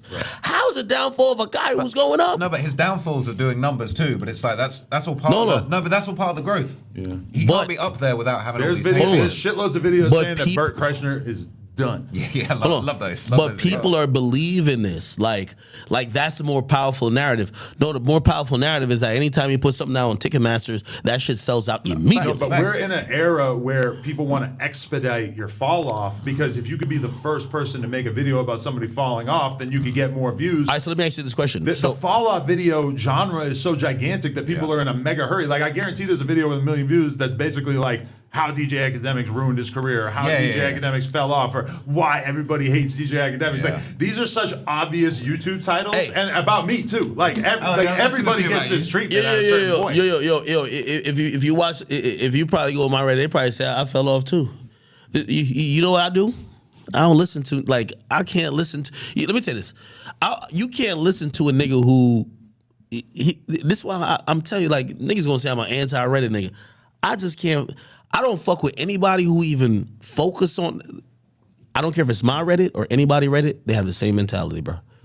They're there for parasocial drama, bruv. I'm sorry, I don't go to No Jumper to see you beefing with Remo. Maybe you want it to be that, but that's not what I go there for. I go there for hopefully interesting interviews. I hope to go there for maybe some dope pods where y'all talking about dope things. If y'all bring drama, there's people who start watching y'all. Nah, fuck that. We want to just see Damn Homie and Sharp get it in. I check out the Reddit to find out what the fuck's going on with Damn Homie and Sharp. You know, like I need to know about Okay, that so shit you're a too. puppet master. I'm not into that. I'm sub to my own clips channel, so I see that shit too. But like, I'm interested in seeing that. No, shit. you're a So puppet master, I that's why. understand why people want to see it. Nah, you a puppet master. I ain't No, into that shit. how would you not want to know about the drama between a girl that you know and a guy that you know? Like, Even if they didn't work for me, I would be fucking tuned in, paying attention. Ready to to be interested. Just knowing No. them. Well, here's my point to that. I'm not telling them to get on camera. I never once had a conversation telling Sharp, Comparator, or Damn Homie to talk about that shit. And I actively ignore Damn Homie sending me all kinds of crazy shit. Yo, well, here's my point to that situation, or to you saying that. Well, obviously I don't have like the co-host and other shows like you have, but for me, I'm you. Why would I want to feed into something that's gonna create disruption and a tense work environment for our employees? Like, so now y'all go into the office, niggas is thinking about personal shit. Like, again, you monetize to bring that fucking conversation to the table. Like, I had no say in them talking about that shit the same way that I had no say in DW and Brick getting into it about little Crip disses and shit like that. Puppet master, that's what I'm trying to tell you. You enjoy but it. everybody knows that I'm not involved. Like, nobody's even tried to put forth the narrative that I'm controlling that shit because it's so obvious that I don't fucking talk about it. I don't plan that shit out. That's between them. No, I'm not saying you plan it, but as long as you're monetizing, it's fine. I just put them on camera. They're supposed to be talking about the news. Instead, they talk about their drama. I play this. If my man over here was having a beef with my assistant, but you don't put any of them on camera. But that's what I'm trying to say. Like, but for sure, there's drama that probably happens like with people who are off camera, but nobody I wouldn't want to monetize the employees are that aren't on camera. Okay, but I wouldn't want to monetize it because why am I monetizing something that's only gonna help ruin what we're trying to build? Unless we're trying to build reality. To like baddies and Zeus and shit, it just seems like a bullshit like argument. No, that's not a bullshit argument. You know that like if you do come on the podcast and you want to like anybody doesn't want to talk about something, they definitely don't have to talk about it. No, now you're making a good point. When you said, would I say that to baddies and Zeus? I would definitely not. You know why? Because that's the intended goal. Right. That show is a show that cannibalizes its host. It's all about setting people up, fighting, beefing, infighting. Like that's the drama. Yeah, that's the views. That's why we have way less drama than something like that has fighting every fucking episode because might as well. Nobody's like incentivized to fight. To keep it real, I've been saying the script writers over there is like slacking. Y'all gotta like it's about four times now niggas say they about to go outside and fight, and you don't have an outside camera. I want to see niggas scrap. Well, we wouldn't put that out. Bro, you need to stop the fight. No. I gotta see Brick Baby. Ain't he like 4'8" or something like that? I gotta see him scrap. I gotta see if the kill squad is really catching bodies. He just did 4 years in the county jail. Did he? Yeah. Why is he in county jail for 4 years? It was a whole thing. How long he do in prison? I don't think he's been in prison. Just county jail. Damn. But that's where they like really be fighting. Oh shit. That's like the gang-oriented fights is like a county jail thing. Loose cannon say want to catch a fade with him. Yeah, they don't get along. Would you ever do a no jumper boxing event like them KSI events? That just sounds like the biggest headache ever. No, you want someone's you gonna want. sure. Yo, It would be entertaining, but would I actually want to? Fuck No. It's not about the Imagine their fights. entourages. Imagine trying to like control the people that are coming. Yo, with them. Adam. I'll collab with you on that. We gotta get we gotta get Brick water. Baby and DW. What's his name? DW Flame, yeah. Who? Well, Remo, who you fighting over there? Nah, I'll be chilling. Who you trying to You box? and Flacco? Jack? Who you trying to box? Nah, me and Flacco, that's my boy. That's how I got in this no jumper shit. Really? Yeah. Oh shit. Flacco my boy. Nah, who would you be trying to fight at? Come on. For big money as well. It could be a big rapper, big name. What would you trying to fight? What sort of Meek purse do Mill. we need? Yeah. No, You fight Meek. I mean, Meek got to fight. Yeah, How much money do you need to fight Meek? Like $2 million. No, they already Didn't you offered the offer money. him? Yeah, what was No, the it's, offer? it's not me offering it. It's already there. And what There's was an the offer of offer? $1 million guaranteed each, and there's an additional $1 million for the victor. So if he wins, he gets 2. If I win, I get 2. But we each walk away with at least 1. I'm down with You it. agreed to it? He just didn't?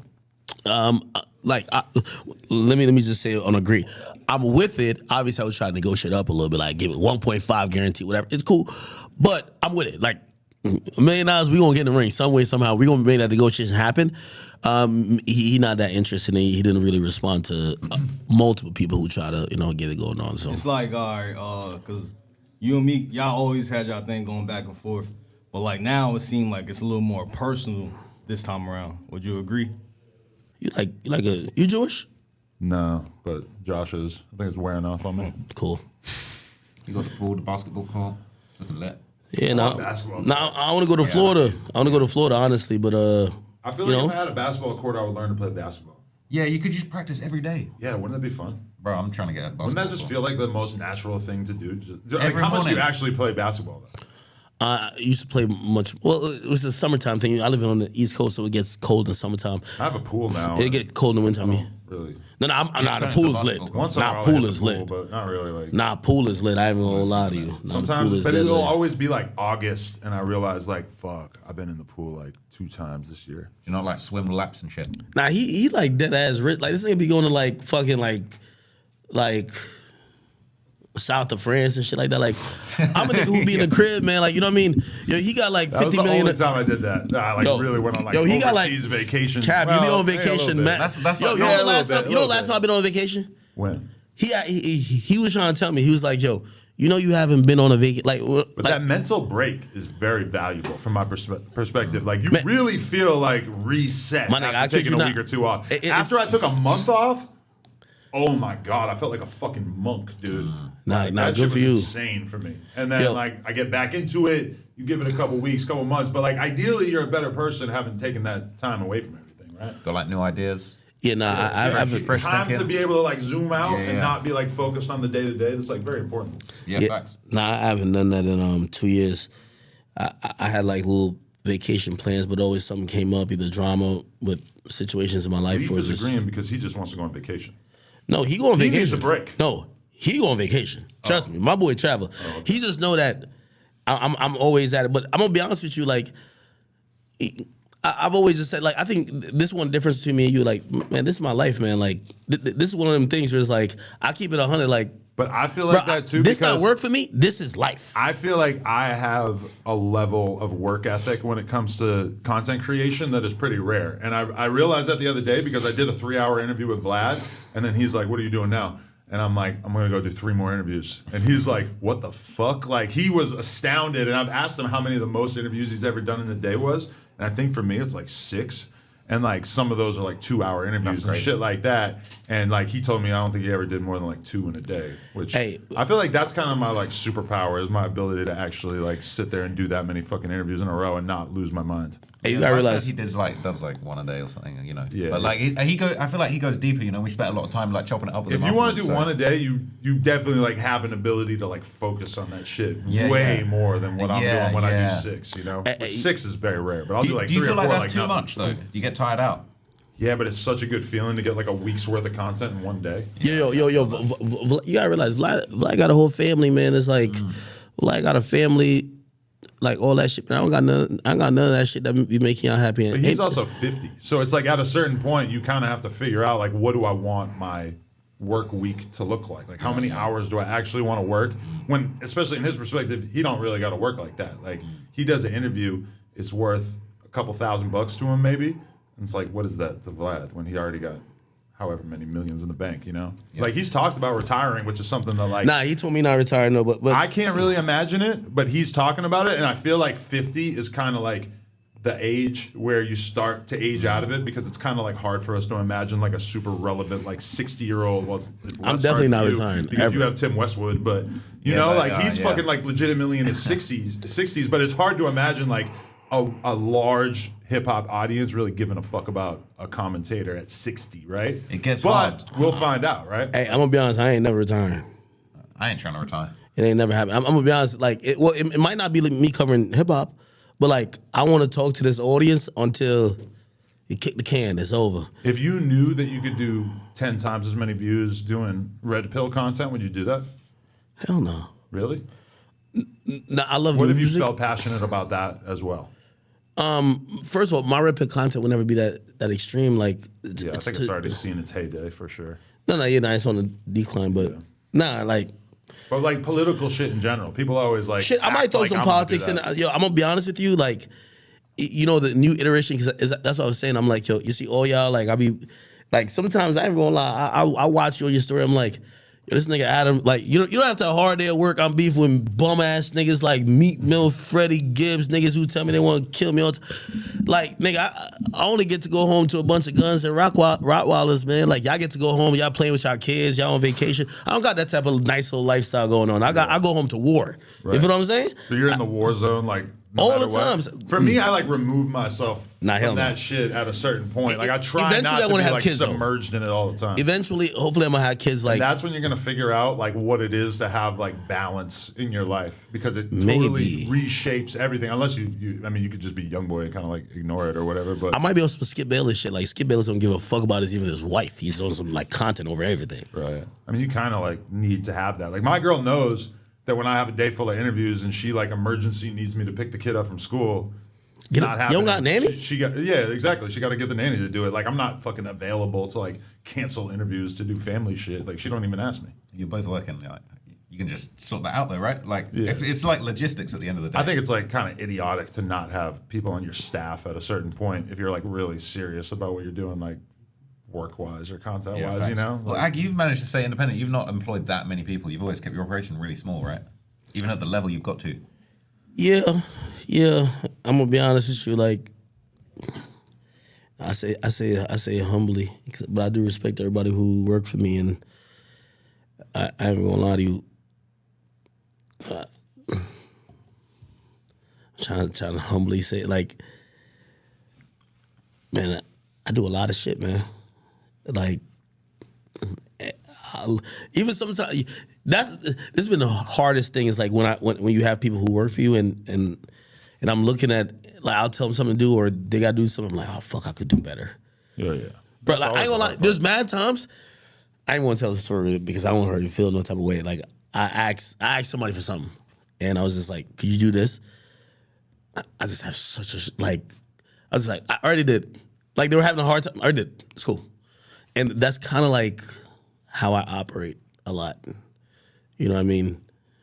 But I don't know. Oh, hopefully, I definitely have a better quality of life. There was a time that I literally felt like I was doing so much, like I didn't have time for myself. I do feel like I have time for myself a little bit, but I'm gonna be honest with you. There's like a different type of hunger, like that I kind of got now. I'm trying to I feel like there's another level for me to get to, and anytime I gotta try to get to another level, I have to disregard family, personal life, anything else, and just kind of lock in selfishly. And I'm just trying to see where that's gonna be at. You could be like Peter Rosenberg and have like a WWE arc. That nigga's a bum. Yeah, don't compare me to that nigga. Yeah, I remember I was talking beefing. to Van Lathan the other day. I was He's telling violating me that nigga. he's You know on what that nigga shit told me? too. He's tweeting about WWE. They fly him out to WrestleMania. Boom, he's a fucking WWE content creator. Yeah, I don't know about that. We need the no jumper wrestling league. I don't give a fuck about that shit, to be honest. I do like UFC, and I have thought about like taking it more serious in terms of like really paying attention to the people, but You be going to the UFC fights, right? Is Yes. that the whole Rumble? Yeah, situation? nah. Shout out to Rumble. You know what I mean? You know, it's funny. Everybody's trying to make me political now. These niggas are like, Killing with Trump. man. Hey, first of all, I always tell people, I'm the only bold person. Like you do what you want to, cause like you're the only person on the April Fool's Day. This crazy motherfucker texted me. He said, "Yo, I'm about to do some shit and tell people I'm gay." The whole time I'm thinking, I don't even think I responded to him. I'm like, you know, niggas think you gay already, right? so I heard you talking about it as if you didn't know if I was gay, and like I was like, I appreciate that because I had already texted you and told you that the whole thing was fake, and you're like pondering it. No. I'm like, I look at you lying to your audience. I'm not lying. I was like, yo, I wonder if like, no, I'm not saying you were gonna do a scene then, but I'm like, maybe this is like a psyop type shit. You're like, yo, I'm acting like I'm gay, and I'm like, all right, so I see it, and I'm not gonna say nothing, and then later I see you pop up with homie again, and I'm like, yo, Adam you was to, like set a calendar reminder for like 10 years from now to congratulate me on not fucking a dude in the future, because I feel like everybody's just gonna forget that this was such a topic of conversation, and I want credit. I want my flowers while I can still smell yo, them. Adam, for not sticking my dick in the guy's groping ass. niggas while you fucking your wife. That's gay. Groping. No, I fist bumped. That was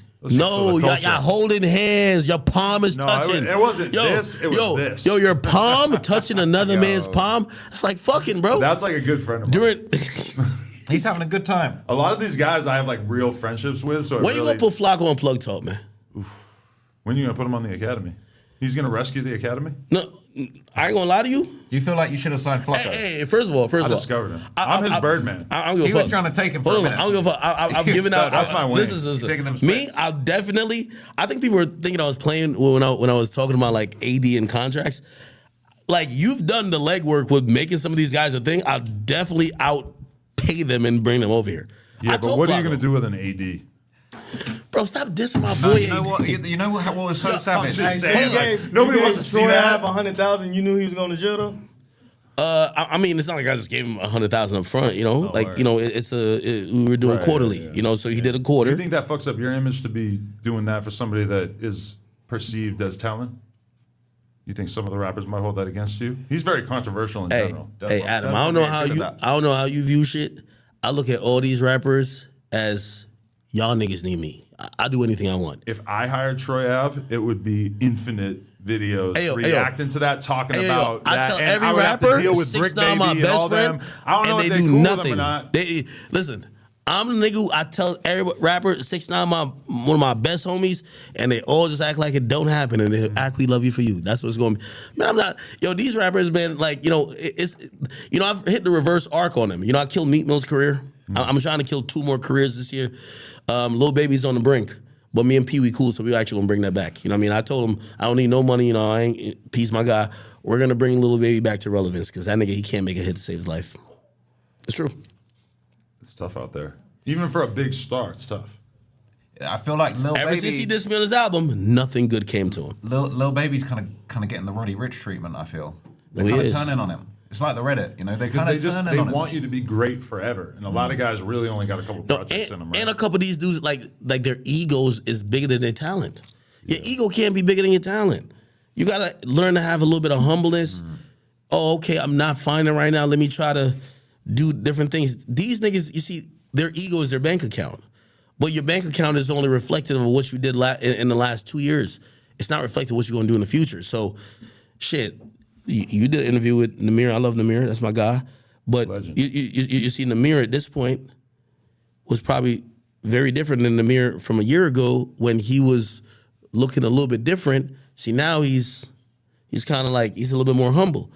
You see, a nigga like Lil Baby, like, he's looking at his bank account. He just came off an arena tour. He was getting $1 million a show. I noticed. How do I notice? The nigga who booked the tour called me and tell me. You know what I'm saying? So And he it's can't like, do that size venues anymore?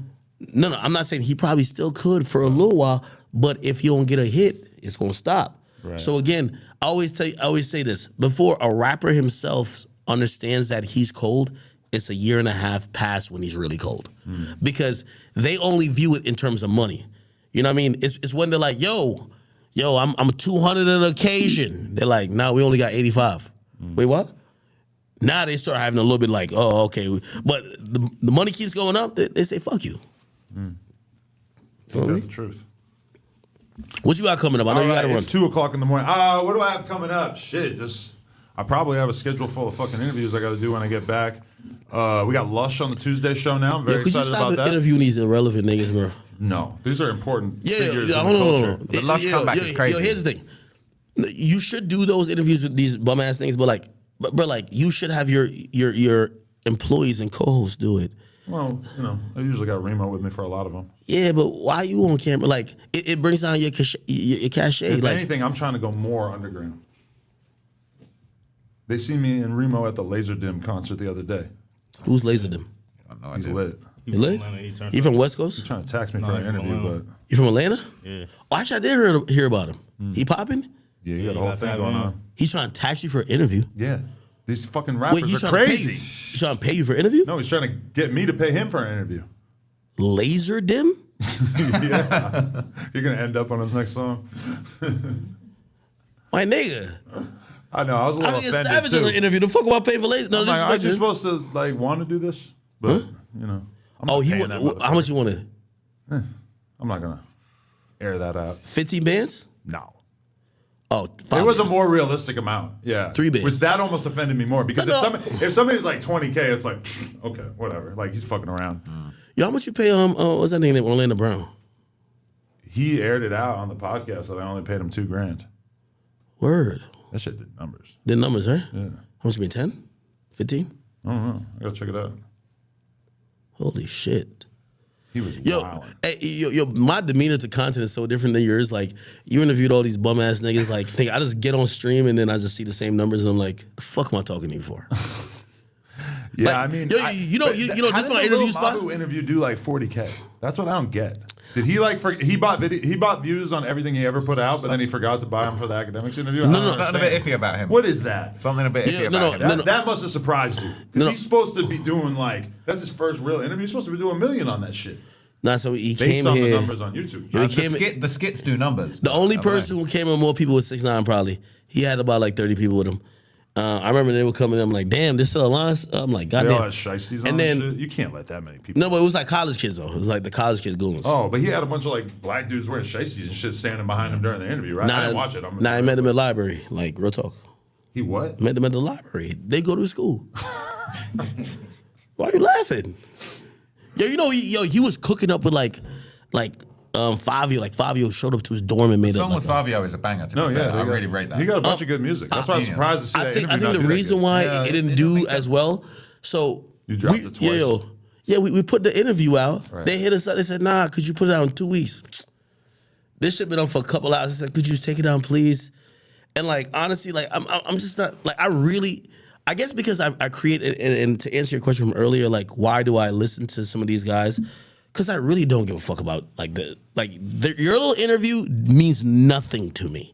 To me, I will go on my stream by my fucking self, drunk off Hennessy, and I will cook the same numbers up. I don't care. To me, interviewing these fucking rappers that you consider totally irrelevant is still the most important thing to me. So that's definitely a big difference between us. Yo, I did a Jacquees interview. I ain't put that shit out. Why? He was talking about him snuffing or him getting snuffed by Trey Songz, cheating on his girl, whatever the fuck. But him and his girl was trying to make up. They was praying. But I was just they were like, oh, can we go back and forth about it? Yo, quick, bro, I'm good, bro. I don't even want to put it out. I'm good. Wow. You know how many I interviews would I have been got? rushing to get that out.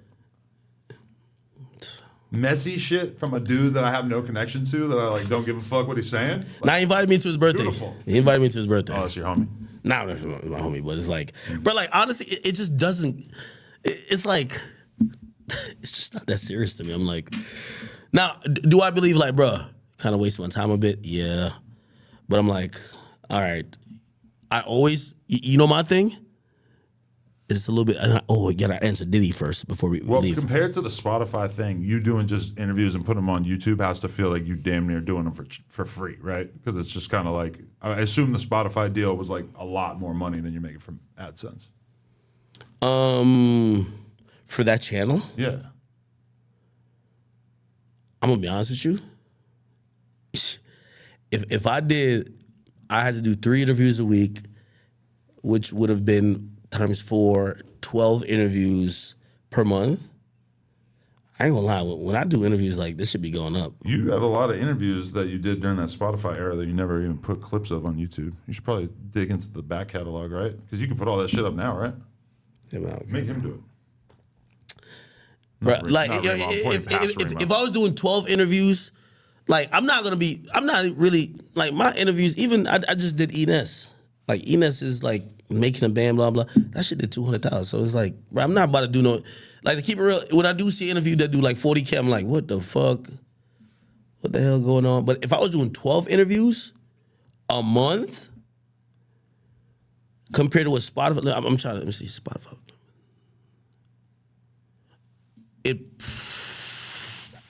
It will come close. Really?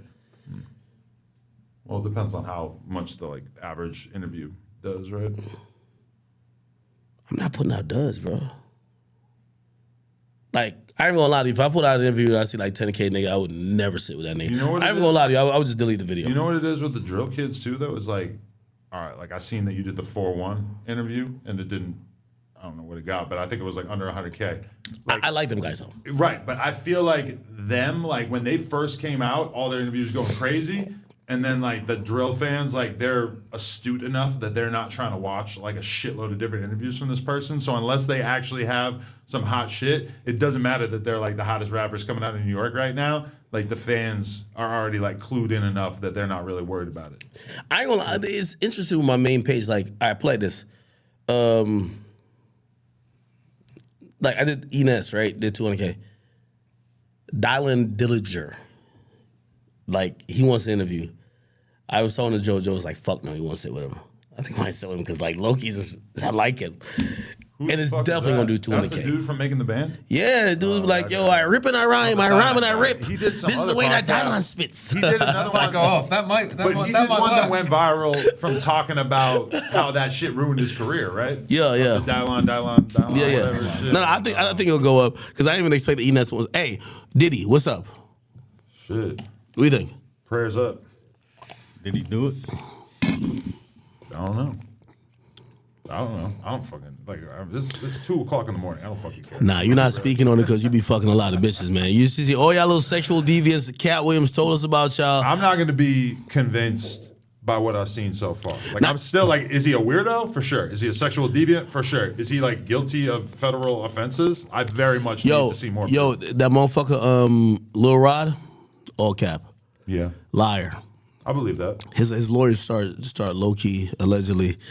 because he's the one who's Coming at me after- which I also believe is cat. Yeah, which Meek was too dumb to just be like, that's a lie. Meek, like, I love pussy so much I fuck it on the period. I love pussy. Like you know he that said rapper everything. Millie's? Yeah. I seen he did a Meek Mill collab like on his new project, and like obviously they probably did it and recorded the video before all this other shit. And like when I seen it go up, I went and looked at the comment section. It's all Meek Mill jokes. It's all gay shit. It's not looking good for me, man. This guy's sick.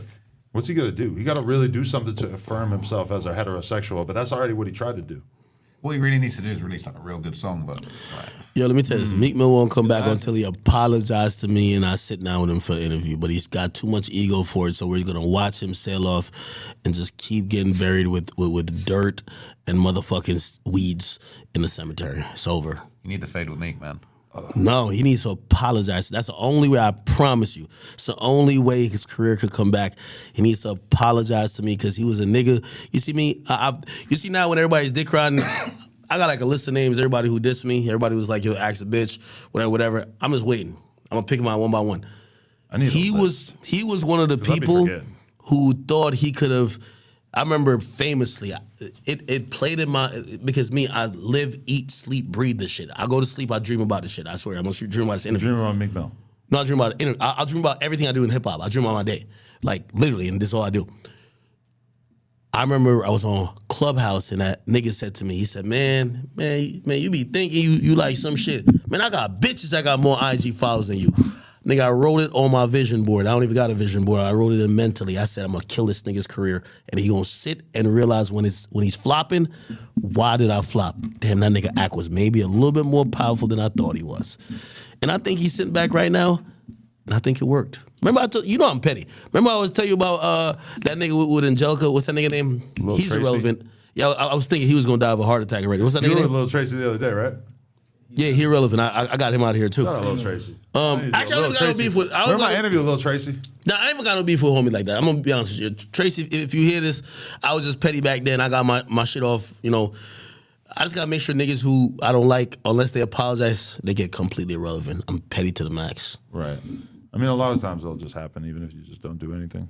I don't think, because you didn't really go out of your way with Lil Tracy, right? You talked about him like one time on stream. Yo, Tracy, I forgive you, bro. Yo, Tracy, let's do an interview, bro. That'd be cool. Yeah, there you go. Does he do music though? He's probably robbing niggas or something. Probably. Right? I had a classic interview with him right before Lil Peep died, and I had to take it down. They just did. Are you serious? Oh, Oh, you got someone with Tay Savage? yeah. That's crazy. Shit. That's how I know them. They would be like hanging out. Like, Free Tay Savage. yeah, free my boy Tay. What you locked up for? No, You shot a nigga something? no knows yet. Probably, right? Probably. Yo, why you ain't bail out my man C-Mac? Is it C-Mac? He has federal Crip gun Mac, charges. Crip Mac. Nobody can bail him out.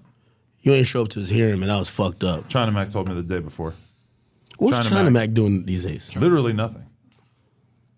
No, you know what he's doing? His new arc is like hanging out with like starving kids in Africa, and he's like raising Really? money for like kids. He's probably like just keeping all the money. Trying to do Mr. Beast But, you know, I Oh, love you on that Myson shit. That's when, Myson. You know, when nothing else works, you become like a charity guy. Damn. Yeah. Holy shit. Anything else going on with anybody? Shit. It's the last call. We just pushing Remo 600.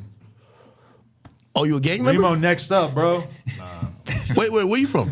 I'm from New York, but I'm from. I grew up down south. Nigga, I thought you were from Chicago. How long is it gonna take me to get an Uber out here? Nah, everybody think I'm from Chicago just because I be doing Chicago. You don't be banging? They ain't jump into the Crips yet or We're no? gonna get him into something. You ain't part of the 60s or no? That might be the move. Yeah, you know Big U want to fuck baby. you up, right? Big U want to fuck you up. Does he really? He said that? I don't know Big U. You hanging with Wack though? Wack be giving you problems? No, he's cool. You deal with Wack, right? Not look Wack. Yeah, he's great. But you're in the middle You of can't politics. control what he says. You just have to like accept that. You and him are actually the same. Where it's like I know anything I say to you is like very likely to become public record. No. So I kinda have to watch No. If you tell me some private shit, Yeah. If I don't violate like I don't that. think you would slime me out on something that was like super private, but like there's a lot of shit No, that like you you would can't lie say to to me, me, though. and then if I was like thinking about saying it on the podcast, I would like ask you first. That Wack has none of that, and you definitely have none of that. No. Well, you can't lie about me. Like, it's like for example, if you tell me like, now I ain't gonna lie, I ran into so and so, and they said the sky was blue, and then basically you're like, somehow that information gets out, and you're like, I never told Act that. But you've told me shit about people that I don't get along with that I was like, whoa, like, Who? if I were you and that conversation took place in front of me, I would not go and tell somebody that he doesn't get along with. But Who? I Like what? appreciated it. I'm not gonna air out my source. No. Ooh, Russ? No. That's what you're a Russ school? Yeah. I mean, we had a phone call with Bootleg Kev a long time ago. Who? Just tell me who. Wait, what? Like you didn't get along with? Nah, I don't want to air it out. Nah, I put you on game. I don't want to give him attention. Little guys. Oh, nobody cares about them. You see, that's me prioritizing my relationship with you over there. Wow, the Taylor Swift album is a double album. It just came out. It came out at 2 a.m. Wait, Taylor Swift dropped an album today? Yeah. You gotta go fucking look for the discs. Oh man, I was going to stream some hip hop shit, man, but like, she's gonna do like 2 million. no, 4 million. 4 million. You hit to Ann? Seems unrealistic. You heard who? the white boy Ann? Oh god. Ann? I'm the only white boy here, the 22ster. No, this white boy right here. Oh yeah, right. I was about to Yo, it's only 4 white boys He's I from fuck England. with. I fuck with Trap Lil Ross, Adam 22, Vlad, and 1090 1090 Jake. Big 1090, That's the man. big four. Yeah, that's the big 4 right there. Who's getting pushed out if we made it a 3? Shit. Ooh, well, that's an interesting one. Probably me. Or Jake. Yeah, you gonna push You Jake? know, no, you and Jay got to compete. You and Jake, man. Bro, He's a find out blood. Jake. What the fuck are you gonna do? Bro, I'll go wave the white flag. He's a blood, bro. He got face tattoos. A big fool. You got a big Yo, ass chain. hold on. Bro, Jake's got it. Jake's got it sewn up. When am I coming back on No Jumping, man? We just got You never go to LA. You talk about it, you like fantasize about it, but you ain't doing it. Yo, LA's so whack, man. Yo, listen, when I pull up, man, just tell Brick Baby get a day off and Sharp get a day off, man. Tell them little workers to sit home, man. You can't sit down with Brick Baby? Why would I sit down with a peon and get that nigga lit? Oh, he's a Brick he's Baby a be trophy. on your ass, man. But stop saying Brick Baby's that. a trophy in his city. Yeah, no, listen, sir. At this point, I'm gonna be honest with you. I'm looking at myself as a, you know, NLE Chopper says, if I was a bad bitch, Right. You think you get a BBL if you were a girl? yo, you on some other shit. No, man. like that's like a real question. Like, No. you think you're the type of person, My like, nigga, your you're soul, tweaking. that if you were a girl, you would get a BBL? Because I think I Yo, definitely you just would. switch up the conversation. But I never got a chain. Yeah. I feel like a chain and a BBL kind of the Yeah, same. what I'm trying to say is this. For me, I've realized, and Wack actually told me, because there was a time I was about to go crazy on Shar for dumb long, and it was just like, bro, you're about to just cement this guy as a guy you're going against. Don't do it. So like now I'm like, nah, I like Rick Baby and Sharp. Actually, I think the dude, or damn duty, or what, Damn homie? homie. It's not a dude, it's a woman. Okay. That person trying to expose Sharp, listen, I know Sharp's a pimp, you know what I mean? Ain't no way he would let a girl piss in his mouth. No way. I'm backing him up I on don't that. even think that was the accusation. Okay, whatever it is. I don't know. Yeah, I think it's all psyop. And then- it's and all then- AI. Did you re-up with Flacco? I'm offering Flacco 100,000. No you can beat comment. No comment. I told him that here. Do you want to fight over employees? Do you think we should institute this? 'Cause No, I'm no. going to offer Leaf something. Leaf, you want to leave with us? Nah, you're not gonna Let's pay talk no. money. No, you won't Let's pay. go No. outside. Yeah. From what I heard, you was paying. You're not paying no. I'll give Flacco 100,000 though. 100,000 for the year. And by the way, if he stays there and takes less, that's his problem. I told him this when he came here. I mean, hey, he's open to contract negotiations. It is what it is. Did you re-sign him? He told me his contract was up in March, and I said, "Hit me, let's talk. We could negotiate. Whatever Adam says, come back to me." He never came I back. think he gets paid monthly. I don't think he has a contract per se. Oh, so you can leave anytime? Yeah. Oh, so he wasn't trying to leave. Then he capping with me. Like, this is a Yo, he mutual- was telling me like, yo, like I'm mad honest. He was like, yo, hey, listen, March is contract negotiation, and I said, bro, I'll give you 100,000. Right. Like I got around the ballpark that you was doing. I said, I'll give you 100,000. You could come over here, which is more than what you were paying him before. I think he doesn't have faith in the academy. Okay. No, I mean, that's not the point. That's just a guess. Okay. Make a video about this Flacco. He's already on it. Him and Troy Ave. I can see it. No, I would have literally gave him his own news show, and I would have actually appeared with him because he has a little cachet now. You know what I mean? I could sit around with him and try to build some shit around him and have him anchor the shit. Over there, I think he's an ancillary part to No Jumper because I think he's a big part of the news. That's like his main thing. but he's bigger than that. You think he's bigger than the news? Let me not even guess this. Hey, Flacco, you're bigger than the news.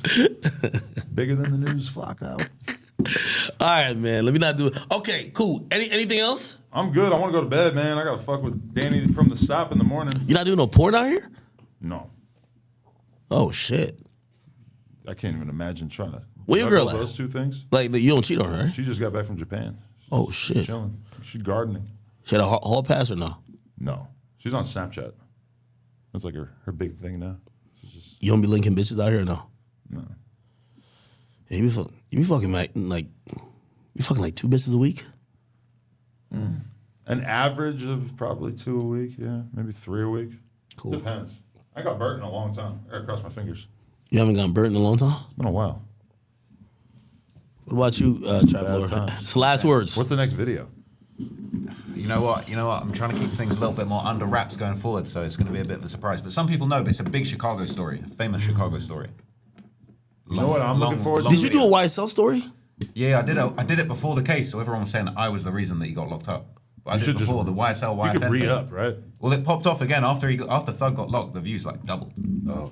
Yo, I went to London and this nigga was he was just like gaming up these chicks out there, yo. Really? Yeah, at a live show. You're like a superstar out there? It was alright. Yeah, it's good. I don't go outside very often. So You to was go to that show was lit. you was gaming up. Your show. But you got a girl. I'm kind of. Oh, never mind. I'm Playing good. I'm in the good, bro. field. Gangster. I'm focused on my work, really. You know what that means? That's good. That bitch is getting in the way, man. That's what it is. Yo, girls these days, man, they don't help nothing towards. Yo, I be like, yo, where you find a good girl that gonna help you towards like success, not That's try what to we're all clout asking chase. you. Huh? We're wondering when you're gonna find a girl who'll help you towards success and not try to. We all looking for a good girl. Like you just lucky not- that your girl is on some fuck shit. Like she literally a porn star. We match up well. I'm trying to avoid a Name crazy, somebody who got girl. a girl that's like in our space that is like helping him. We can't talk about Vlad. Vlad's an old man that's married. I don't mean old disrespectfully, but all but like this he shit was is secret. he was married before. Yeah. I don't know. I mean, there's a lot of like rapper combos out there, but it's very, very rare that you find people who are really on like the same level, came up together, and then stay together once they reach stardom. That's Yo, and even like I'm thinking about Gucci and Keisha Kaur is like they went through some shit and now they good. yeah, she got her whole little empire. Shit, I'm on the gram looking. I'm like, yo, they saying Abel girl cheating on her. I'm like, damn, this is crazy. I don't know what's For going real? on. What the fuck happened to him? What do you mean? Does he still put music out? I feel like I haven't heard Of anything course, about him. yo, the Roddy Ricch effect happened to a couple people, and honestly, I think it's a what do you call it again? It was a post-pandemic thing where people, like the artists that were lit, people stopped kind of going to them as much. Like people only fuck with the top tier guys, and then they started fucking with new guys. So like the A Boogies, the Roddy Riches, the Polo G's, they're not as potent as they once were. But I don't think that I don't think it's completely over. A lot of those people kind of like fell back at a certain point, but the cynical way to look at it would be like the label kind of stopped investing in making them look bigger than they really were. That's a fact. Hey, Polo G, his brother got locked up for some attempted murder, and then he just got locked up for having guns, and then his mom was exposing the sister. For real? Yeah, I've seen all those situations, but I didn't really like think about them all together. But Vlad was talking to me about meeting his little brother and like, Oh, Polo G's little brother. yeah, Vlad met him, Trench baby, right? I think, and like didn't have any idea that he was on some crazy shit. I would have no idea. What? Because he did like a Cam Capone interview. He was supposed to do an interview with us. I Wait, didn't know Trench baby? Yeah, that's Polo G's little brother who like killed this dude in North Hollywood, like Shit's crazy. Allegedly. 20-minute drive. I ain't gonna lie to you. Hey, listen. You know, I won't speak too specific on it. Man, the stories I heard about Trench Baby, I heard he robbed like about 15 niggas in the industry. No cap. I don't know. Like he was robbing cameramen. Like he would just have y'all pull up, niggas and shooting music videos, just rob you, take a camera. Like it was kind of weird because I was like, your brother's Polo G that's mad successful. I heard he was robbing niggas just for the sport of it. It's like one of those like, yo, just to know I could do it still. You know what I mean? That's kind of crazy. All right, last words, Remo. Oh man, we just chilling, man. I'm just really just soaking in game. Like shit. Let's go. Let's go get a fucking Uber. I need to sleep, bro. Appreciate you, You Act. sound lazy, man. I'm very serious about my sleep. Jesus Christ. You only need like 3 hours. I need that. 3.5. 8 hours. How long you in time for? Till like 23rd. Oh, really? You mean this town? Yeah. Oh, we could do mad shit together. Yeah, we gotta do mad shit because this Let's nigga's have on a time stuff cramp. done for the next Yeah, I'm out of here. yeah. Oh, you going back to LA? Yo, LA is whack, man. Yo, when you going? Oh, Yo, it's fire. What are you talking about? yeah. There's a version of me that I go to Florida with. I would still have an operation here, but part of the operation. Meet me there. Florida. Florida's lit. Yeah, nobody come to LA, bro. Like, Everybody comes to LA. Nobody bro, goes to nigga, Florida. all you could do is have gang interviews with niggas trying to kill each other. Like, bro, like, What gang members am I going to talk to in Florida? bro, the Island boys? Opalaka, like, goons. I know I could blow them up. They got all kinds of crazy dudes. That You all, love the gang shit, They don't all you? look like Kodak. When you gonna get jumped in? I'm thinking about it. What flag? Still taking applications. I never see you fuck with the Bloods except whack. Yeah, I don't know. I'm gonna see what they're offering. What about like MS-13? I could see you doing that. If I went to jail, that seems like a good look. Like if you really want to be with the South Side. I seen you cut the hair a little bit. I was like, yo, you definitely about to go on some like, what's some of the white dudes that be having like the Proud ball Boys? heads? Huh? The Proud Boys. No, that's some political shit. Skinhead? No, it's what they call like some biker gang type shit, man. Oh, like Hell's Angel. Man, I Yeah. don't think they would have me, especially not with this hair transplant. Yeah, you just like they ride motorcycles. You ride a bicycle. Bro, they're serious.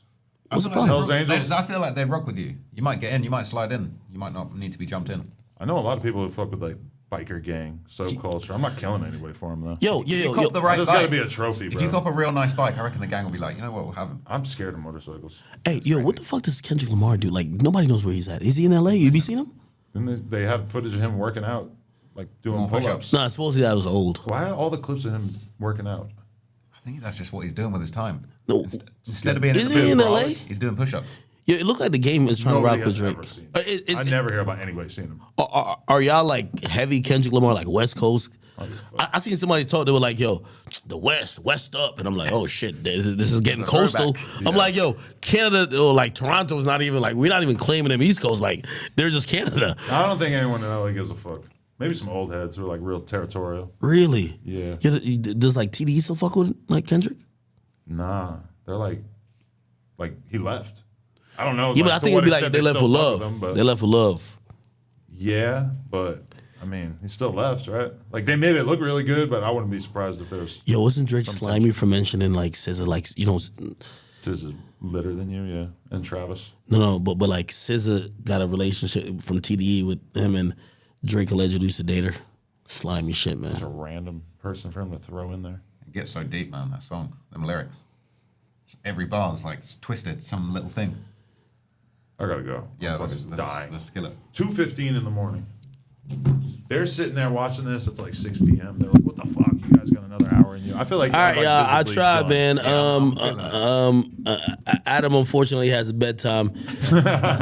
Just remember this: Adam 22 is leaving us to go do Danny from the spot.